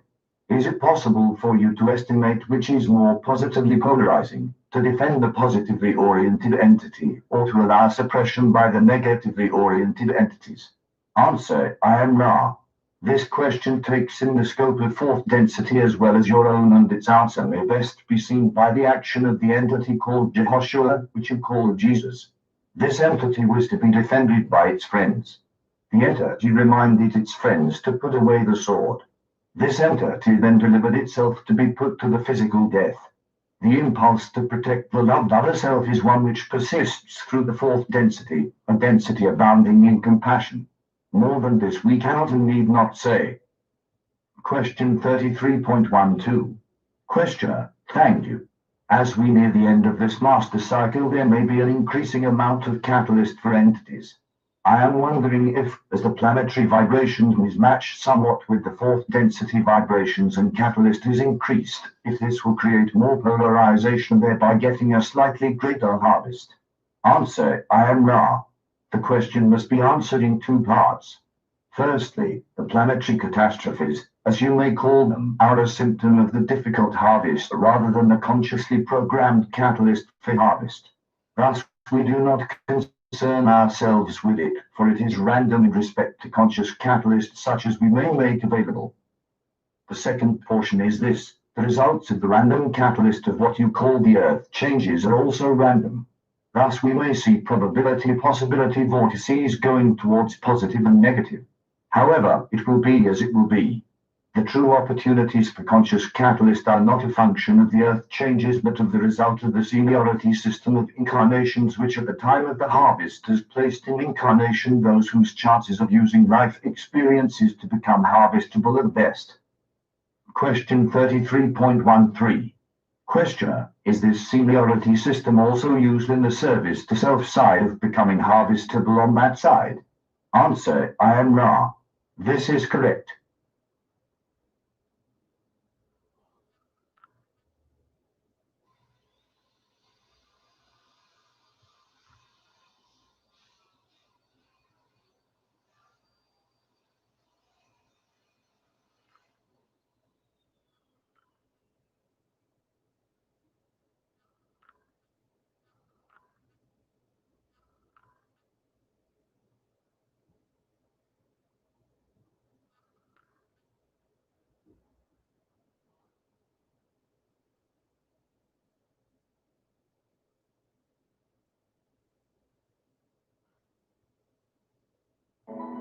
Being from 8th density, he retained many of his spiritual abilities, despite the very dense environment he was born into.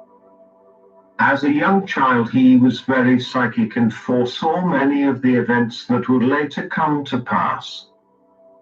Mary and Joseph were at odds with the political establishment to some degree, and they were not married when Mary became pregnant. The virgin birth story is made up. Certain ET factions have the capabilities of impregnating women without going through normal sexual means, but in this case Jeshua came in through normal means. To avoid the social and political consequences of giving birth out of wedlock, and to remove themselves from the oppressive beliefs of the authorities, Mary and Joseph migrated toward Galilee and eventually near the Dead Sea, where they briefly took refuge with the Essenes. Mary and Joseph left Jeshua in their care and returned to Galilee. Jeshua later joined the Essene order.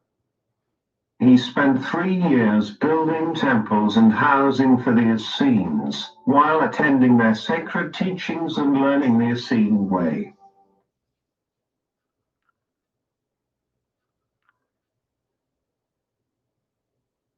He was raised in a Jewish family. We found out more about his biography than anybody has ever known. He was Jewish, and their family had to convert to Catholicism, or they would have been killed or driven out of France. So they changed to Catholic because they had to, and Nostradamus was never happy about that either.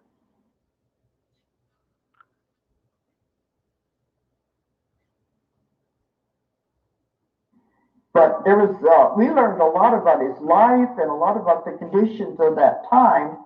That, to me, it was living history. But he also, let me show this one piece here before I get into this other. I have one little thing I want to show there. Let me say something first, and then we'll show it. Okay, he saw a lot about computers. You got to remember, this was happening in 1986. I got my first computer in 1985, and you know those times. If you remember them with the MS-DOS, and They were the very first computers.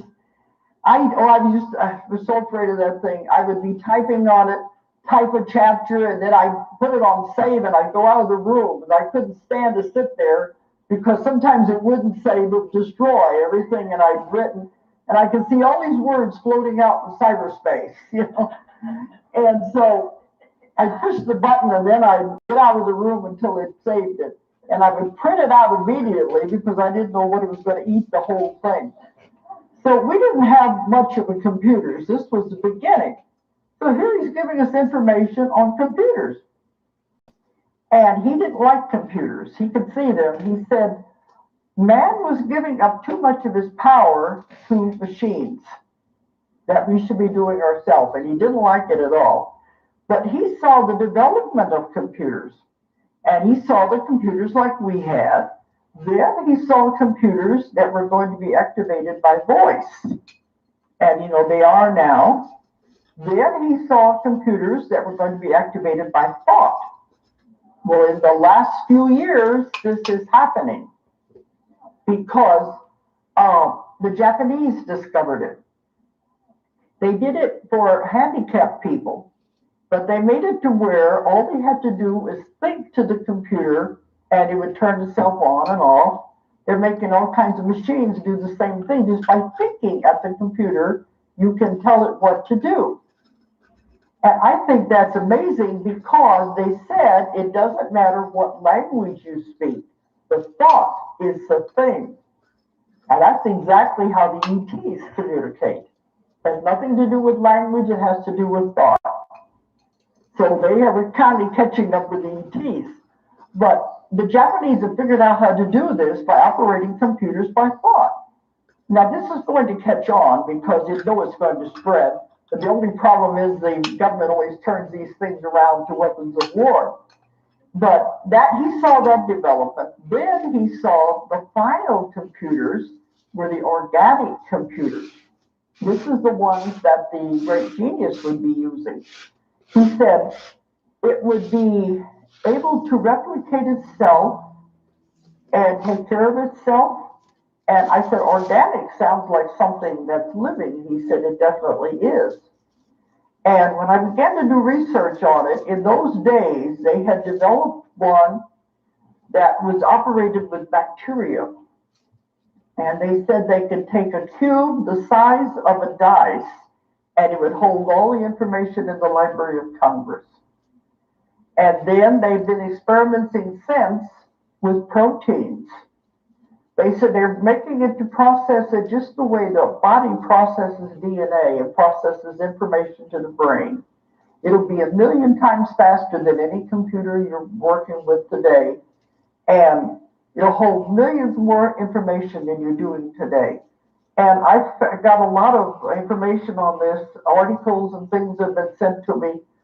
In not too far in the future, a computer will be like nothing more than a bowl of water.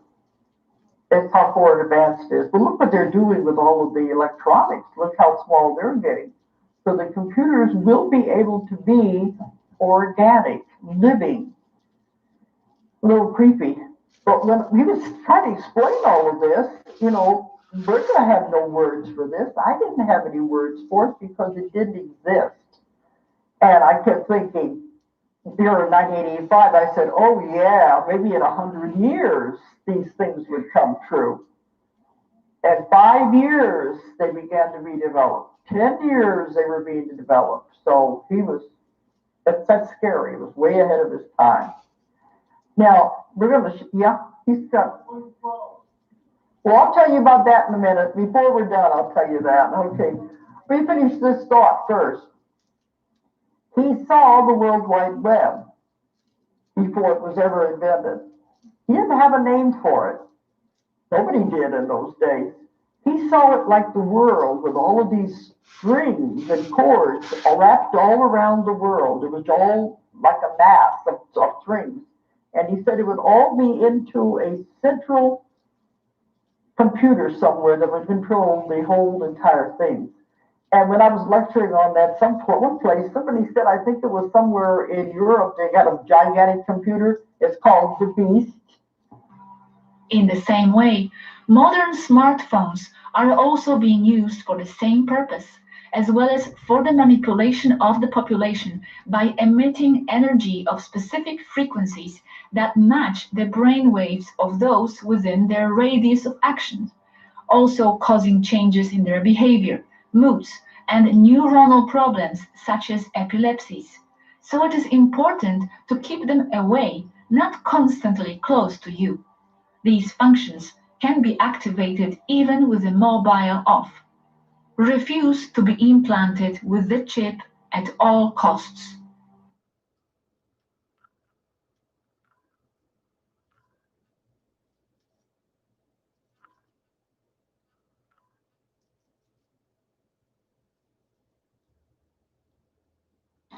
This is using its supposed intractability and so, in a very nasty way, this was a brilliant plan to leave the entire planet cashless.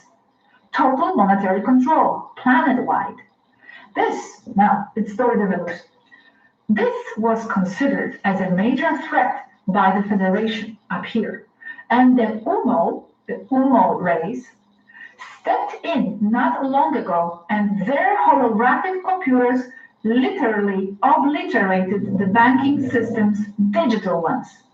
The UMO now have set up an amount of algorithms controlling Bitcoin, protecting it, and filtering out all the negative aspects of this cryptocurrency, not so crypto.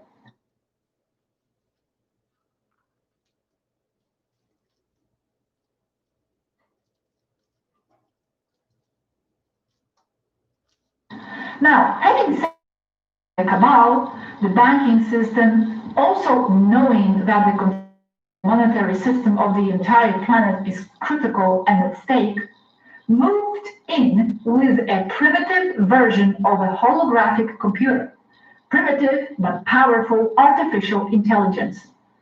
The Federation's computers, taking information from the UMOs, found that this supercomputer is under the Denver airport dump and is known as the Red Queen and or its subsets.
Hello, Zvaru. It was a very intense essay you wrote, the Biology 3. I have some questions about it. First, let's talk about the Red Queen. You said it controls all internet and all information is passed to her in real time. So one question is, why does the cabal allows this information to flow around? And secondly, if the internet is a way to control us, why are you communicating through the internet now with us? Hello, Gosha. Responding the first question about the cabal. The cabal doesn't have 100% control over the internet. Many races, Diezli and Tiplex, Arcturians, are protecting the internet. And they are attacking this internet in many ways. They also have a system that is to first discredit people so others won't follow. They cannot be simply shutting off all the YouTube channels that don't agree with them altogether, or the people will see that as an overt attack on their freedom. They want to manipulate the people's perception, so it's they themselves who call for these kinds of contact communication to be stopped. And many YouTube channels are going offline, silencing them. The second question, why the internet? Because it's the best I've got. And we must only use the technological means already present in the planet, not introduce new ones. Having said that, we are all aware that they are listening. So this information, this chat now, is it being fed back to the Red Queen? Is she reading it? If so, how will she react? She is reacting, hence the attacks we are receiving and will receive. Maybe not all. I am not saying that she all.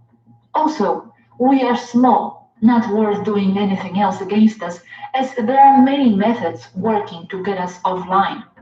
Discrediting and shaming comes first, then direct shutdown, and then elimination. They won't go to the last before trying out the first. Okay, now talking about Red Queen, is this the non-terrestrial AI or terrestrial? Terrestrial, but with a negative ET behind her.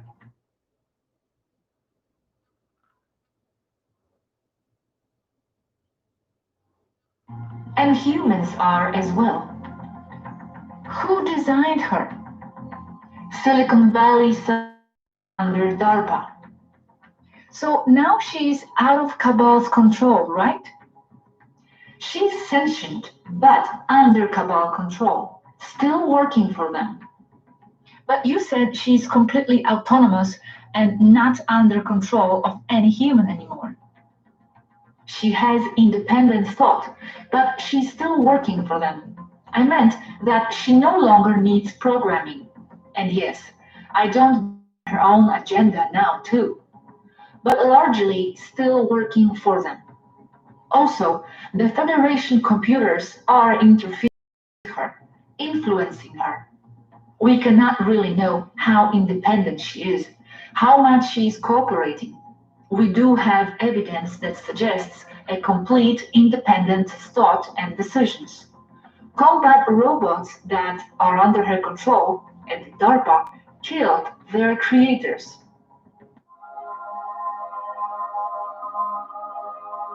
It lives without a mind, kills its creator. Hail and ice causing devastation and tout un shalom, long croissance.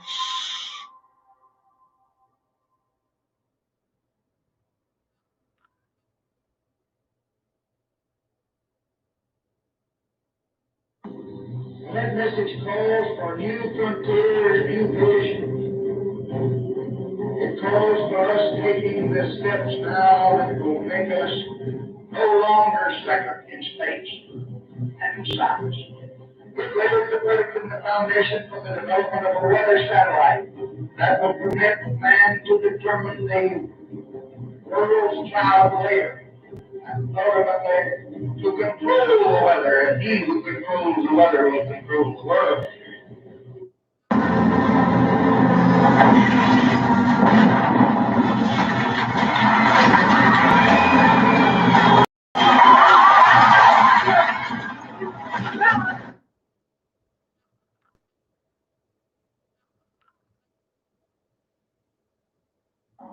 That is supposed to operate the entire system. But he described the World Web exactly. Okay, Greg, put this one up here. Okay, this is something that one of my... Along the banks of the Dead Sea, Jeshua learned to have respect for Mother Earth and had a hand in helping bring the much-needed rain, scarce in that region. The Essenes were strict vegetarians and taught a respect for all life forms. They were regarded as strange and antisocial by the governments of the land, but were left largely alone, as they seemed to pose no threat, and always paid their taxes, even though they did not believe in such matters. When Jeshua turned about 16, he and a group of fellow Essenes traveled east to India, where he met several Indian gurus and saints. He studied for about 2 years with a guru who taught him a great deal about the mysteries of life. When he returned, and during a dangerous visit to see his parents in Galilee, he met and fell in love with Mary Magdalene, who was a dancer and entertainer, and only very briefly prostituted herself when tied in love with each other and had a child.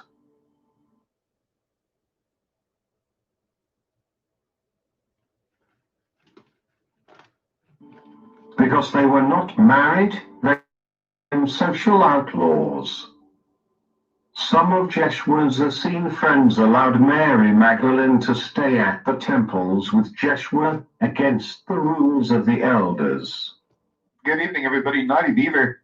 I got emotional. I was trying to film this video earlier. It's surreal to me what I'm going to show you tonight and to the whole world. When this sets on with the world. I hope it does. This is my legacy to the world from me. But in truth, it's Nostradamus' legacy to unite the world. When I started this show, I wanted to explain something about Jehovah. I gave you what the Palladians had told the world, but I gave you one particular individual that I've seen. And one of the problems I have with that man is that he was trying to debunk the great sign in heaven. He was telling Christians and people around the world that it didn't mean anything. All of it is written in the stars. The prophecies of God are immutable. Nostradamus knew that everything is written in the stars. It was created before the universe was created. There is no alignment like this that will ever happen again. I will guarantee it because of one reason. It's the moon. It won't be here.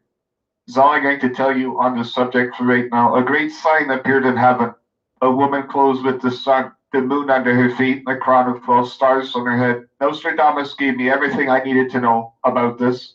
So good, in fact, that he drew it to make an idiot proof for Christianity.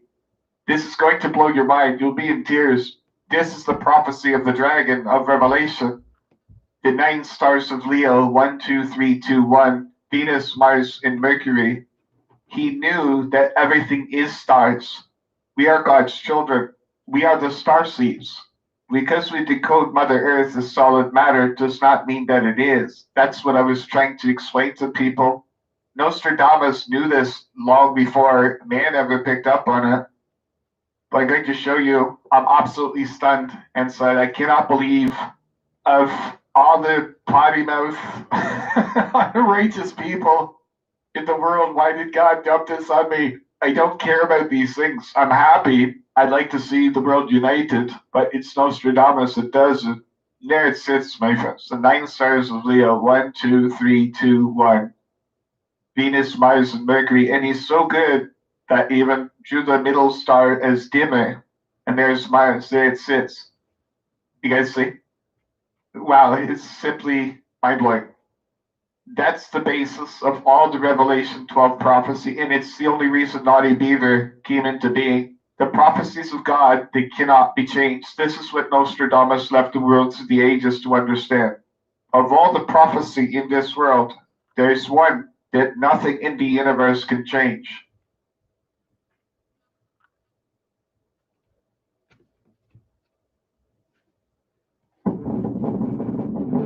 What if this tech will allow you to see into the future or even revisit it? Today, we'll discuss a top secret project said to have come from reverse engineered ET technology. Its purpose? To enhance a person's mental and psychic abilities, allowing them to see into the future or even the past. But when and how and where did this technology come from? And if it is real, then who's been using it? And for what purpose? Don't miss Project Looking Glass on edgeofwonder.tv today. Remote view or precognition and retrocognition. This is where an individual can clearly see objects or locations in his mind very accurately and even see future events or past events. To really get into the nuts and bolts of this, we wanted to introduce Bill Wood, who was the Special SEAL Team Unit in Iraq. He was interviewed on the Project Camelot channel with Carrie Cassidy. What is interesting, during the first part of the interview, they actually wanted to be in a public space, but soon you can hear helicopters flying around outside, which never stops. So they then moved to a private setting. Now, the main purpose of this interview was to talk about who he called the Oath Keepers. These are people who focus on keeping what is in the best interest of the Constitution and the American people. Bill was really there to expose the National Defense Authorization Act, as he believed this was the end of our constitutional rights. He explained that this act considered America a war zone, and American citizens are now subjected to arrest and detainment outside of the constitutional protections of trial by jury, the right to an attorney, and many other rights which are stripped away in this bill. That's crazy, man. Super, it really is. The media never informed the public about what it truly is, and the way it is written makes the language sound as if it's protecting American citizens. But through complex wording, pages that go on forever, it basically describes that every citizen is a potential threat. And they make it extremely long so no one will actually read it and come to that conclusion. Yeah. But get this, before his death, Senator John McCain was pushing an updated version of this bill to be passed in 2018. So Bill Wood was really there to expose this bill, in which he was deeply worried about. But soon, the conversation takes a very interesting direction when he starts to talk about Area 51. Bill raises a very important question to confirm his credibility. He says, why do you think Area 51 is so secret? Here's what Bill says in his own words about Area 51. The U.S. has dozens, if not hundreds, of vehicles that are more than capable of space flight, and make it so we would have a fleet of vehicles that would be seemingly extraterrestrial. And the reason that that has to be kept that way is because if you know that those vehicles exist, you start to question the technology that they're based on. And when you start to do that, then you start to question why we're still using petroleum products and solid rocket boosters and everything else, and things get quickly out of hand after that. So to keep those vehicles a secret is to keep everything else a secret, which is why you would need that level of security to prevent anybody from finding out about it. Aside from this, the YouTube channel Where We Go One, We Go All had a great breakdown of the S4 facility, which permanently has a white rabbit on the floor of 4-2. And Alice in Wonderland is a theme throughout the facility. And for those Hitchhiker's Guide to the Galaxy fans out there, we all know how the book answers the question to what is the meaning of life, the universe, and everything else, which is the number 42. Makes you wonder if the authors were aware of this. This then leads Bill to talk about Project Looking Glass and Project Stargate. He said the government was using this tech to see the future, but there was a problem when they tried to see past 2012, and eventually the project was complete. Here, recorded in temporal medium for your generation and your future generations, are my foretellings concerning your recent past, present, and future. They serve to warn and to some measure protect you. As although indelibly written, many are not as yet set in stone, that some by open possibility and by clever discovery of the secret keys therein may be beneficially influenced with the hope of avoiding detrimental effect and resulting in an alternative future, and that better serves mankind. Take heed then, understand them, and make changes to good effect, and avoid the worst. They are not to be understood by everyone, not for unlocked, open knowledge, as the right hand knows what the left is doing. Only a few out of the veil of secrecy can and will determine this hidden knowledge, that parts may be of alternative future, and certain prophecies averted, and of myself gladly proved wrong. Find my keys and unlock your future. Some events you cannot influence and are beyond mankind's control. And of course there is the prophecy which could never ever be of my own and are of God and cannot be changed. They are set in stone and cannot be changed or influenced even in the slightest degree. Take forewarning and be as best prepared as you can. He said this is when the timelines began to converge at this point in 2012.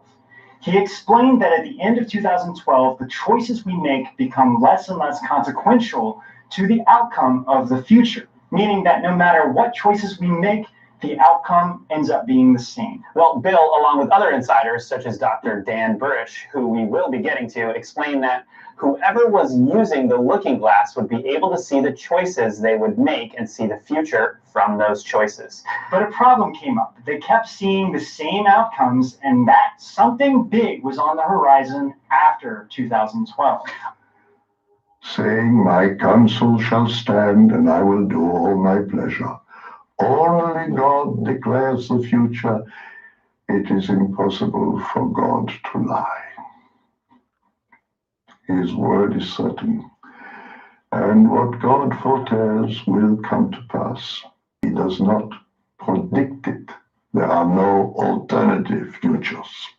Overall, they saw two possible outcomes, but no matter what they tried to do to change it, in the end, there were only these two outcomes, which they called Timeline 1 and Timeline 2. Timeline 1 is that there is a great spiritual awakening where the human race will go through a massive spiritual awakening and learn to see the truth of everything that has been hidden and kept from us for centuries. It is like we'll truly have our minds, spirits, and bodies become unlocked and enter a very peaceful world. Hidden gold in mystic deed, the divine word gives essential substance in heaven and earth. Body, soul, spirit, having all power, as much underfoot as is in heaven revealed. Timeline 2 is not as nice. It is where a great catastrophe will happen and destroy most of our world and the life on the planet. So the deep state started to make preparations for these two timelines. Two great masters, friends become. Their great power increased this day. The new land, its highest peak,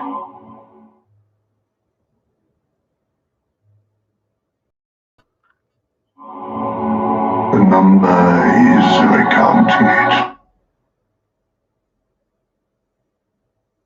to the bloody one.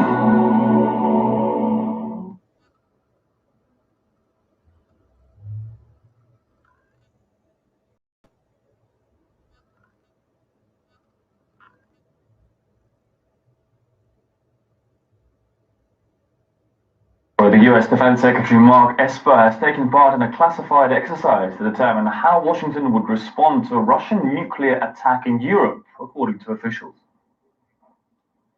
The scenario included a European contingency, where you are conducting a war with Russia, and Russia decides to use a low-yield, limited nuclear weapon against a site on NATO territory, and then you go through the conversation that you would have with the Secretary of Defense, and then with the President, ultimately to decide how to respond.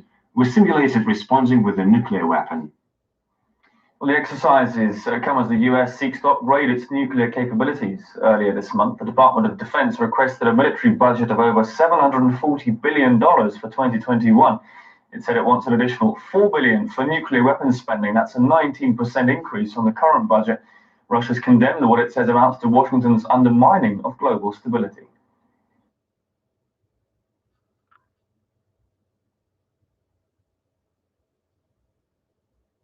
So the interesting aspect is that with those two timelines, the deep state wouldn't even acknowledge the first timeline, which was the Great Awakening. They would only talk about the second timeline, which was the catastrophe. Like, they just were not acknowledging it at all. But the funny thing is they still refer to that one as the second timeline. Right. Yeah, timeline 2. Yeah. So what was timeline 1, people?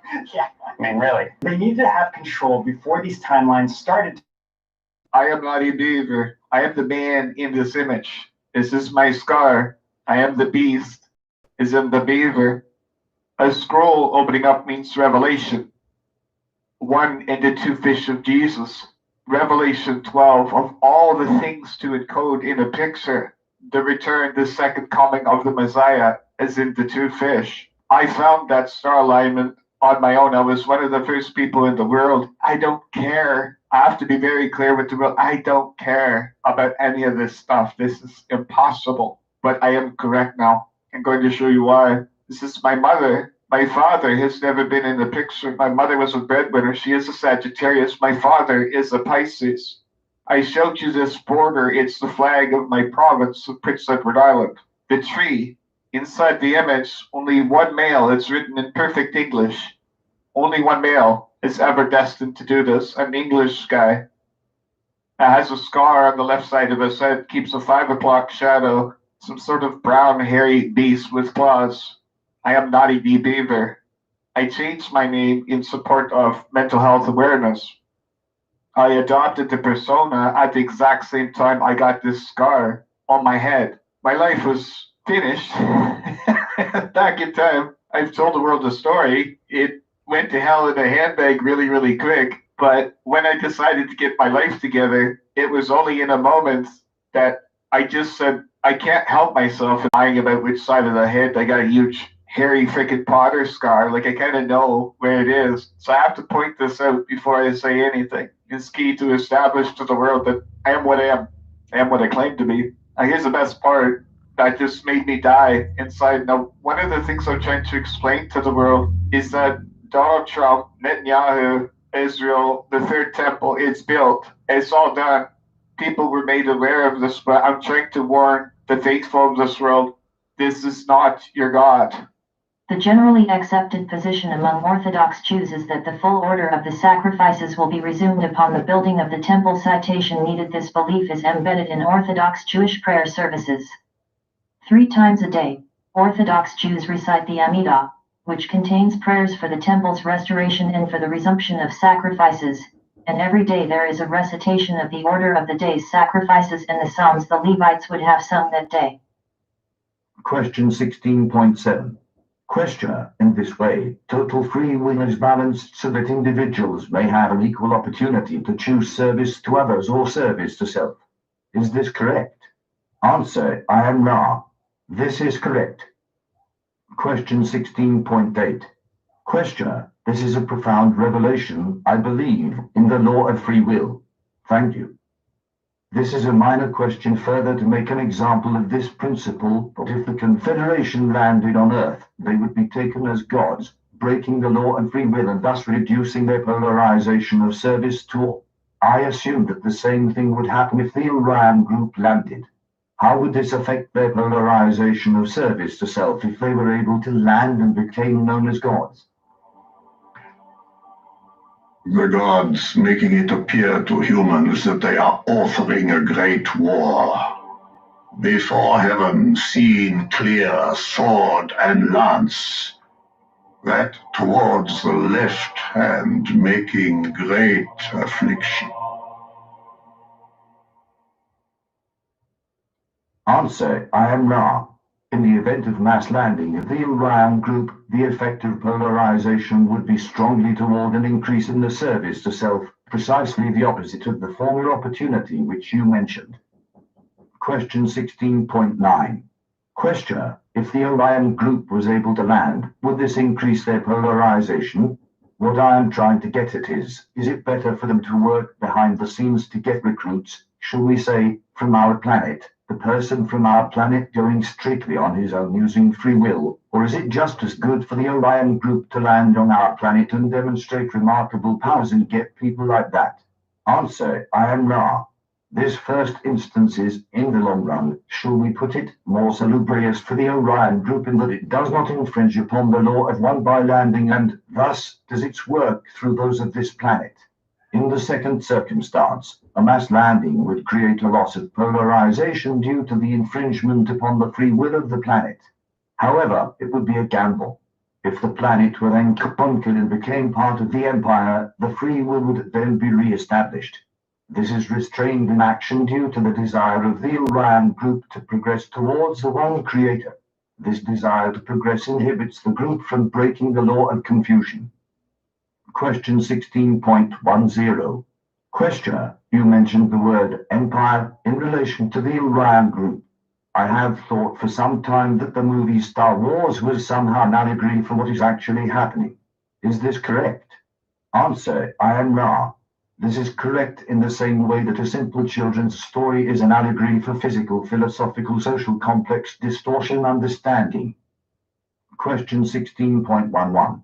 Questioner, is there a harvest of entities oriented towards service to self like there is a harvest of those oriented towards service to others? Answer, I am Ra. There is one harvest. Those able to enter fourth density through vibrational complex levels may choose the manner of their further seeking of the one creator. Question 16.12. Questioner, then as we enter the fourth density there will be a split, shall we say, and part of the individuals who go into the fourth density will go into planets or places where there is service to others, and part will go into places where there is service to self. Is this correct? Answer, I am Ra. This is correct. Question 16.13. Questioner, can you tell me the origin of the 10 Commandments? Answer, I am Ra. The origin of these commandments follows the law of negative entities impressing information upon positively oriented mind, body, spirit complexes. The information attempted to copy or aid positivity while retaining negative characteristics. Question 16.14. Questioner, was this done by the Orion group? Answer, I am Ra. This is correct. Question 16.15. Questioner, what was their purpose in doing this? Answer, I am Ra. The purpose of the Orion group, as mentioned before, is conquest and enslavement. This is done by finding and establishing an elite and causing others to serve the elite through various devices such as the laws you mentioned and others given by this entity. Question 16.16. Questioner, was the recipient of the commandments positively or negatively oriented? Answer, I am Ra. The recipient was one of extreme positivity, thus accounting for some of the pseudo-positive characteristics of the information received. As with contacts which are not successful, this entity, vibratory complex, did not remain a credible influence among those who had first heard the philosophy of one, and this entity was removed from this third density vibratory level in a lessened or saddened state, having lost what you may call the honor and faith with which he had begun the conceptualization of the law of one and the freeing of those who were of his tribes, as they were called at that time and space. Question 60.17. Questioner, thank you. I don't know if this question will result in any useful information, but I feel that I must ask it. What was the Ark of the Covenant, and what was its use? Answer, I am Ra. The Ark of the Covenant was that place wherein those things most holy, according to the understanding of the one called Mish, were placed. The article placed therein has been called by your peoples 2 tablets called the 10 Commandments. There were not 2 tablets. There was one writing in scroll. This was placed along with the most carefully written accounts by various entities of their beliefs concerning the creation by the one creator. This ark was designed to constitute the place from the priests, as you call those distorted towards the desire to serve their brothers, could draw their power and feel the presence of the one creator. However, it is to be noted that this entire arrangement was designed not by the one known to the Confederation as your way, but rather was designed by negative entities preferring this method of creating an elite called the Sons of Levi, Question 60.18. Questioner, was this a device for communication then? You also said that they drew power from it. What sort of power? How did this work? Answer, I am Ra. This was charged by means of the materials with which it was built being given an electromagnetic field. It became an object of power in this way, and to those whose faith became that untarnished by unrighteousness or separation, this power designed for negativity became positive, and is so to those truly in harmony with the experience of service to this day. Thus the negative forces were partially successful, but the positively oriented Mish, as this entity was called, gave to your planetary peoples the possibility of a path to the one infinite creator, which is completely positive. This is in common with each of your orthodox religious systems, which have all become somewhat mixed in orientation, yet offer a pure path to the one creator, which is seen by the pure seeker. Question 60.19. Questioner: where is the Ark of the Covenant now? Where is it located? Answer: I am Ra. We refrain from answering this query due to the fact that it does still exist and is not that which we would infringe upon your peoples by locating. Orthodox Judaism believes in the rebuilding of a third temple and the resumption of Korban sacrifices, although there is disagreement about how rebuilding should take place. Orthodox scholars and rabbinic authorities generally believe that rebuilding should occur in the era of the Jewish Messiah at the hand of divine providence, although a minority position, following the opinion of Maimonides, holds that Jews should endeavor to rebuild the temple themselves, whenever possible. The generally accepted position among Orthodox Jews is that the full order of the sacrifices will be resumed upon the building of the temple. There were alien influences on this planet that kind of introduced a black magic tradition. And the aim was to open a stargate, kind of a wormhole close to planet Earth with technological devices. What they imported through the open stargate was a shower of meteorites containing a substance that is very similar to the Earth-type black goo. It was kind of stored in a kind of oil schist covered with other stones, and these meteorites hit the Earth all over.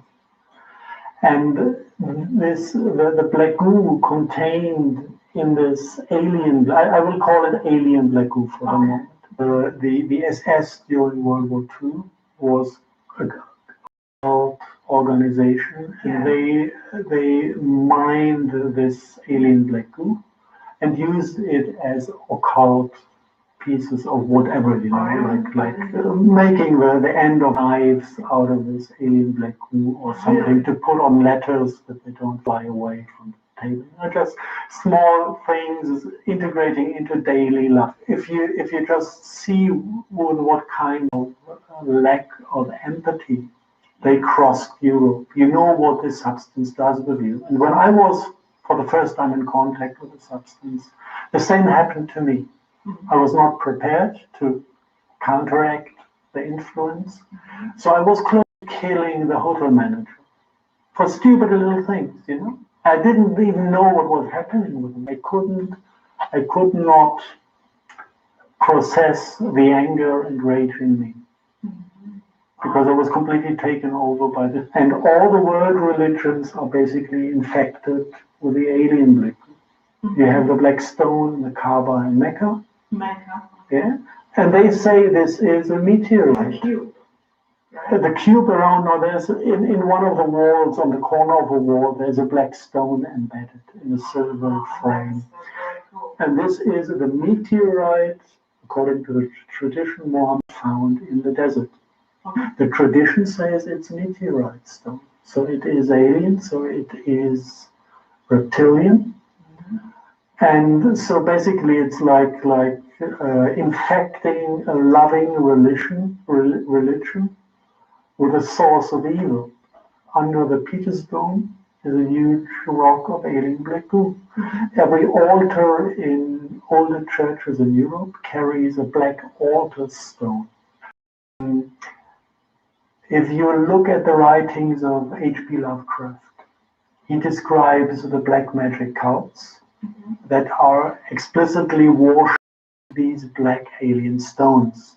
And there's one description of a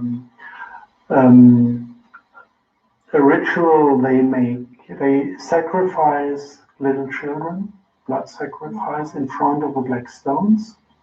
And then kind of etheric beings, demons, huge spider-like demons are coming out of the 3D projection, out of that stone, to absorb the energy released by the blood sacrifice. In the mythological tradition, they are described as demons. They are basically holographic projections out of an alien quantum computer.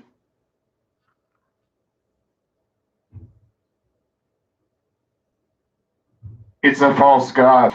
The Vatican is the head of the Jesuit order with the sons of Levi. It's not the Jewish people. They're being betrayed. They are being deceived. This being will be struck down. This is what I'm trying to tell the world. There is no fork-tongued preachers on this world that can change this fate. I don't care what they tell you, what they try and promote to you. This is the Antichrist. The world will never believe me because of where I'm going to show them the Messiah is returning. When they open their eyes and make their choice, they will realize that I am telling the truth. For those who serve this being, this is its fate. As prophesied, the world will run for Jesus when this is done. But you got to know where to run. I'm going to show you tonight. I hope the world gets something out of this. The great sign in heaven says the world gets Satan 1,260 days later. There's nothing in the universe that can change that fate if it came from God. Nostradamus clearly stated, you will see a great star blazing in the heavens. The serpent will be put upon the shore. Not far from Cancer, towards the north, the bearded star appears. Susa, Siena, Eritrea, Eritrea. Rome's great one dies the night it disappears.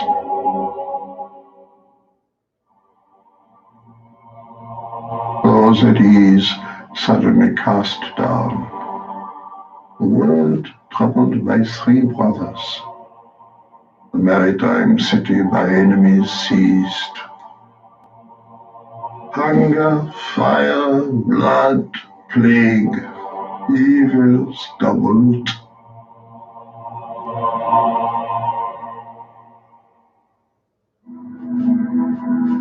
During the appearance of the bearded star, the 3 great princes enemies make, struck from the sky. Earthly peace trembles. Po, Tiber floods. Serpent put upon the shore.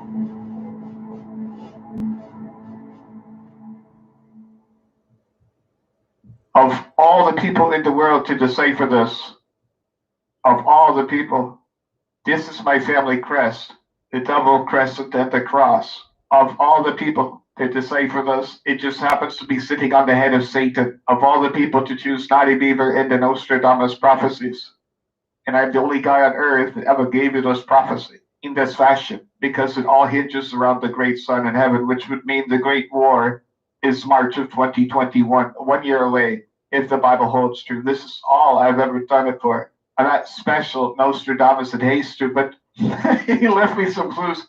He's pointing right at it. It's my family Christmas. I was looking at it as is this me? I'm supposed to tell this to people? Well, I've done it. This is where I've gone over these prophecies. I will give them all complete in the rapture. This will be a completely separate video you're going to watch. It will inspire the world if any of them get to see it. So there's your warning about Satan.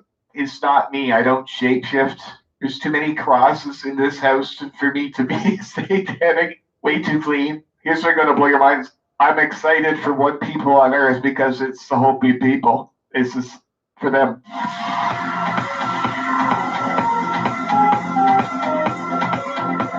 I hope Mr. MBB doesn't mind, but I want to include him, and I told you guys he was my go-to guy. I knew he would be significant in the end. It's not that there aren't other articles on this, but he's been guiding me through many, many things. His followers have been giving him things that have been answering my questions. But this absolutely takes the cake, so I want to put Mr. B in if he doesn't mind. Hey guys, hope everybody's doing well. Keep your heads up and stay strong. Quick follow-up video here to the 5.7 earthquake that occurred near Salt Lake City, Utah this morning. We're going to look at some minor damage. However, this one here is kind of unique. Story sent to me by Steve out of Salt Lake, and you're looking at a statue on top of one of the temples here in Salt Lake City. This is a Salt Lake temple, and on top of the temple, you can see a very tall golden statue. It's called the Angel Morani, and it holds a long trumpet. Well, it used to. After the 5.7 earthquake this morning, it no longer is there. I'll get to that here in just a second. You're looking at the Yellowstone caldera seismos, and you can see they've been flushed with activity today.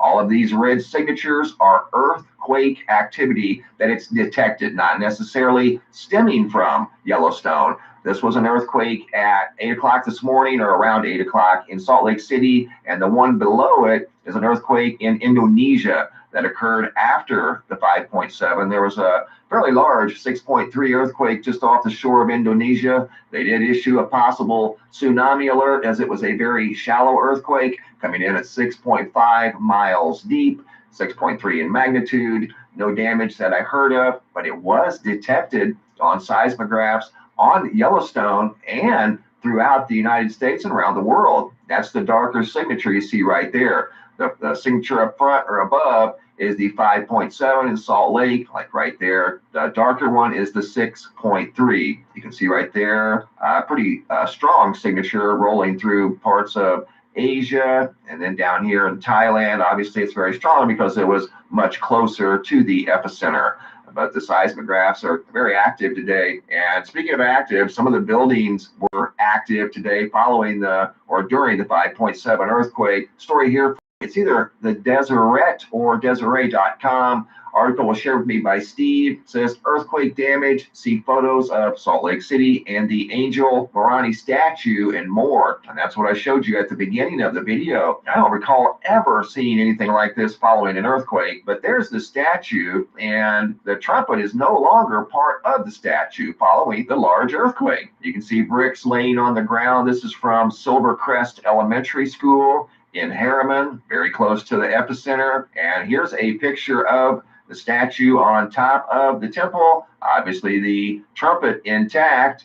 Here is after the 5.7 earthquake. The trumpet fell to the ground, and that thing was probably 6 or 7 feet long. Just incredible. I've never seen anything quite like that. The statue was still intact, but the trumpet's gone. Fell to the ground, much like some of the bricks you saw here on the ground, laying in the sidewalk area. There weren't any major injuries that I heard of. More bricks here that fell off the top in there underneath the roof overhang. Bricks here, more bricks there. See some bricks here in front of the elementary school. And there's that very bizarre looking photo of the trumpet absent from the statue on top of the temple. How weird is that? Luckily, everything's intact. That's the main thing. But for the trumpet to be the only thing to fall to the ground, it's just very weird. You can see some damage up through here. Minor damage, albeit, but nevertheless, we don't like to see any damage, but earthquakes are just part of the whole Earth process and the mechanics of Earth. That's just how it all works. You can see some more damage here. There's another look at the statue. People here standing around talking about the earthquake. After they felt it, they were very close to the epicenter. See that gentleman there coming out the window of his home. This one here was taken off the foundation. A little bit of damage there. All of this stuff is repairable, but nevertheless, very unusual earthquake, and there are still multiple earthquakes right now as we do this video in the neighborhood of, where are we at now? 97 earthquakes in this area right near the temple in Salt Lake City, Utah. So I just want to give you a quick update, guys, in case you had not heard about that yet. That trumpet is no longer on top of the temple after the I'm going to demonstrate what providence means right now with great love and great joy. People are like, what on earth is this crazy beaver? But I've shown you all of this before it happened. Everything. I just never told you. You guys ready? You excited? Yeah? Want to be Jesus? You never thought of becoming a naughty beaver. This is absolutely insane. I'm going to detonate and destroy your minds. Or your money back. I guarantee it. shaking my hands for a little bit of divination. Maybe it's my dark side coming. So you guys are going to love this. Are you ready? Are you stoked? Do you know what I'm going to do? Do you guys have any idea? Let's start it off with the prophecy of the Messiah returning to the earth. Would you like to see that first? Well, let's put the clues together. We're all going to do this together. We're going to find Jesus. Look at that, within a Bible. I've never read it. This is what makes this crazy. Stop picking on me. Here it is. So much water frozen upon the earth when they come to venerate Thursday. Never so much water frozen upon the earth in there when they come to venerate Thursday. I gave you guys on my channel the exact birthday of Jesus according to the Pleiadians. Why would Jesus or the Messiah? It's not Jesus. Why would the Messiah take Thursday as his feast day? Because Saturn Day no more. Saturn is black sun worship. That's the symbolism behind it all. And for the record, Jesus was born on a Thursday, March 31st, 39 BC. From what I put together with the channel, so if you guys don't believe that, go look it up. You'll find that it was a Thursday. Wow. Next part, and the most important thing that he told the world. Never so spectacular when from the four corners of the world. Right there. Never so spectacular when from the four corners of the world. This is the key, the absolute key to knowing the true Messiah from the false Messiah. Remember what I said, America, this is for you. The four corners of the world. They come to honor. The whole world is going to gather at one location. You'll be guided there. Like, okay, what does this have to do with anything? Where is Utah? Oh, that's the four corners. Yes, it is. You ready to listen to what I have to say? You guys beginning to see the symbolism? Here's the four corners monument. This has all been prophesied. It's all been planned for. And this is the sign that I'm going to share with the world right now. Because it was right here in the Nostradamus manuscript the whole time. And I've shown it to you from the very beginning. Right there.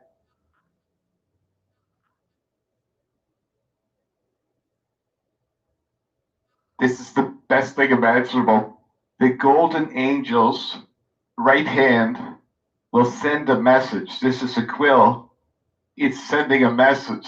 The golden angel's right hand will send a message heralding the coming of the Messiah. And for the record, when you look at the golden angel, look at the clothes, look at the mid. Oh my God. It's beyond imagination. Do you guys see it? The golden angel's right hand will send a message heralding the coming of the Messiah. What was the date of this event? If you guys actually look at the quake, it was March 18th. Well, when's the first day of spring? It's today, actually. Yeah. What happens in spring? The flowers bloom. What month is spring? March. 1, 2, 3. The actual date of the event is March 18th. If you really want to nitpick this and see this, count up the cords on the belt of the young child. You get 1, 2, 3, the black ones here, 4, 5, 6, 7, 8, 9, 10, 11, 12, 13, 14, 15, 16, 17, 18. The solid black ones is 18 notches, third month. And for those that wouldn't understand how he does this type of symbolism, Pope John Paul assassination, the 13th of May, 1981. 1, 2, 3, 4, 5. January, February, March, April, May, the 13th. Assassination attempt on Pope John Paul II by a Turk. Mehmet Ali Aga, a Turkish soldier. Oh, this gets better. Trust me.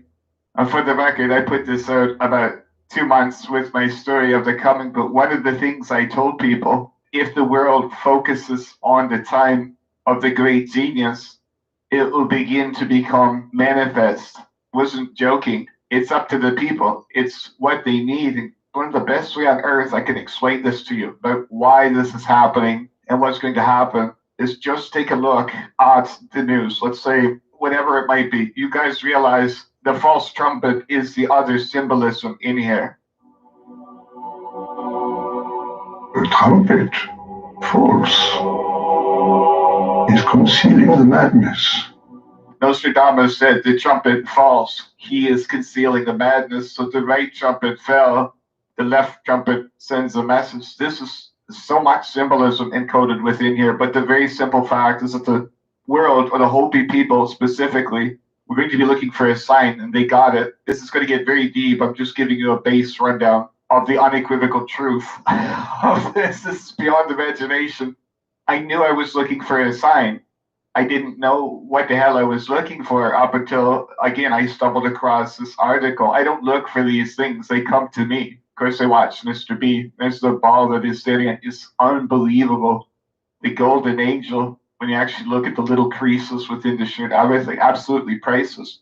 But it sends a message somehow in the right hand. If that isn't a message to the entire world, I don't know what to tell you. And of course, the trumpet falls. Wow, why it's significant. When you look at what's happening, guys, this is the best way on earth to describe this. The Pleiadians are trying to help people. They told Cosmic Agency 2 years ago about the collapse. For those that don't believe me, that haven't seen it, I have a lot of the shows I told you that I haven't gone over. It's up to the world. Type in Bitcoin on her channel. Go right to the middle of this show. 13,000 people. She told you the collapse is coming right here. About its origin. Even some people were saying it's extraterrestrial. So she's talking about Bitcoin. She exposed it for what it is, completely destroyed Bitcoin. But they told you right here, it's going to be better than the fiat money system. This is how I knew that I was right about Trump. He's concealing the madness. He's going to collapse the world's financial system. So I asked her about the Bitcoin and other cryptocurrencies. Also, some people were saying it was set up by the CIA. So this is what she's saying. I'm going to read all this. I'm not going to add anything more because I don't really understand this topic very much myself, and I would never remember to say what she said. Okay, so it's like a story. Different steps to this. And by the way, this was revealed to me in the communication a year ago. So 2 years before this happened, they're not allowed to interfere. They can't give stock tips. They can't tell us how to cure coronavirus. It's forbidden. But they can indirectly give information to those that are truly awakened. You guys see what I'm talking about? If you read between the lines with their messages, Ghost Ship doesn't read into many things. She's just a messenger, just like Naughty Beaver. I knew I was destined to tell this to the world. There's nobody else on earth that would have told you this. Nobody would know it, but the one intended to know it. That's what I'm saying. It's for those with eyes to see. So this does have significance. Wait till you see the rest of what I'm going to show you in the imagery about gathering a following, understanding that people are being called in a way that you don't understand. And I want to be clear with this being, from my understanding, it's not a religious messiah. It's not intended to be that way. The world needs a great genius. This is why this is all happening. But remember, Christ, Antichrist, choice, free will. What does the world need now more than anything? Another religion? More prayers? Do you see the world leaders struggling? They don't have a clue. Everything happening is unprecedented in the world. Do you think it's just an accident? They're lost. Yeah, politicians stepping down, the CEOs quitting because the companies are all going to fall. They propped up the stock market, inflated everything, did stock buybacks. How criminal is that? This is what the world doesn't see. Donald Trump's oil drilling, fracking, was all a money-losing venture that popped overnight. It's all going to fall. What was the point of giving away trillions more dollars to the banking cartels? A great question, one that people should be asking. See the bigger picture. So what's the world going to need after the collapse? A great genius who can show the world a new way of life, a world without money, for a time to unite the world. Is this beginning to make sense now? How are we going to feed ourselves? How is it going to work if nobody has money? The world's going to collapse, isn't it? In that time period, is that or is that not the perfect time? Right in her hand, you got the Italian capiche going there. Is it not the perfect time in world history for an antichrist to rise in that moment of a power vacuum? Stealing food, locking out nations, breaking trade agreements. Is that or is that not the time that it would occur? But yet a little miracle takes place. A little beaver sitting here quietly in the wind, showing people to manifest, to work on, to concentrate on a being, to focus on a timeline. of a great genius. So working it into your head, why do we need such a being? Why would it become manifest? It's the perfect time to come show the world how to run a world properly. The billionaires are going to be vaporized. Millionaires, the poor are just going to be stuck with crumbs or left in the dust. In that time, this is where it's going to get biblical, truly.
So probably, maybe, I don't know, well, the beginning of it is still valid, but now I don't know the situation right now.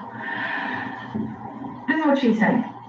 I'm not versed in the inner workings of Bitcoin, but what I can tell you is from where it came from and what's around it. It was created by the shadow government, CIA and NSA, with backup from DARPA defense contractors, with the agenda of helping to eliminate cash from the planet. So this was the beginning, but it continues, okay?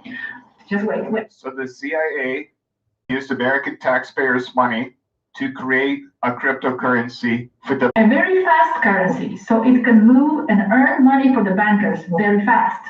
Even faster than the digital system in use now with the credit system, you know.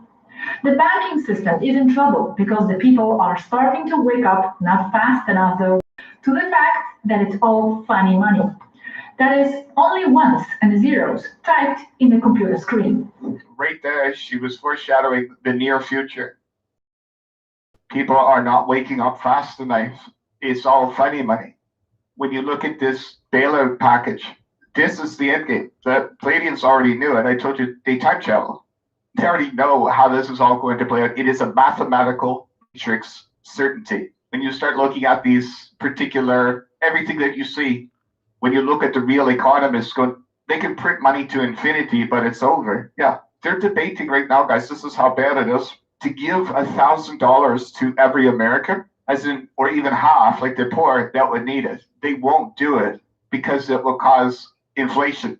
I'm going to spell it out for you right now why he can't give Americans money, and very clear about this. There is absolutely nothing to back any single penny that Trump's about to hand out to the American people. You're like, well, okay, what's the big deal? There's nothing to back it. So if he gives it $250 billion to his people, where is that money going to go? They're going to go online and buy goods and services. Yes, so Canada, in a crisis, the balance is upset. All these people gobble up the supplies of Canada with fake money that's about to implode. That leaves Canada with worthless ones and zeros and no goods and services. This is what's coming. I'm not going to let that wash with Americans getting free fake money and not Canada. This is the insanity of all this. This is the way it was set up to fail from the beginning. You can't do it. I would start a movement and a big uproar about shutting down the borders because this is all fake money. There's nothing to back it. It's going to implode. You guys see the bigger picture? Sucking my country dry so that the fake money printers can have it? Not going to happen.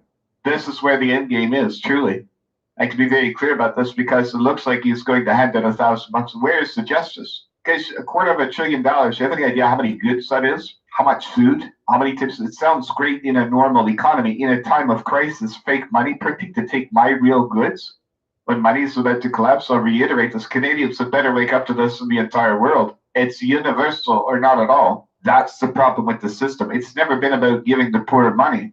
In a boom time or something like that, number one, you don't need it. But everybody can have a little bit of piece of the pie and spread the money. But you are in shoes just printing fake money to gobble up the world. That's what's happening. It's an implosion. It's a negative black hole. Fuck it. It's going to suck the whole world down with it. Just the thought of them giving him, this is how messed up the system. It was never, ever designed for the bottom feeders to ever have money. It can't possibly happen because it will implode everything.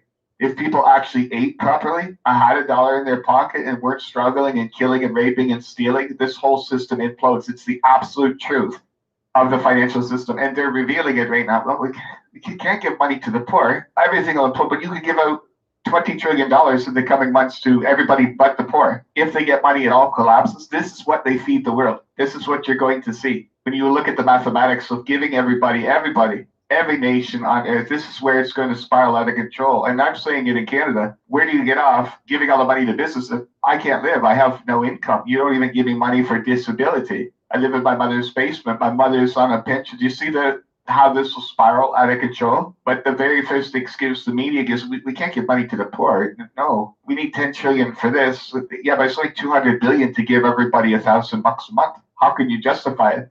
This is how messed up their minds are. This is the insanity and the corruption of the matrix. These people are so corrupt, they can't see it. It's impossible. It will collapse. They told you it was a guaranteed certainty. But they warned the world right there, as clear as day. Not fast enough. A lot of tears going to flow over this planet, not me. And to quote Jesus, the poor shall have the revenge.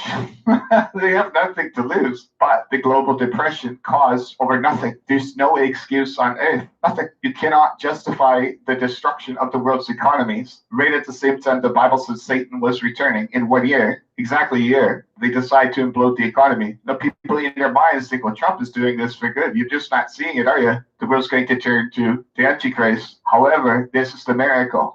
Christ, Antichrist arriving at the same time. Doesn't mean he's here. The golden angel's right hand will send a message signaling the coming. It's here. That's the sign. We're probably going to gather somewhere, yes. When you guys actually understand the Nostradamus manuscript, when you look at the imagery, there's Christ, Antichrist. There's much I haven't gone over with you guys. It's of no significance. I'm not going to say too much about many things.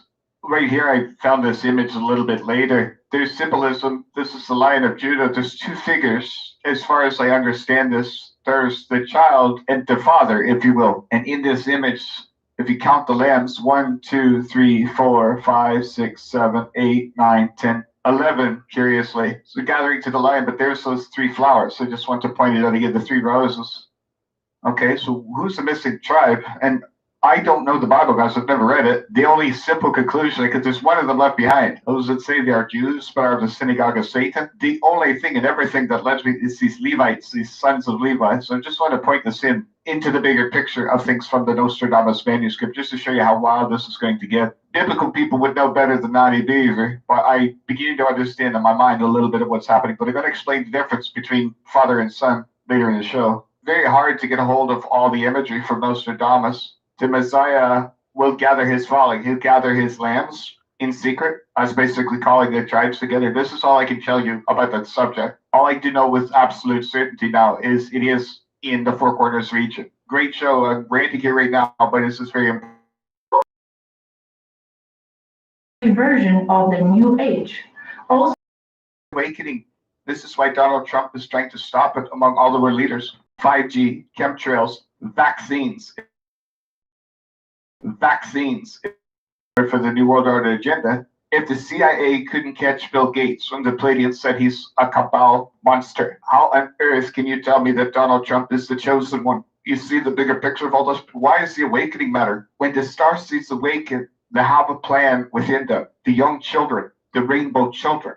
And now Donald Trump and the worst vaccines children, to control them, to kill them, to kick their souls out, to poison them. They have the plan. They are the virus of Jesus. They have the plan. That's what Jesus and the 144,000 are about. Inside them, in their minds, they have the new world. So Donald Trump is going to try and kill the new world. You see what's happening if he forces these vaccines upon his people, among the Canadians, among anybody. So do not get your children vaccinated. You guys see? Right here, I cut in to explain something about the fallacy of vaccines and containment. How so? So they lock everybody down for 3 weeks. Yeah. How do you think this was all spread in the first place? Spreading it around, touching people. So you let everybody back in the public, they just spread it again. Number one. Number two, it is a man-made disease. The Palladians said it was engineered. Oh, well, we had the coronavirus vaccine. They already had the vaccine because they engineered the disease. So what happens if you get a vaccine, and this is the disease that they created right here? This is what it looks like under a microscope. Okay, so you're vaccinated. Well, this is next year's. Oh, we'll just get another vaccine. Oh, yeah, right. Do you see where this is going to go? This is the fallacy of it all. The absolute way that we protect ourselves is herd immunity. And they're taking that away from the people by locking the people down. They know exactly by locking the people down. They know exactly. As a collective, think of it as a computer program. To be quite honest, between us, we find a way we combine our immunities. This is how the earth has survived all these ages.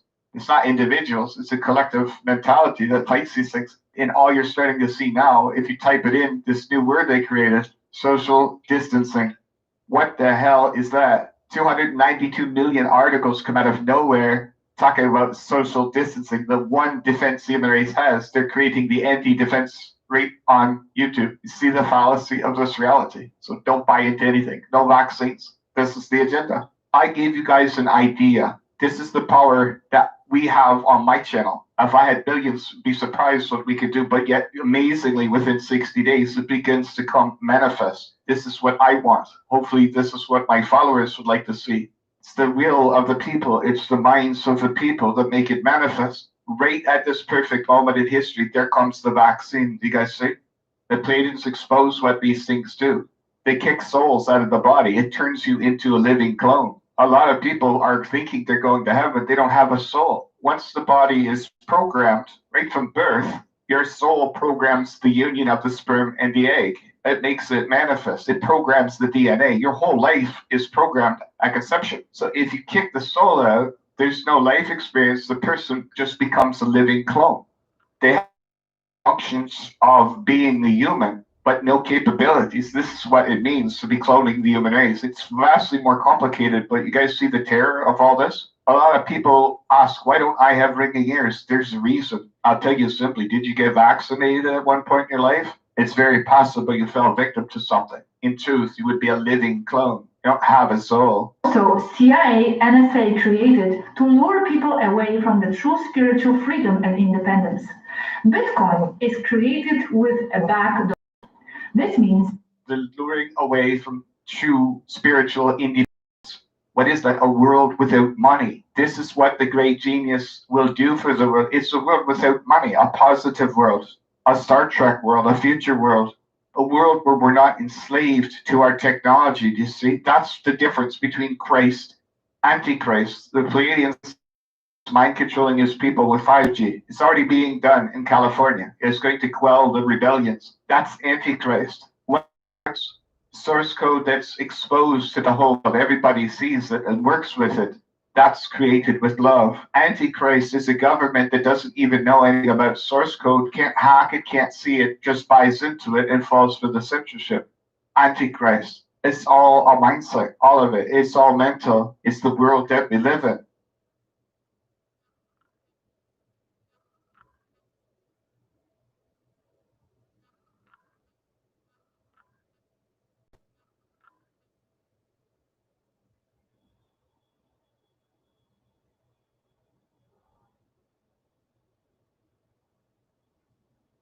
When you created with love for all, not gain for one. That it does have a remote cutoff switch. In other words, if they see fit, they can leave your money, they can leave you moneyless at their will. If the world had switched over to Bitcoin and went up to like $100,000, the CIA would have sent or could have sent a kill code across the planet and just wiped it all out overnight. That's why there's hundreds and hundreds of millions of dollars who've lost Bitcoin. They were just sending out codes to those they could get, but the Federation was here fighting over control of it. They can't wipe out $100 bill. You must keep your cash in the interim. It's real tangible assets. There isn't enough gold to cover anything on the planet. At the very least, the paper system would get the world by it, but that's what Trump's going to take from the world. This is the problem. Trump is such a fine line of Christ, Antichrist. It depends on the believers in him. What do you believe he's doing? Do you believe Q drops have been lying about so many things for 4 years? People turn a blind eye. Why did Q lie about this? Why did he get it wrong? That's my problem, not your Messiah. It's an agenda. It was programming the mob to follow the narrative instead of using their minds and thinking for themselves. This is a master plan that's been a long time in the making, but they thwarted the plans of the Bitcoin takedown. The people will throw away the rest of it.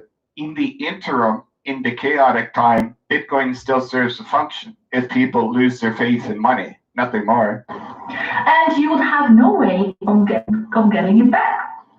This is its supposed intractability at their benefit. So, in a very nasty way, this was a brilliant plan to leave the entire planet cashless. Total monetary control, planet-wide. Now, it's story developers. This was as a major threat by the Federation up here. And the UMO race, stepped in not long ago, and their holographic computers literally obliterated the banking system's digital ones. The cabal created these negative codes within the algorithms. Their computers started wiping out the negative codes. This was all happening. They destroyed the plan by the CIA. It doesn't matter who you blame. How the hell does the president not know about this? It was their plan. This is what I'm trying to show people. When a plan gets foiled, it's plan B, plan C, plan D, whatever, and we're doing this, and Q sends out drops. Q is behind it all. Not QAnon, Q the computer. That's what they were exposing. There's positive ones, negative ones, nodes. So the whole damn world, it's all about computers. And that's the end of that segment. And now I'm going to go back into explaining the angel, the golden angel, and the trumpet. The trumpet fell out of the golden angel's hands. This was your sign. I got to do this very simple, very easy to explain to the world. What the world needs to know is the end of Revelation 12 ends with the second coming. I will give you the exact date. It won't be out by an hour, I guarantee it, of the resurrection. It's set in stone at the end of Revelation 12. So the last day of the tribulation, yes, the Messiah is going to return to the earth with the Tipponi tablets. Number one, in the imagery, the Lion of Judah returns to the earth with 3 tablets. No Christian, no Muslim, no Jew on earth knew this because they assumed that the 10 Commandments came from God. They did not. What will return to the earth is the Word of God in its pure form, the Lion of Judah and the Tipponi tablets. When you look at this imagery, this is what's symbolic about all of these things. My flag from my island, this is what got me on this path. It's all in the flag. This is where I come from. Oh, this is where I was raised. The oak tree with the roots at the bottom sticking out, the red border at the bottom, the lion. And then when it led me over to the lion, this is the lion of my flag, the lion. Okay, this is only the beginning. There's nothing to it. I got my sign. I knew what I was looking for. As it was all right here the whole time in this image. I'm going to break it down right to the bare minimum to explain all of this to the world where it's undeniable. No question as to who the true Messiah is, according to Nostradamus. I'm going to read from the Hopi prophecy because it's their prophecy, it's their word, their covenant. The Hopi and others who were saved from the great flood made a sacred covenant with the Great Spirit, never to turn away from him. He made a set of sacred stone tablets called Tipponi, into which he breathed his teachings, prophecies, and warnings. Before the Great Spirit hid himself again, he placed before the leaders of 4 different racial groups, 4 different colors and sizes of corn. Each was to choose which would be their food in this world. The Hopi waited until last and picked the smallest ear of corn. At this time the Great Spirit said, "It is well done. You have obtained the real corn, for all others are imitations, in which are hidden seeds of different plants. You have shown me your intelligence. For this reason, I will place in your hands these sacred stone tablets, Tipponi, symbol of power and authority over all land and life, to guard, protect, and hold in trust for me, until I shall return to you in a later day, for I am the first, and I am the last." Do you guys want to know which 3 seeds will yield no fruit? Islam, Judaism, and Christianity. Islam and Christendom in conflict. appropriating the spirit of prophecy. Neither one nor the other listens. To Christendom prevails the great Messiah.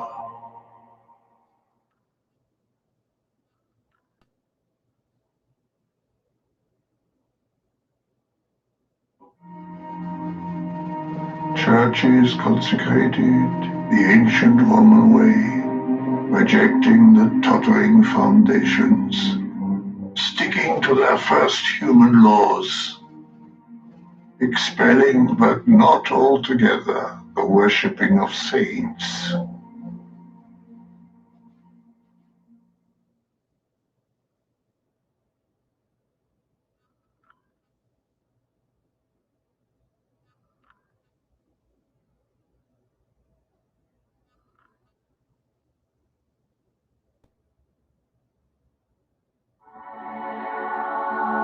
Two extreme colors of black and white merged for a short time within the church, red and yellow ones taking away their colors. Blood, earth, plague, famine, fire, water destroys. I'm going to show you right now exactly where it will be. This is the Hopi Creator in prayer stands petroglyph. If you actually look at what they were trying to teach people about this, of course, it's a very sacred site, but this is it. I'm going to prove it to you right now because it involves the prophecy. The Hopi basically believe that humankind must go through a very rough period called the purification. It started after the great sign in heaven, a kind of universal trial by fire, exactly what the Bible has. At the exact same time, they have the exact same prophecies, but different versions of events that would take place in sequence. So humanity is going to have its trial by fire, yes, and they begin with the coronavirus made by man. So the world is being lured into the hands of the Antichrist right now. This ordeal will essentially separate the wheat from the chaff. This is important, the great trial. Everybody on earth is expected to be in the service of others to ascend the law of one simple truth of religion in itself. But the great opportunity for the world to show its true colors is here. If that opportunity arrives, take it. If it arrives, it means that you need it. If you're being challenged to help others, to govern your nation properly, whatever the challenge might be, this is what the law of one was trying to teach the world. Nothing happens by accident on earth. If there's an earthquake, help. That's the types of things that they were trying to teach people. Graduation time is here. Judgment day, if you wish to call it. Take it how you will. Or more pertinent to the Hopi, the spiritual corn from the materialistic stock. This is it. The world is losing its money. Donald Trump is going to take it from the world. They're all in on it. All the leaders. Why? Because they're bringing the Antichrist here. I don't know which part of prophecy you think has changed. It's the great separation of the human race. I do not judge the man. I know his fate and future from prophecy. This is why I'm doing what I'm doing now, of all times in world history. So the end of the fourth world will be hard. And this is one of the keys. But the Bible said we were only created. This is one of the keys why Jesus is not returning to Jerusalem. What is Jerusalem worth?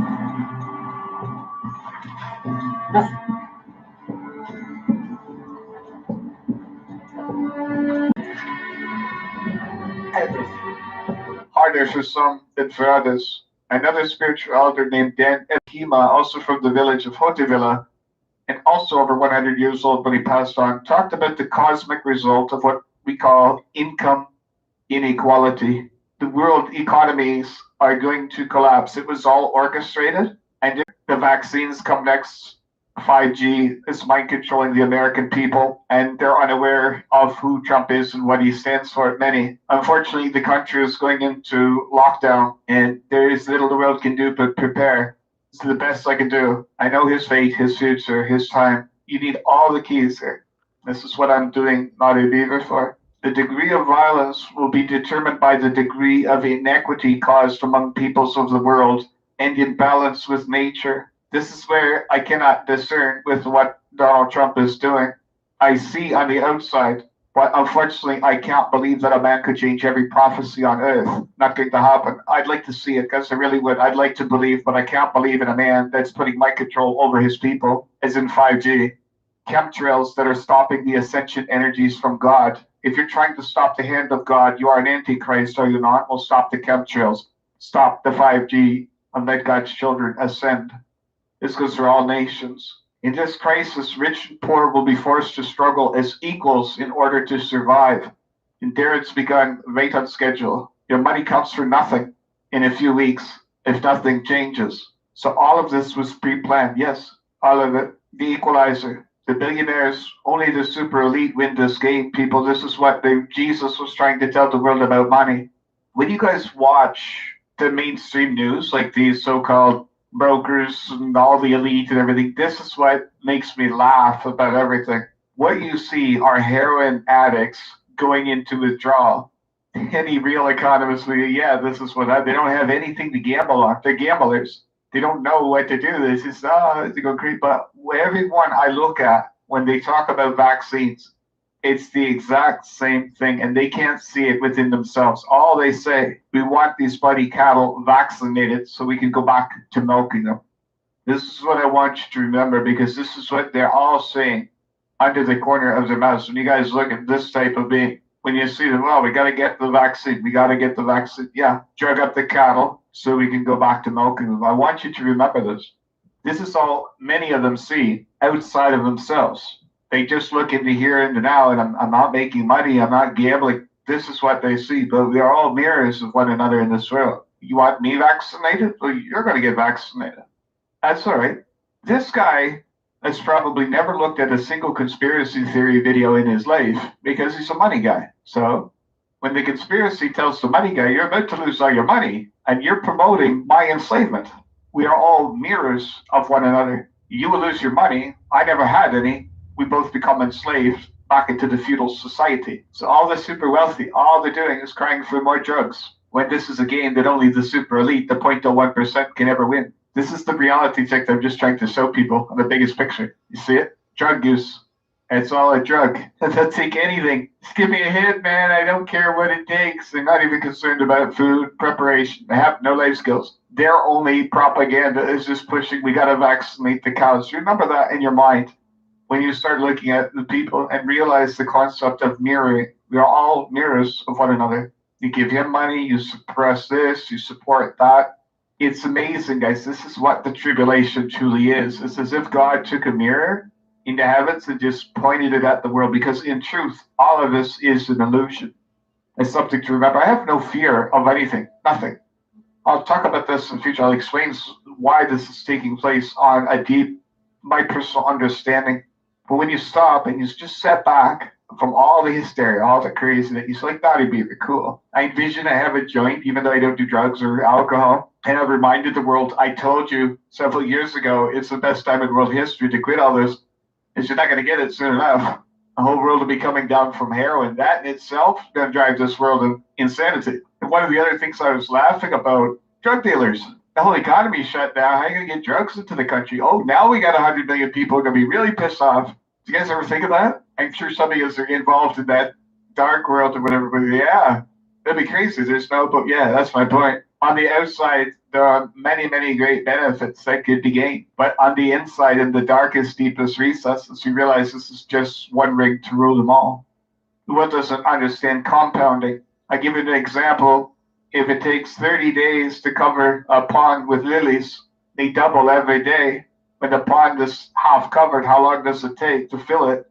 It's only on the 29th day, and it doubles on the 30th day. This is the game that we've been playing on Earth, the money game. This is why it's going to collapse. There are two possible outcomes. They knew it, the Bible knew it, Nostradamus knew it. It all depends on the world. It had to be done, or the world would have nothing just because of the mathematics of the money game. Most Hopi people ultimately believe, however, that this transition between world ages will not mean total end of the world as we know it, but rather the beginning of what they call the fifth world, a time of peace for humanity and pristine harmony with Mother Nature. It is entirely dependent on the people of Earth.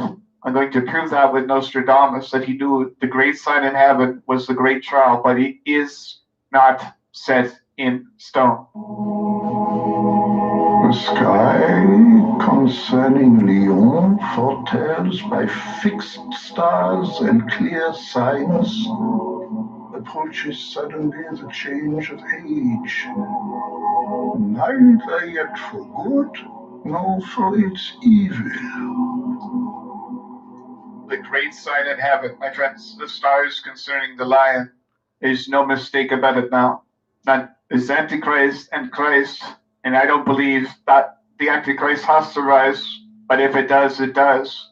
This is providence, so it's critical that I grant a little bit, but you're going to know every detail about this. Here's the best written in stone. I don't know when this was created. It's not a random rock. So of all the stories for me to tell you since the beginning of Naughty Beaver, and for the record, when I was going to destroy Naughty Beaver, the same night I was destroying my channel. I've done it many times because I didn't want to do this. It was, I didn't understand what the hell God wants from me here, or whoever's been plaguing me with this.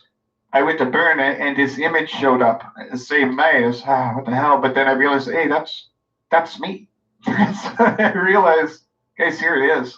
There is the three stones, the window under the arms of the being. So this is the Holy Creator in prayer stands glyph with hands held high to heaven. You do it in church all over the world. There's nothing sinister about this. This is the Creator, the window, the corner of the head, and most importantly, the serpent or the healer right there.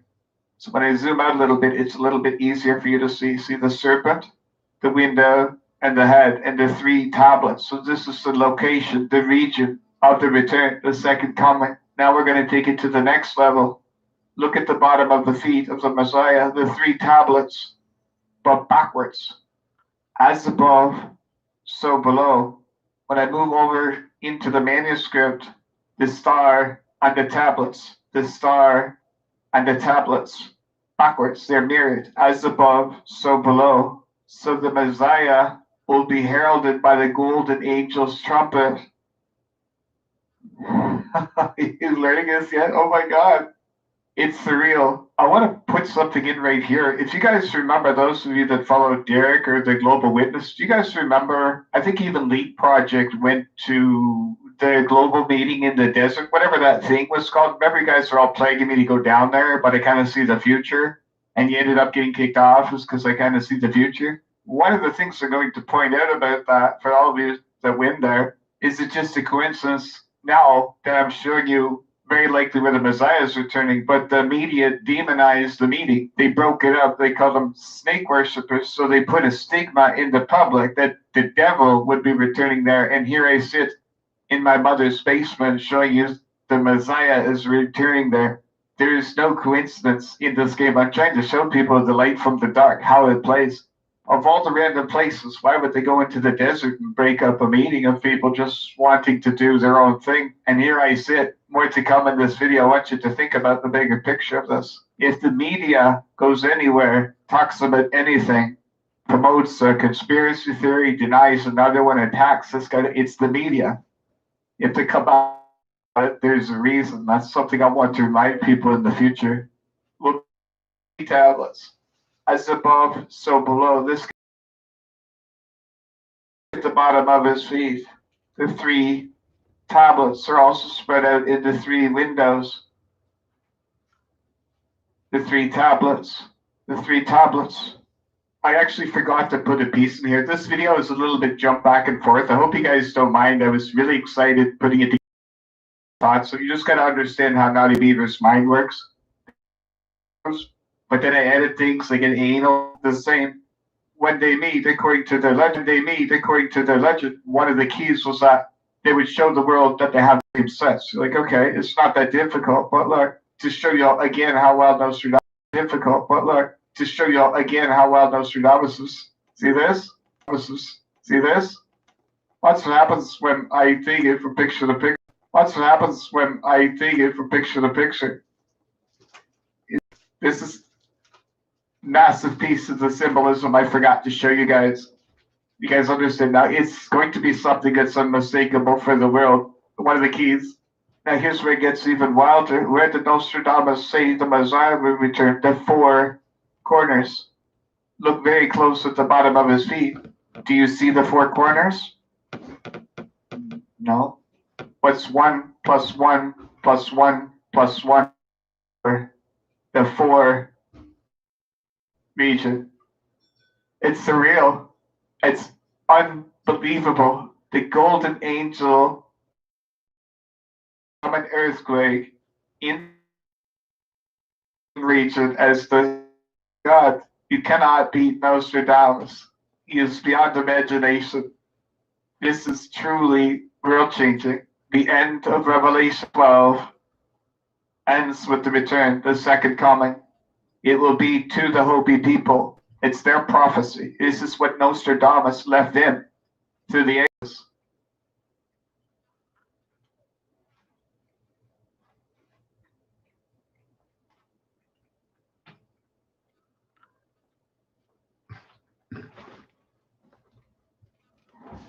Oh, definitely. Oh, he had the whole chapters and chapters on the Catholic Church. And I kept telling them, you're just wishful thinking, because he was being harassed in the church during the time of the Inquisition. And I thought, that's all it is. You just don't like what it is. You just don't like the 2,000 years ago. When Jesus set it up, he called it the way. And he was supposed to be having meetings just like this, and people in people's homes, and people sharing their knowledge and their teaching each other how to heal, and all about love. That was what religion was supposed to be. And that's what Jesus taught when he was doing his, and he ended up being crucified. It's supposed to be. So we're in for a whole wonderful thing when this, the great genius comes and we go into a whole new way of thinking. How will I know of that coming? As a religious leader, he is just was stated. A great, in truth, go up anywhere. Given the sign that just occurred, it looks like it will be in the Four Corners region. Of all the things in the world, I'm still just blown away by all this. Is why me, guy? Why I'm stuck in this? But the thing is, it's a blending of all the world's religions. This is what people need to understand. There's secrets. There's all of us is meant to unite the world. Everybody's got a little bit of a piece of the puzzle. She gave birth to a son, a male child who will rule all the nations with an iron scepter. This is the male child that will rule all the nations with an iron scepter. It's the second coming. That is the child. The golden angel with the trumpet will herald the arrival. The fall of the doubly symbolic. I think you guys know what Donald Trump's Nostradamus said it. The false trumpet fell. The real trumpet. Incredible. The trumpet. Oh my God. Isn't that mind-blowing? Jesus conceives a child at the time of his crucifixion. Mary married. This bloodline is the Holy Grail. Jesus had a child in secret. The Vatican. It is the Holy Grail. The Antichrist kill it. Why can't it kill? The Bible told you. And her child was taken up to God into his throne. Into the wilderness, to a place prepared by God. She's being hunted. She's here. She's in France. But she might be taken care of for 1,000. Hunted. She's here. She's in France. But she might be taken care of for 1,260 days. Then war broke out against the dragon, and the dragon fought back. But he was not strong. He was not strong. Lost their place in heaven. The great dragon, ancient serpent called the devil or Satan, who leads the dragon. It's going for the Vatican. This is the path. The Vatican betrayed Christianity. They are pure evil. Why do you think I rose? What do you think manifested Naughty Beaver into this? Any fool could have deciphered that this was all written in the stars of Christianity. Peter's cross, black sun worship. It was Peter that denied it will happen twice. They betrayed Christianity because they never told you about the great sun in heaven. And for the record, one more time, to Sanctus Romanus, Peter the Roman, Peter, there's no more to come. Include this for those that haven't caught my older shows explaining all of this. Who will pasture his sheep in many tribulations, and when these things are finished, the city of the seven hills, Rome, will be destroyed. yet again with Nostradamus, there's the city of the 7 hills being destroyed. Count them up. The dreadful judge will judge his people at the end. Now, here's one of the problems about all this. When I look at this, number one, this belongs to the Vatican. So Vatican's evil. So I highly doubt it's got the exact translation. God will kill the sinners. God is going to destroy the city of the 7 hills because this is what the Pleiadians have been talking about. Vatican turns everything to sin and guilt, and God will murder you and butcher the sinners and demand the foreskins. This is the insanity. None of this is what Jesus taught. This is what Dolores Cannon had learned through Nostradamus. Do you think Jesus truly came to earth and all these people walking around the desert about, I'm coming to kill you? And this is nothing like what he said. This is not what he preached. This is one thing to remember in the future. The law of one talked about all these subjects for those that have looked into it. There is no religion in the universe. There's a relationship with the Creator. That's all that we were ever trying to teach people on this planet, but it all got skewed. Here's the truth of it all. You can read into it positive, negative. Whatever you think is the truth is the truth. That's all I can say. There's nowhere to run. There's nowhere to hide. There's no future popes. You see the bigger picture? It was when you merge these types of prophecies together, you realize there's just no turning back. With Nostradamus, it's only when that evil is destroyed from the earth. So it's going to happen in the tribulation. The prophecy says, the Pope prophets say that we move into the New World Order. We're going to live under the thumb of this regime for 3.5 years. It looks like they're either not doing it or they're stepping up their game by a year. But there are still many, many great hurdles to come. There are comments, there are trials and tribulations. That's all I can tell the world. I love Jesus. I'm not a Christian guy. I can't believe it.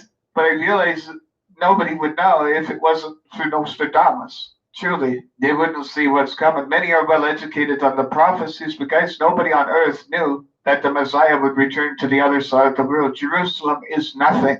When you see the scale of the lies and the deception, then and only then will the world understand this. A Messiah will return to the Hopi people, and the Hopi people just got their message from on high. A random earthquake in Utah, of all the damage, it knocked down the trumpet from the golden angel. This is my gift to the world. This might be our last days on earth. I might not survive. I don't know what happens. I have much that I can hide, but this is unequivocally the best truth. It is the Hopi people that will herald the second coming. They hold a set of the Tiponi tablets. The Messiah will bring a set, from what I understand. It's not for me to say this. This is the Hopi people. This is their prophecy. I'm the messenger. This is what I was called to do. I don't know anything else about it. For somebody that's never read a Bible, let's solve Revelation 12. This is the best I can do for the world. It's truly world-changing. In the prophecy, the transformed elder brother, the true white brother, will wear a red cloak or a red cap, similar to the pattern on the back of a horned toad, and there it is. You see? It can't be Nostradamus. The detail is beyond imagination. It is said that after many years, the elder brother might change the color of his skin, but his hair will remain black. He will have the ability to write, and he will be the only person able to read the Tiponi. When he returns to find his younger brother, the Tiponi will be placed side by side to show all the world that they are two brothers. The world will mass to the Four Corners region. There is no Jerusalem. Why? All the killing, blood spilling, and fighting, deception, betrayal, blood, blood, blood, blood, blood, where the Hopi people have no religion.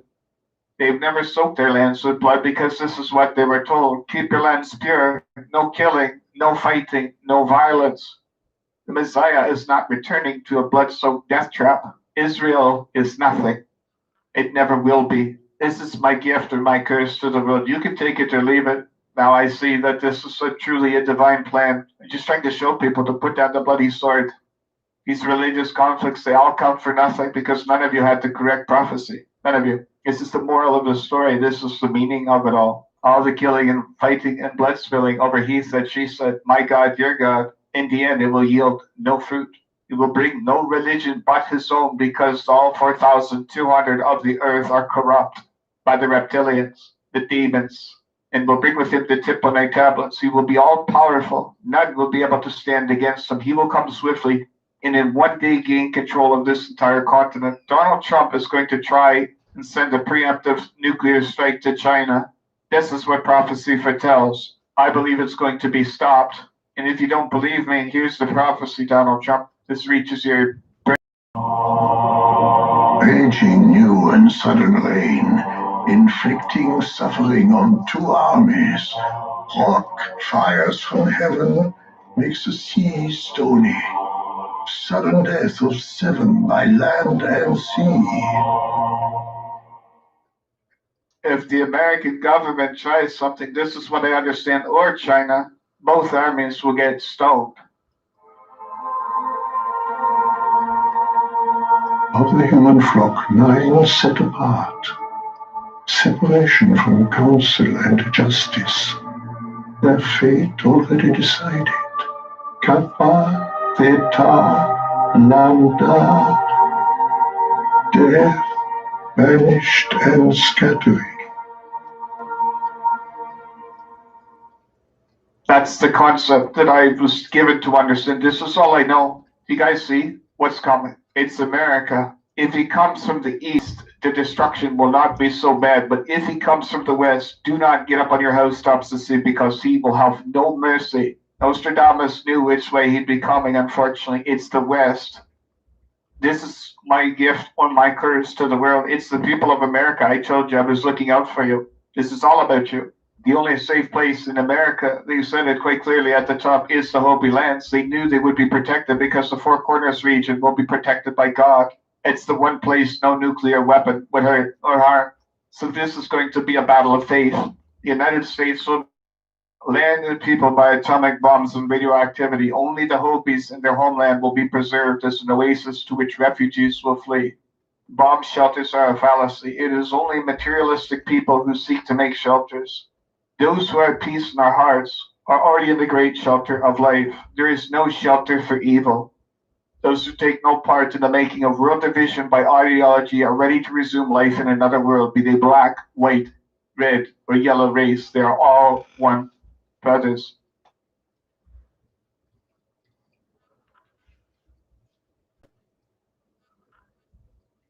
It's the Hopi people that have the true prophecy. They're the ones that foretold the returning of the star beings. Normal people these days, we call them aliens on spaceships per se. It was them that knew it would all happen. It was the Hopi that prophesied the coming of the starseed children. It was the Hopi that prophesied the great cloning of the human race. As if it goes into nuclear conflict, I don't believe it's possible. Only God declares the future. And what I want to explain to the world, to understand, you're going to see the hand of God in a way that you might not understand. And I'm going to be very clear with Christians in the world. Only God declares the future. The Hopi said the Messiah will conquer America in one day. It's a space armada. It doesn't mean Jesus is on a spaceship. That's a spiritual being. The armada is here for the protection of the earth. There are far worse evils prophesied to come on this planet yet, and it will all hinge around CERN. Everything exposed in those series is what happens in the jump rooms to Mars or any other spot of those controlled and owned by the cabal. While these rings are high-tech and therefore relatively small, to make a portal with terrestrial technology, you need installations of the CERN type. This is CERN, but CERN is nothing else but a human-manufactured portal. What you see is a portal. This thing of searching for God particles there is an excuse. As we have said before, they don't spend thousands of millions of euros searching for something of very little practical or applicable value, only useful for mathematics. They know this. This apparatus is something more practical and in the face of everyone, a grand portal.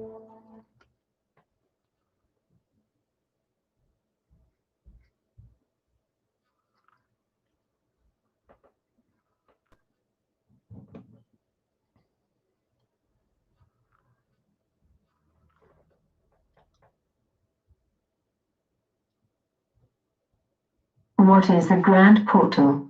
The Grand Portal is the term used by the great central race and refers to the irrefutable scientific discovery of the human soul, an actual event that awaits humanity.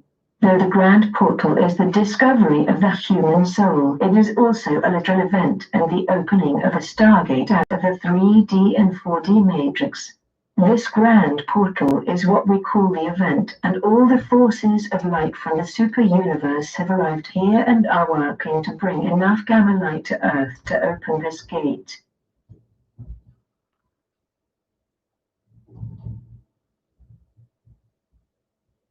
This Grand Portal event is the true beginning of the Golden Age, and it is imminent. But first, only for the upper 4D starseeds on Earth at this time. Humans will come through the Grand Portal later, and your job endeavor.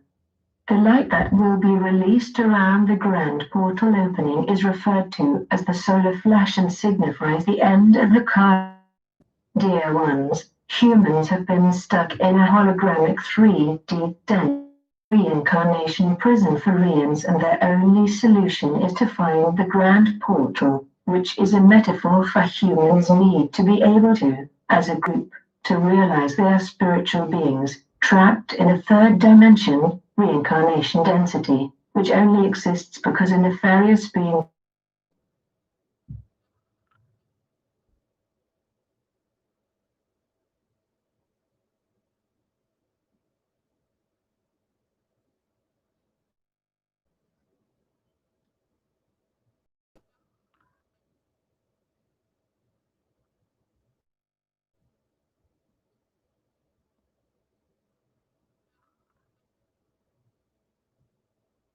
and that science and rupture their political systems to allow for the integration of the new systems of knowledge, specifically to incorporate the widespread understanding of the multidimensional universe and the extended brotherhood of intelligent beings that live herein.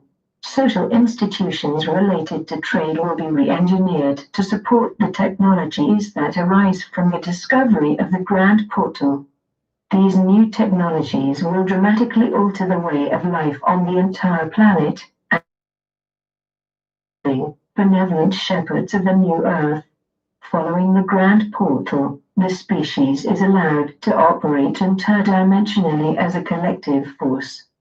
The quarantine of Earth, the scientific discovery of the humanity, and the assimilation of its meaning will open channels with other parts of the universe through an inner holographic communication network called the Sovereign Integral Network. Other species previously gained oneness of all light and awareness that recognize oneness of all life, which is the core nature of the soul itself. People resonate with this realization. Humanity at large will be permitted participation in the Sovereign Integral Network.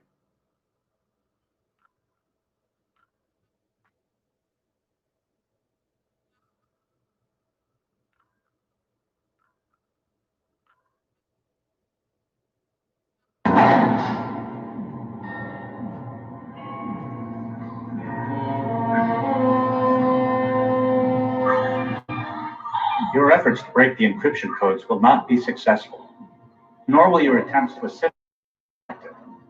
Brave words. I've heard them before. From thousands of species across thousands of worlds since long before you were created. They are all Borg.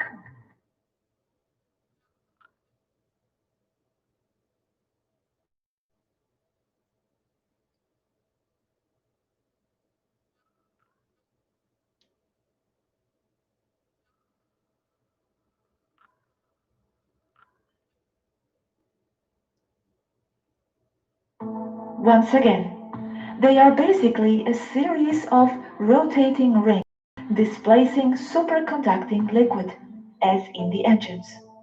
The effect gathered between the rings creates an energetic magnetic dynamic of high fluid that is as your basic energetic form for all matter.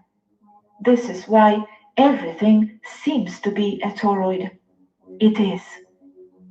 Once again, as with the ships, you only need a portal device and a frequency map of locations with their frequency equivalent.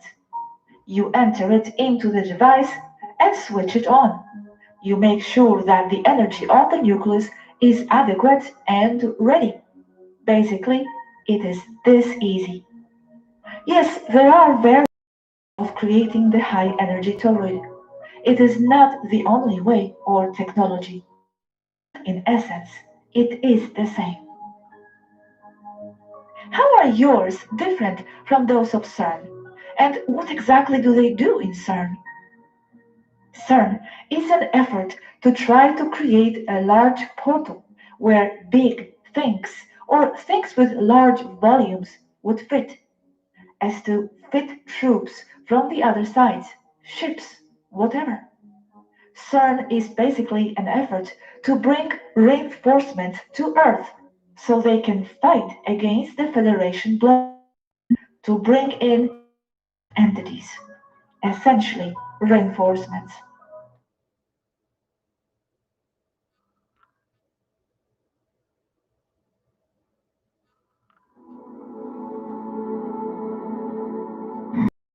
Warlike force threatening us. Bloodshed 70 times. Clergy rising, then ruined.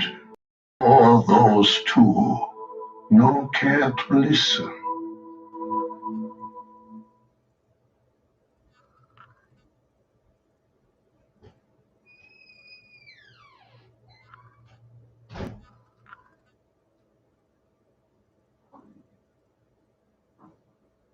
There you go. So I've given it to the will. Only God declares the future. Either Donald Trump is for the Messiah of the Hopi, or as the world has said, he's bringing the Antichrist into the earth. There's only two choices. This is it. You see? This has all got to do with an ancient time of the sons of Levi. I said it's not the Jewish people that are doing this. They don't know this. Most of they like my mother. I can't hate my mother. She just reads the Bible and doesn't see anything wrong with certain things. It's like, she's just a lamb of God. The lambs wouldn't know the difference. Many of them won't. So this is my gift to the world. I'll continue to say it's the best I can do. Wouldn't know the difference. Many of them won't. So this is my gift to the world. I'll continue to say it's the best I can do. The Vatican, Pope Francis is going to die soon. The Black Pope will come next. He's the Pope of the Antichrist. If it's not Pope Francis already. And then the Antichrist figure. On top of that, there's many, many other beings. So I'm not spreading the doom and gloom. I have given you the Revelation prophecy. The last day of the tribulation is the resurrection. I hope gives people what they needed to hear. We need to survive the tribulation. God declared there'd be a tribulation. Did he not? So there's going to be a tribulation. It's up to the people of earth either to come together or end the world. There's plenty of food for everybody on earth to survive this. There's no need of any of this that's taking place other than you realize this is the agenda. There's no need of any of this that's taking place other than you realize this is the agenda. This is how it was all created, yes. This is all I can tell the world. Now, running to the Hopi people to get fed is not good. I don't think they get the food. If it comes to be the nuclear exchange, there's going to be a nuclear exchange. I've seen it in my visions. I told you this a long time ago.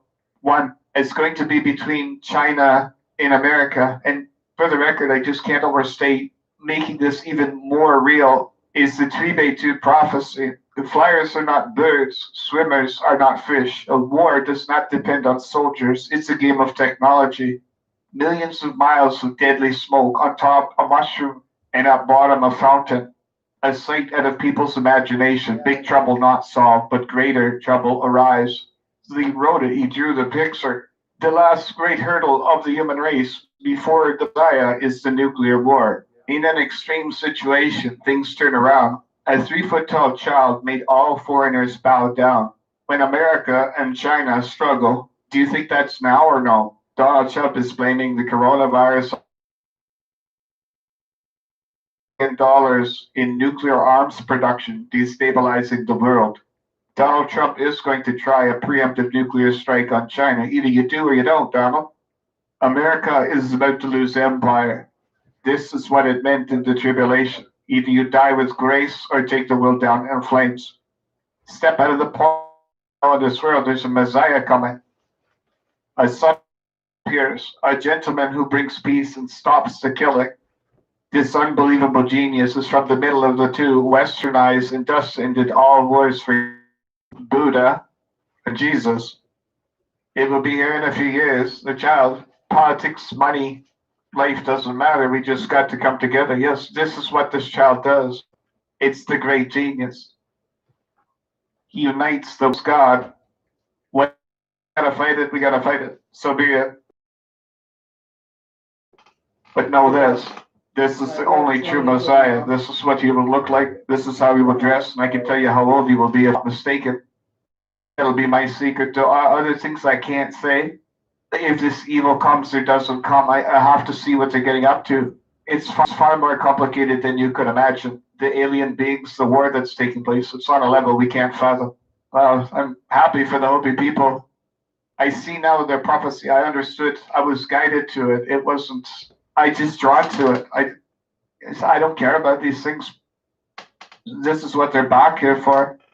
They will come and to see who still remember the original teachings in their flying Pachavotas or flying shields. They will bring many of their star family with them in the final day.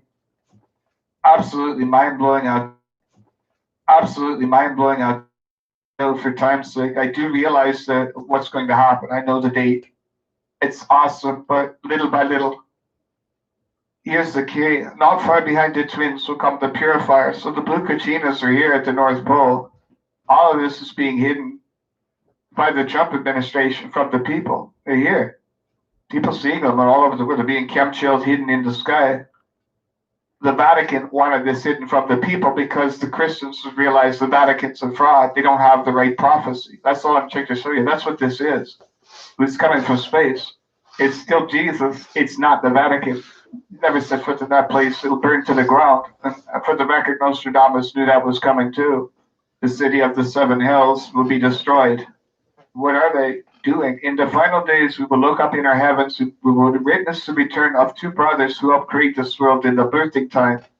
Puging Hoya is the guardian of our North Pole, and his brother Palunga Hoya is the guardian of the South Pole. So God is going to realign the Earth. Yes, the rotation of the Earth has been manipulated by not so benevolent star beings. Only God declares the future. So he will disprove and destroy the God of the Old Testament. This is what I'm expecting is going to return, is Jehovah. It's a Syrian being, Antichrist. So it was Jehovah that altered, I can't tell you who did it. This is the Bible documents and Kings that God changed the sundial, whatever the story might be. But I know this, there's no point in arguing them. This being dies. It will die in France. It's a God. You tell me who it is. Jehovah is nothing in the universe. It's not the name of God. And that's all I can tell you. Jehovah won't set foot in the Hopi region. That's all I can tell you. Jehovah won't set foot in the Hopi region. It's the completely other side of the world.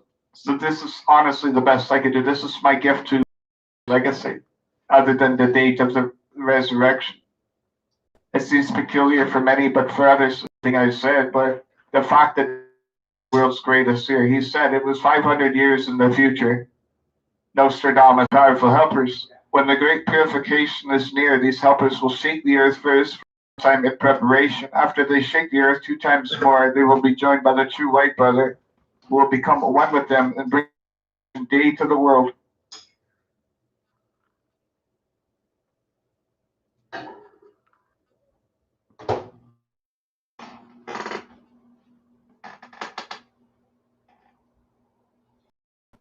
From my understanding, after the tribulation, either the world are all nuked or we come together. There's only 2. There's not 3.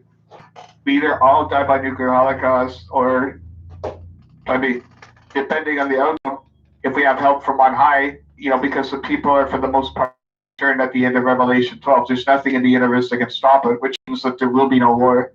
I hope that people see this is the end. This is the end. The idea is that this being comes to unite the world. It doesn't come to destroy it. It just leads the way to unite all the world and come together for the and the ascension into heaven. You see the bigger picture. It's not about my God, your God. survive the tribulation and don't get involved in any kind of war or conflict or killing, and those that can forgive others, those are the ones that are ready to resume life in another world. Exactly what they said. The hope we were born, that if things failed, terrible evil would befall the world and great numbers of people would be killed. However, it is indeed if enough hope remain true to the ancient spirit of their people. The true white brother and his helpers will show the people of Earth a great new life plan that will lead to everlasting life. I mean, that sounds terrible. Oh, who didn't want to know this? Like, I'm going crazy.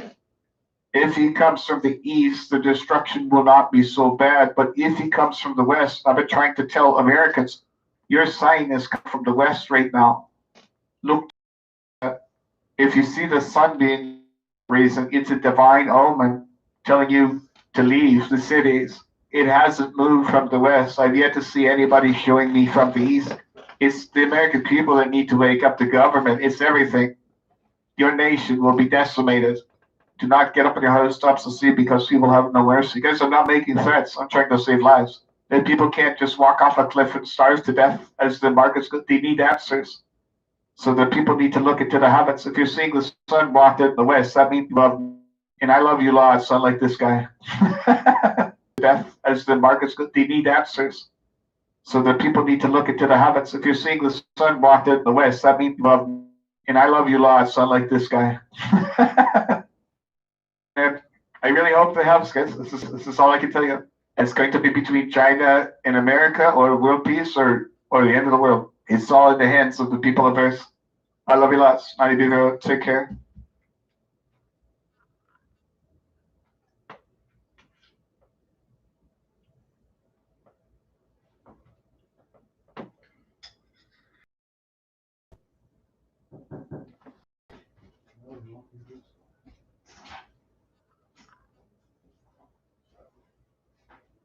I didn't know if I can get a gram and then I'll get you back in right later. Wait, no, it's only Oh, are you? I'll bring it up when he gets here. It might be a half hour or so. Yeah, can you get you? Yeah, I'm waiting. When he comes, yeah, no problem. Thank you so much. Yep. For the most part, I intentionally made my quatrains obscure in nature because if I had been too specific, I would greatly trouble some powerful people who would have me tried as a heretic and magician. I know my own future and know the hour. Therefore, heed the visions depicting ill effect of my future self and guard against their happenings. I also did not want to forewarn those of malicious intent in the future, of which there are many. If their actions were public knowledge before their happening, then they would simply take account and alter their plans. A deliberate obscurity is intended for all these reasons. And of course, that they should not be interpreted with the intent to self-fulfill. Subsequently, they should not know that once the keys to my prophecies are found and then kept under secret veil by the best able to use and serve honorable intent, can then act silently to successful effect.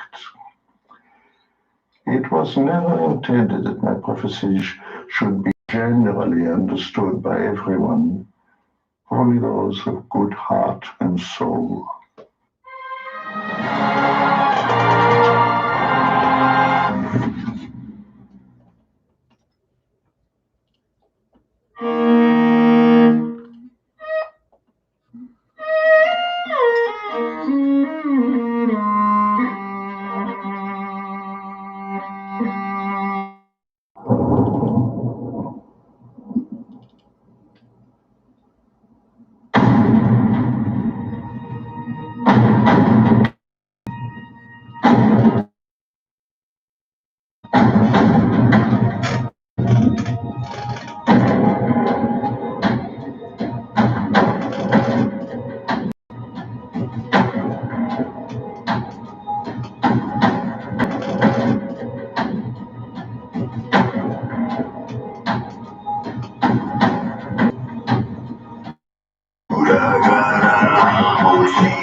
Spooky, eh?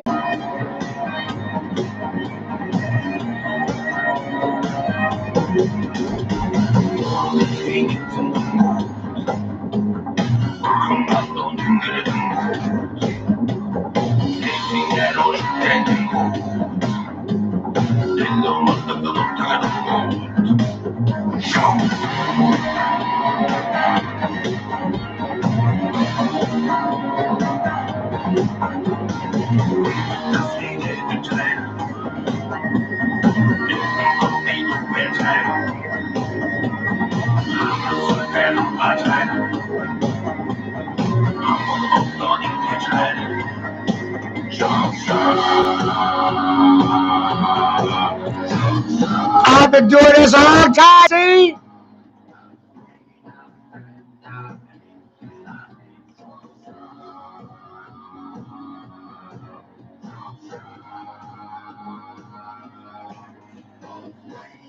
Dragon!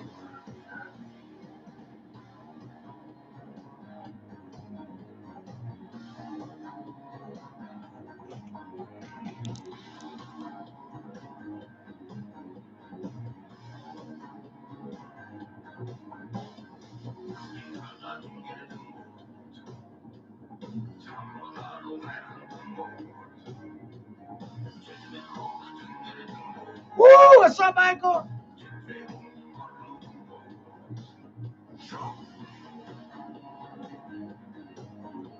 You got goosebumps?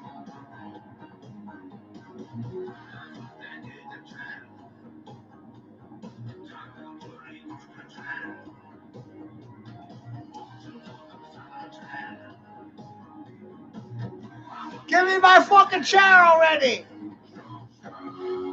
Give me my goddamn chair! It's mine!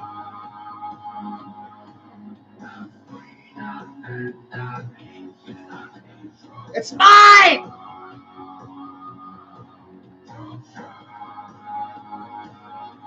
That's why I wear a big hat.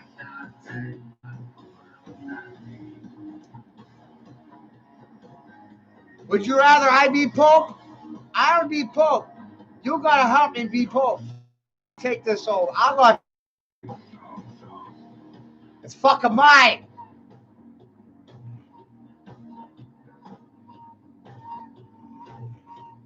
You get it, Jeff? It's mine.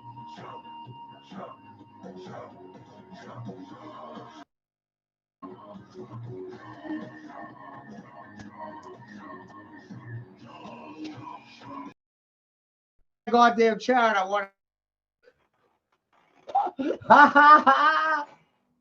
It's my fucking chair, and I want it back. Cooperate. You want to kill each other.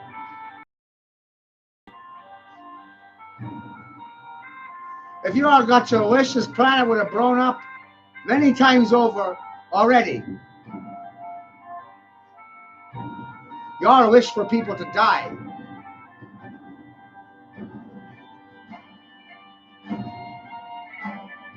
Let's burn this place. If you got your way, you'd all be dead already. So I said, fuck, I'll take over. You can't prove me wrong about anything. A thing. Nothing. Ha ha ha! Nothing! That's why I wear a big goddamn hat.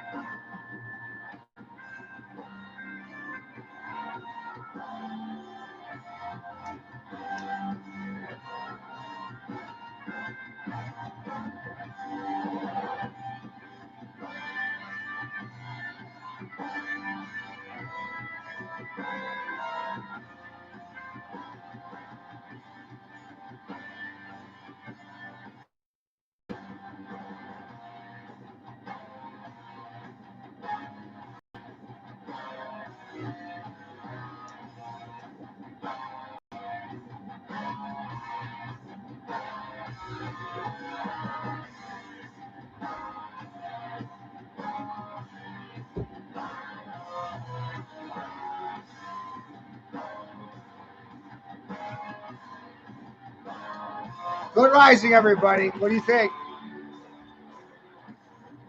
Are you ready for this show to be over and a new world order established?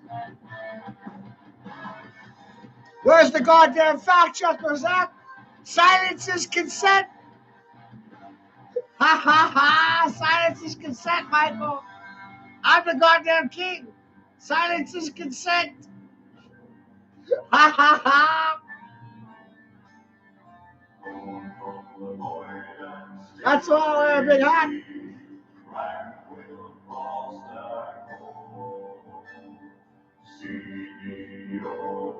It's not because it's fashionable or popular. It's because I'm goddamn right. Ha ha ha!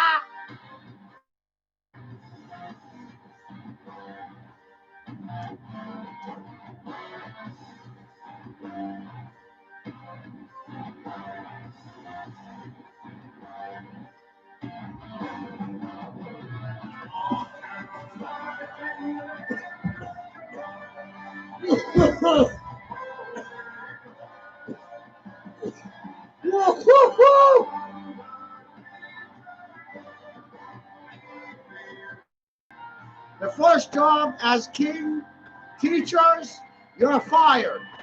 Parents, teach your children your damn self. You're not going to lie to your children.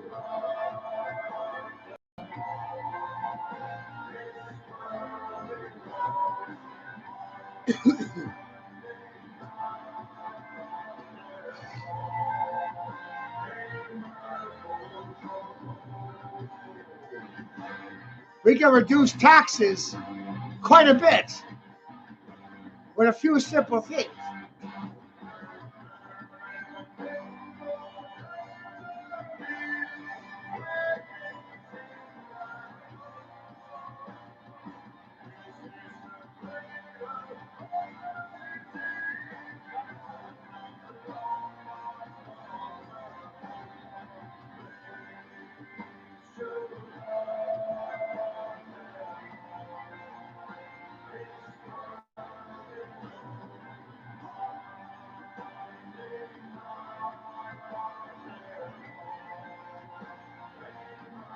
A few simple things.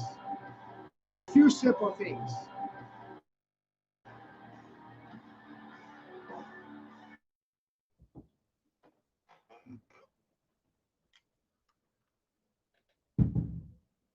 When you just come to certain understandings. One, you, the people, you have no say. Not real say. You don't have say. The shit drives me nuts. As someone who's well informed, you don't actually have any goddamn say. You don't have control over things. The only thing you actually really control, it's two things you really control. Your emotional response and the words you use to describe the situation. The only things that you really control. The words that you use and how you react to them. Think about it carefully. No one gives you this warning. When the reality of the universe is frequency based, no one runs around telling you that your emotional state is a result of the vocabulary that you're using. Has nothing to do with mental illness. Has everything to do with the spells that you're using to describe yourself. That's what causes your emotional state. This is free, by the way. I'm supposed to be an idiot. Idiot. Idiot. I do it. Idiot. I'm supposed to be dumb. But I'm not dumb. You just are a bunch of liars. Voluntarily or not, doesn't really matter. Willingly or not, doesn't really matter. Paid to do it or not, does it matter?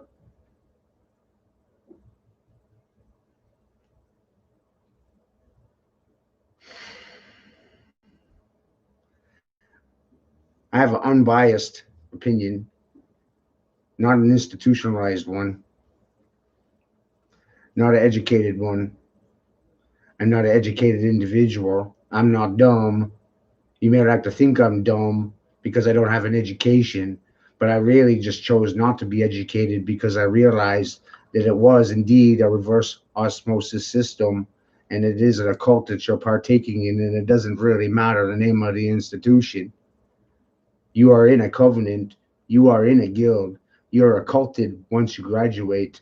You're already cult members, and you're afraid of the occult. You like my prognosis? That's my diagnosis and prognosis. You're afraid of the occult knowledge of the universe, and you're members. That sounds like a bad case of mental illness to me.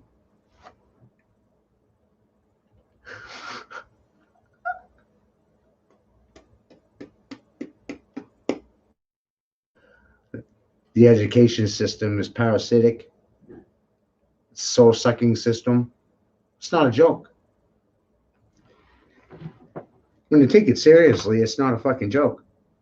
When you realize that that's an occult act, when you put the hat on the soul, you cut them off.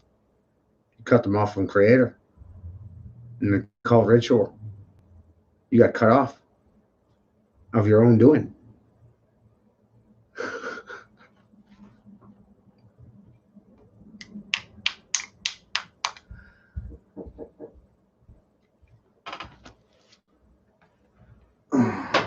Somebody knocking on my door.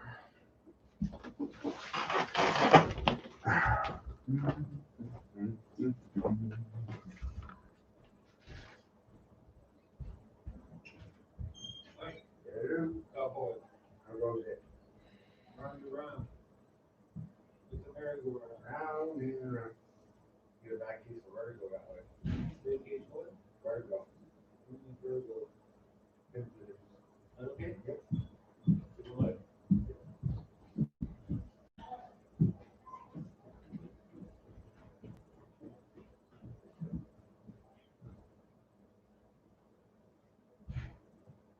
You know, Pope over there,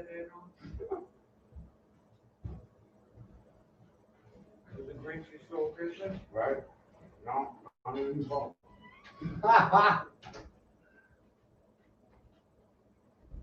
You told him I was the Pope, Alvin. So that's what the hat's all about. I'm running for Pope. You're running for Pope? I'm running for Pope. Fuck being president. I'll vote for you for Pope. I don't want to be president. I want to be Pope. You got my vote. I'm going to be Pope. I'm the priest king. I'm going to be a Pope. I'm not going to be just a president. You know what? I mean, look at the fucking Pope already. He's eating children. I mean, I'm already going to do a better job. Look, honestly, I don't know how people can let our government stand. Let's think. They're so fucking corrupt. All right, Biden. Really? The Pope is eating children. I'm already a better candidate. On my lap. Right? Joe Biden. I like children jumping on my lap. I don't want children petting.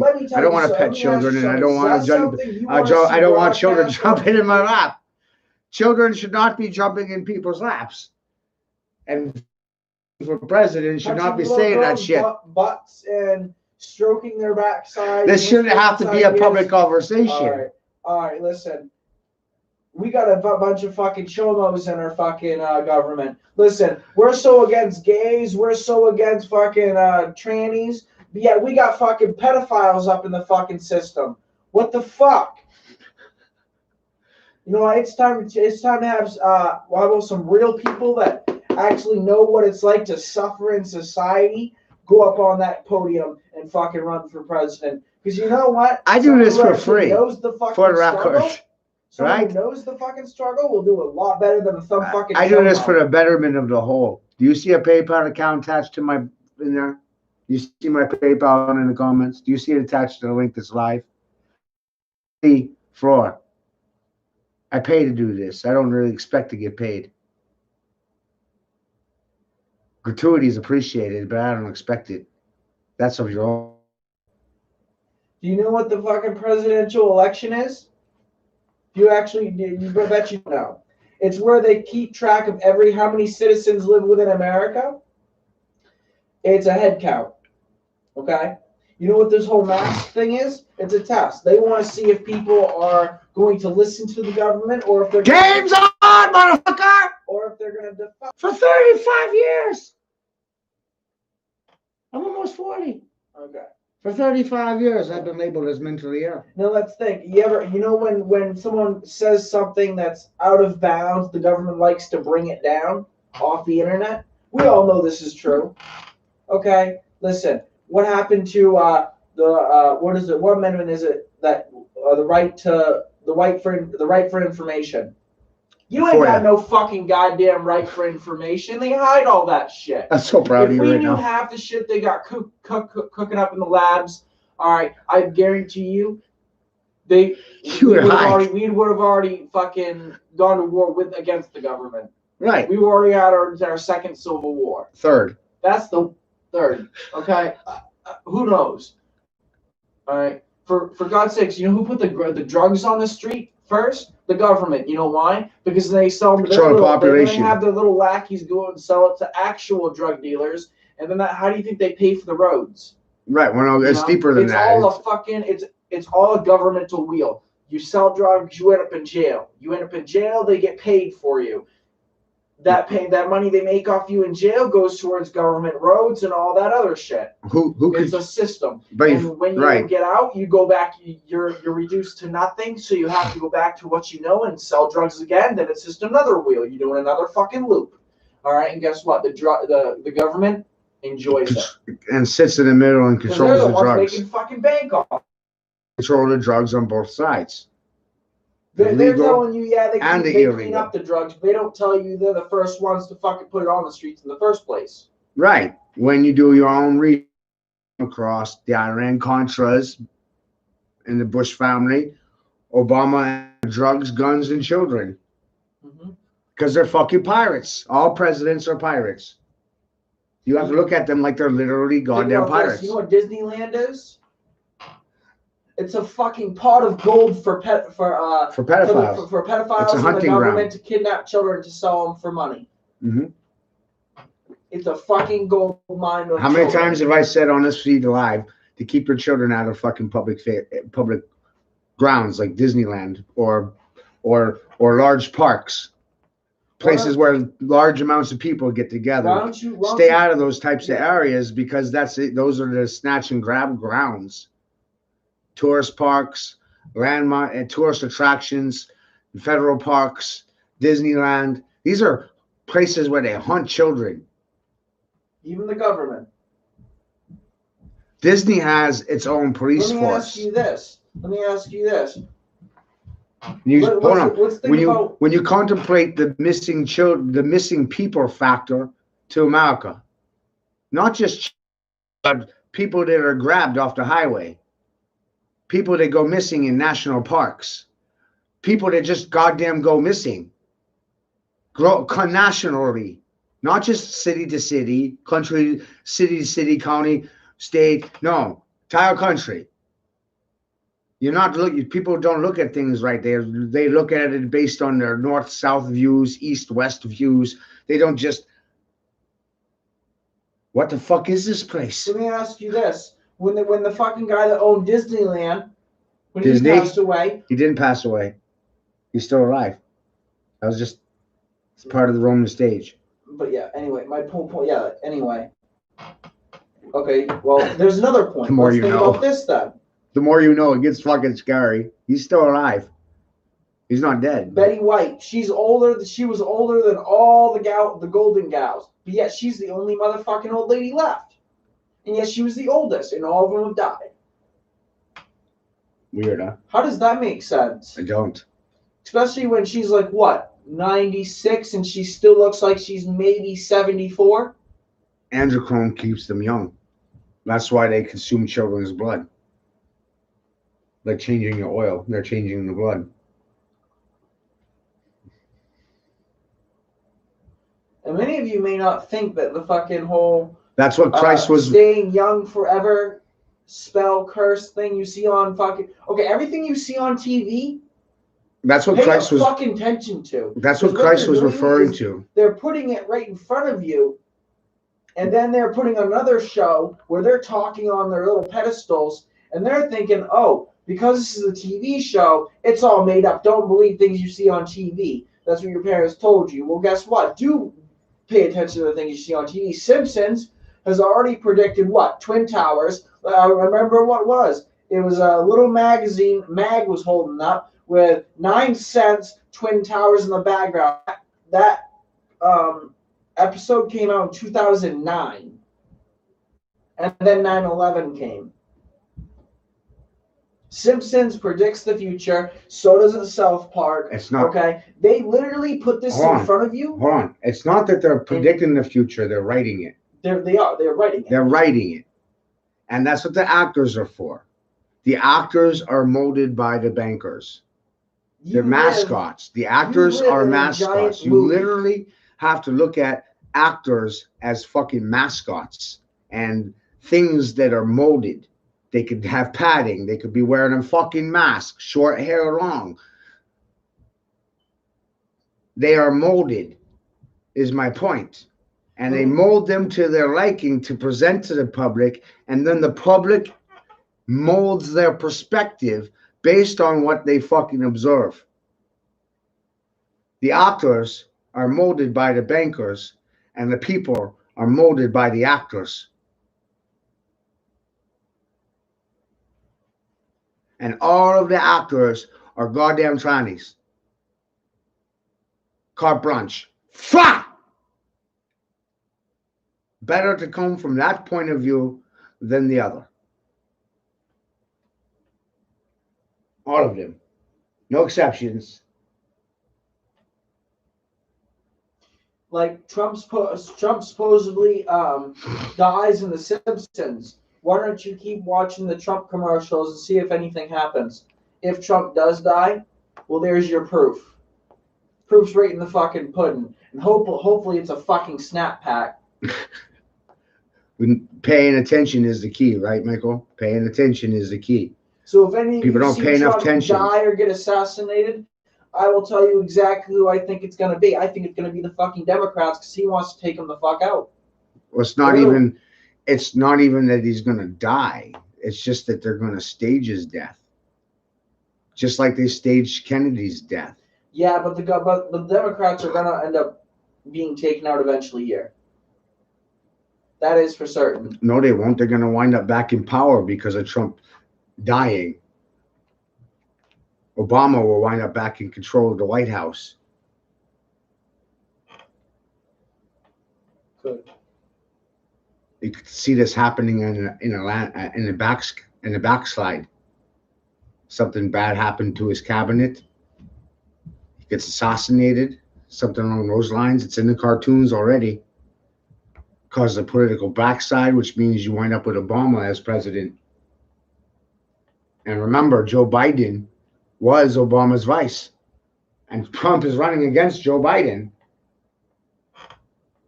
I personally have said for years now that Obama was Joe Biden's sock puppet. Now you see the pinch that we're in? Yeah, and then he tried to take away Obamacare. If we backslide, we wind up with Obama, which is Biden's sock puppet. And if Biden wins, we wind up with Biden outright. No sock puppet. But Biden is a sock puppet to the Chinese government. Right. There's the slam dunk. He's Catholic with a K.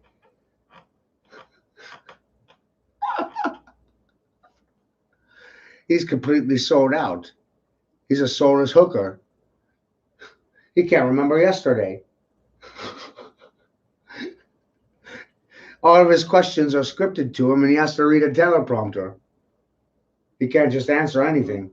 He's completely out of it. The president isn't even really a fucking president. He's an actor. Think about it. When an artist goes and writes and makes a song, he writes down his words, doesn't he? What do news reporters do? They write down what they're going to say. What does the president do? He writes down what he's going to say. It's not what he comes out and says is not based off what he I thinks. never write anything down. It's not based off what he thinks. It's based off what they want him to say to keep the public in order, so we don't. Because right now, think about it, we have people breaking into places, stealing technology, weapons. Shit. We already have fucking. What's that got to do with cannibalism and pedophilia? Nothing. But my point is, this is a whole other matter we need to look at too. Is. But it all goes back to It all goes back to who's in power. It all goes back to pedophilia and cannibalism. But the politicians are there to distract away your attention from those things. They don't want you paying thing in front of you. They don't want you paying attention to pedophilia, cannibalism, child trafficking. They don't want you to see the source of where these things are really coming from. The politicians are there to stand in the public and avert your attention, distract you. Yeah, they're gonna put things like, a plane fell out of the sky over Austria. No, it fucking didn't. And they control the news. There was never a plane going out there. They control the precedents. They control the things that are being shown on your 2, 5, 7, 12. They control the narrative. They're feeding you a script. It doesn't matter what channel. They're all reading the same script. Look, I show you. They're all reading the same goddamn script. Some of you might have an anxiety attack upon seeing. Sorry, but not really. A little bit. Ooh, ah, just a little bit. Ooh, ah, just a little bit.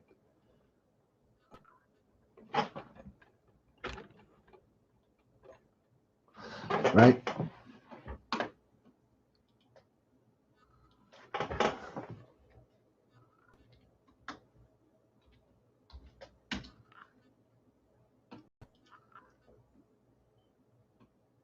In 76.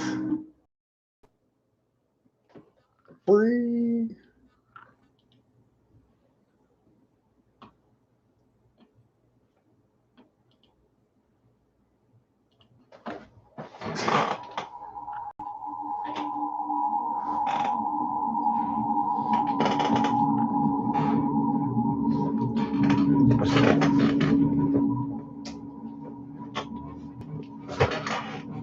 And I'm Ryan Wolf. Our greatest responsibility is to serve our Treasure Valley communities, the El Paso, Las Cruces communities, Eastern Iowa communities, Mid-Michigan communities. We are really proud of the quality, balanced journalism that CBS 4 News produces. But we are concerned about one-sided news stories plaguing our country. The sharing of biased and false news has become all too common on social media. Alarming, some media outlets publish these same fake stories without checking facts first. The sharing of biased and false news has become all too common on social media. More alarming, some media outlets publish these stories simply aren't true without checking facts first. Unfortunately, some members of the media use their platforms to push their own personal bias and agenda to control everyone people think, and this is extremely dangerous to our democracy. This is extremely dangerous to our democracy. This is extremely dangerous to our democracy. This is extremely dangerous to our democracy. This is extremely dangerous to our democracy. This is extremely dangerous to our democracy. This is extremely dangerous to our democracy. This is extremely dangerous to our democracy. This is extremely dangerous to our democracy. This is extremely dangerous to our democracy. This is extremely dangerous to our democracy. This is extremely dangerous to our democracy. This is extremely dangerous to our democracy.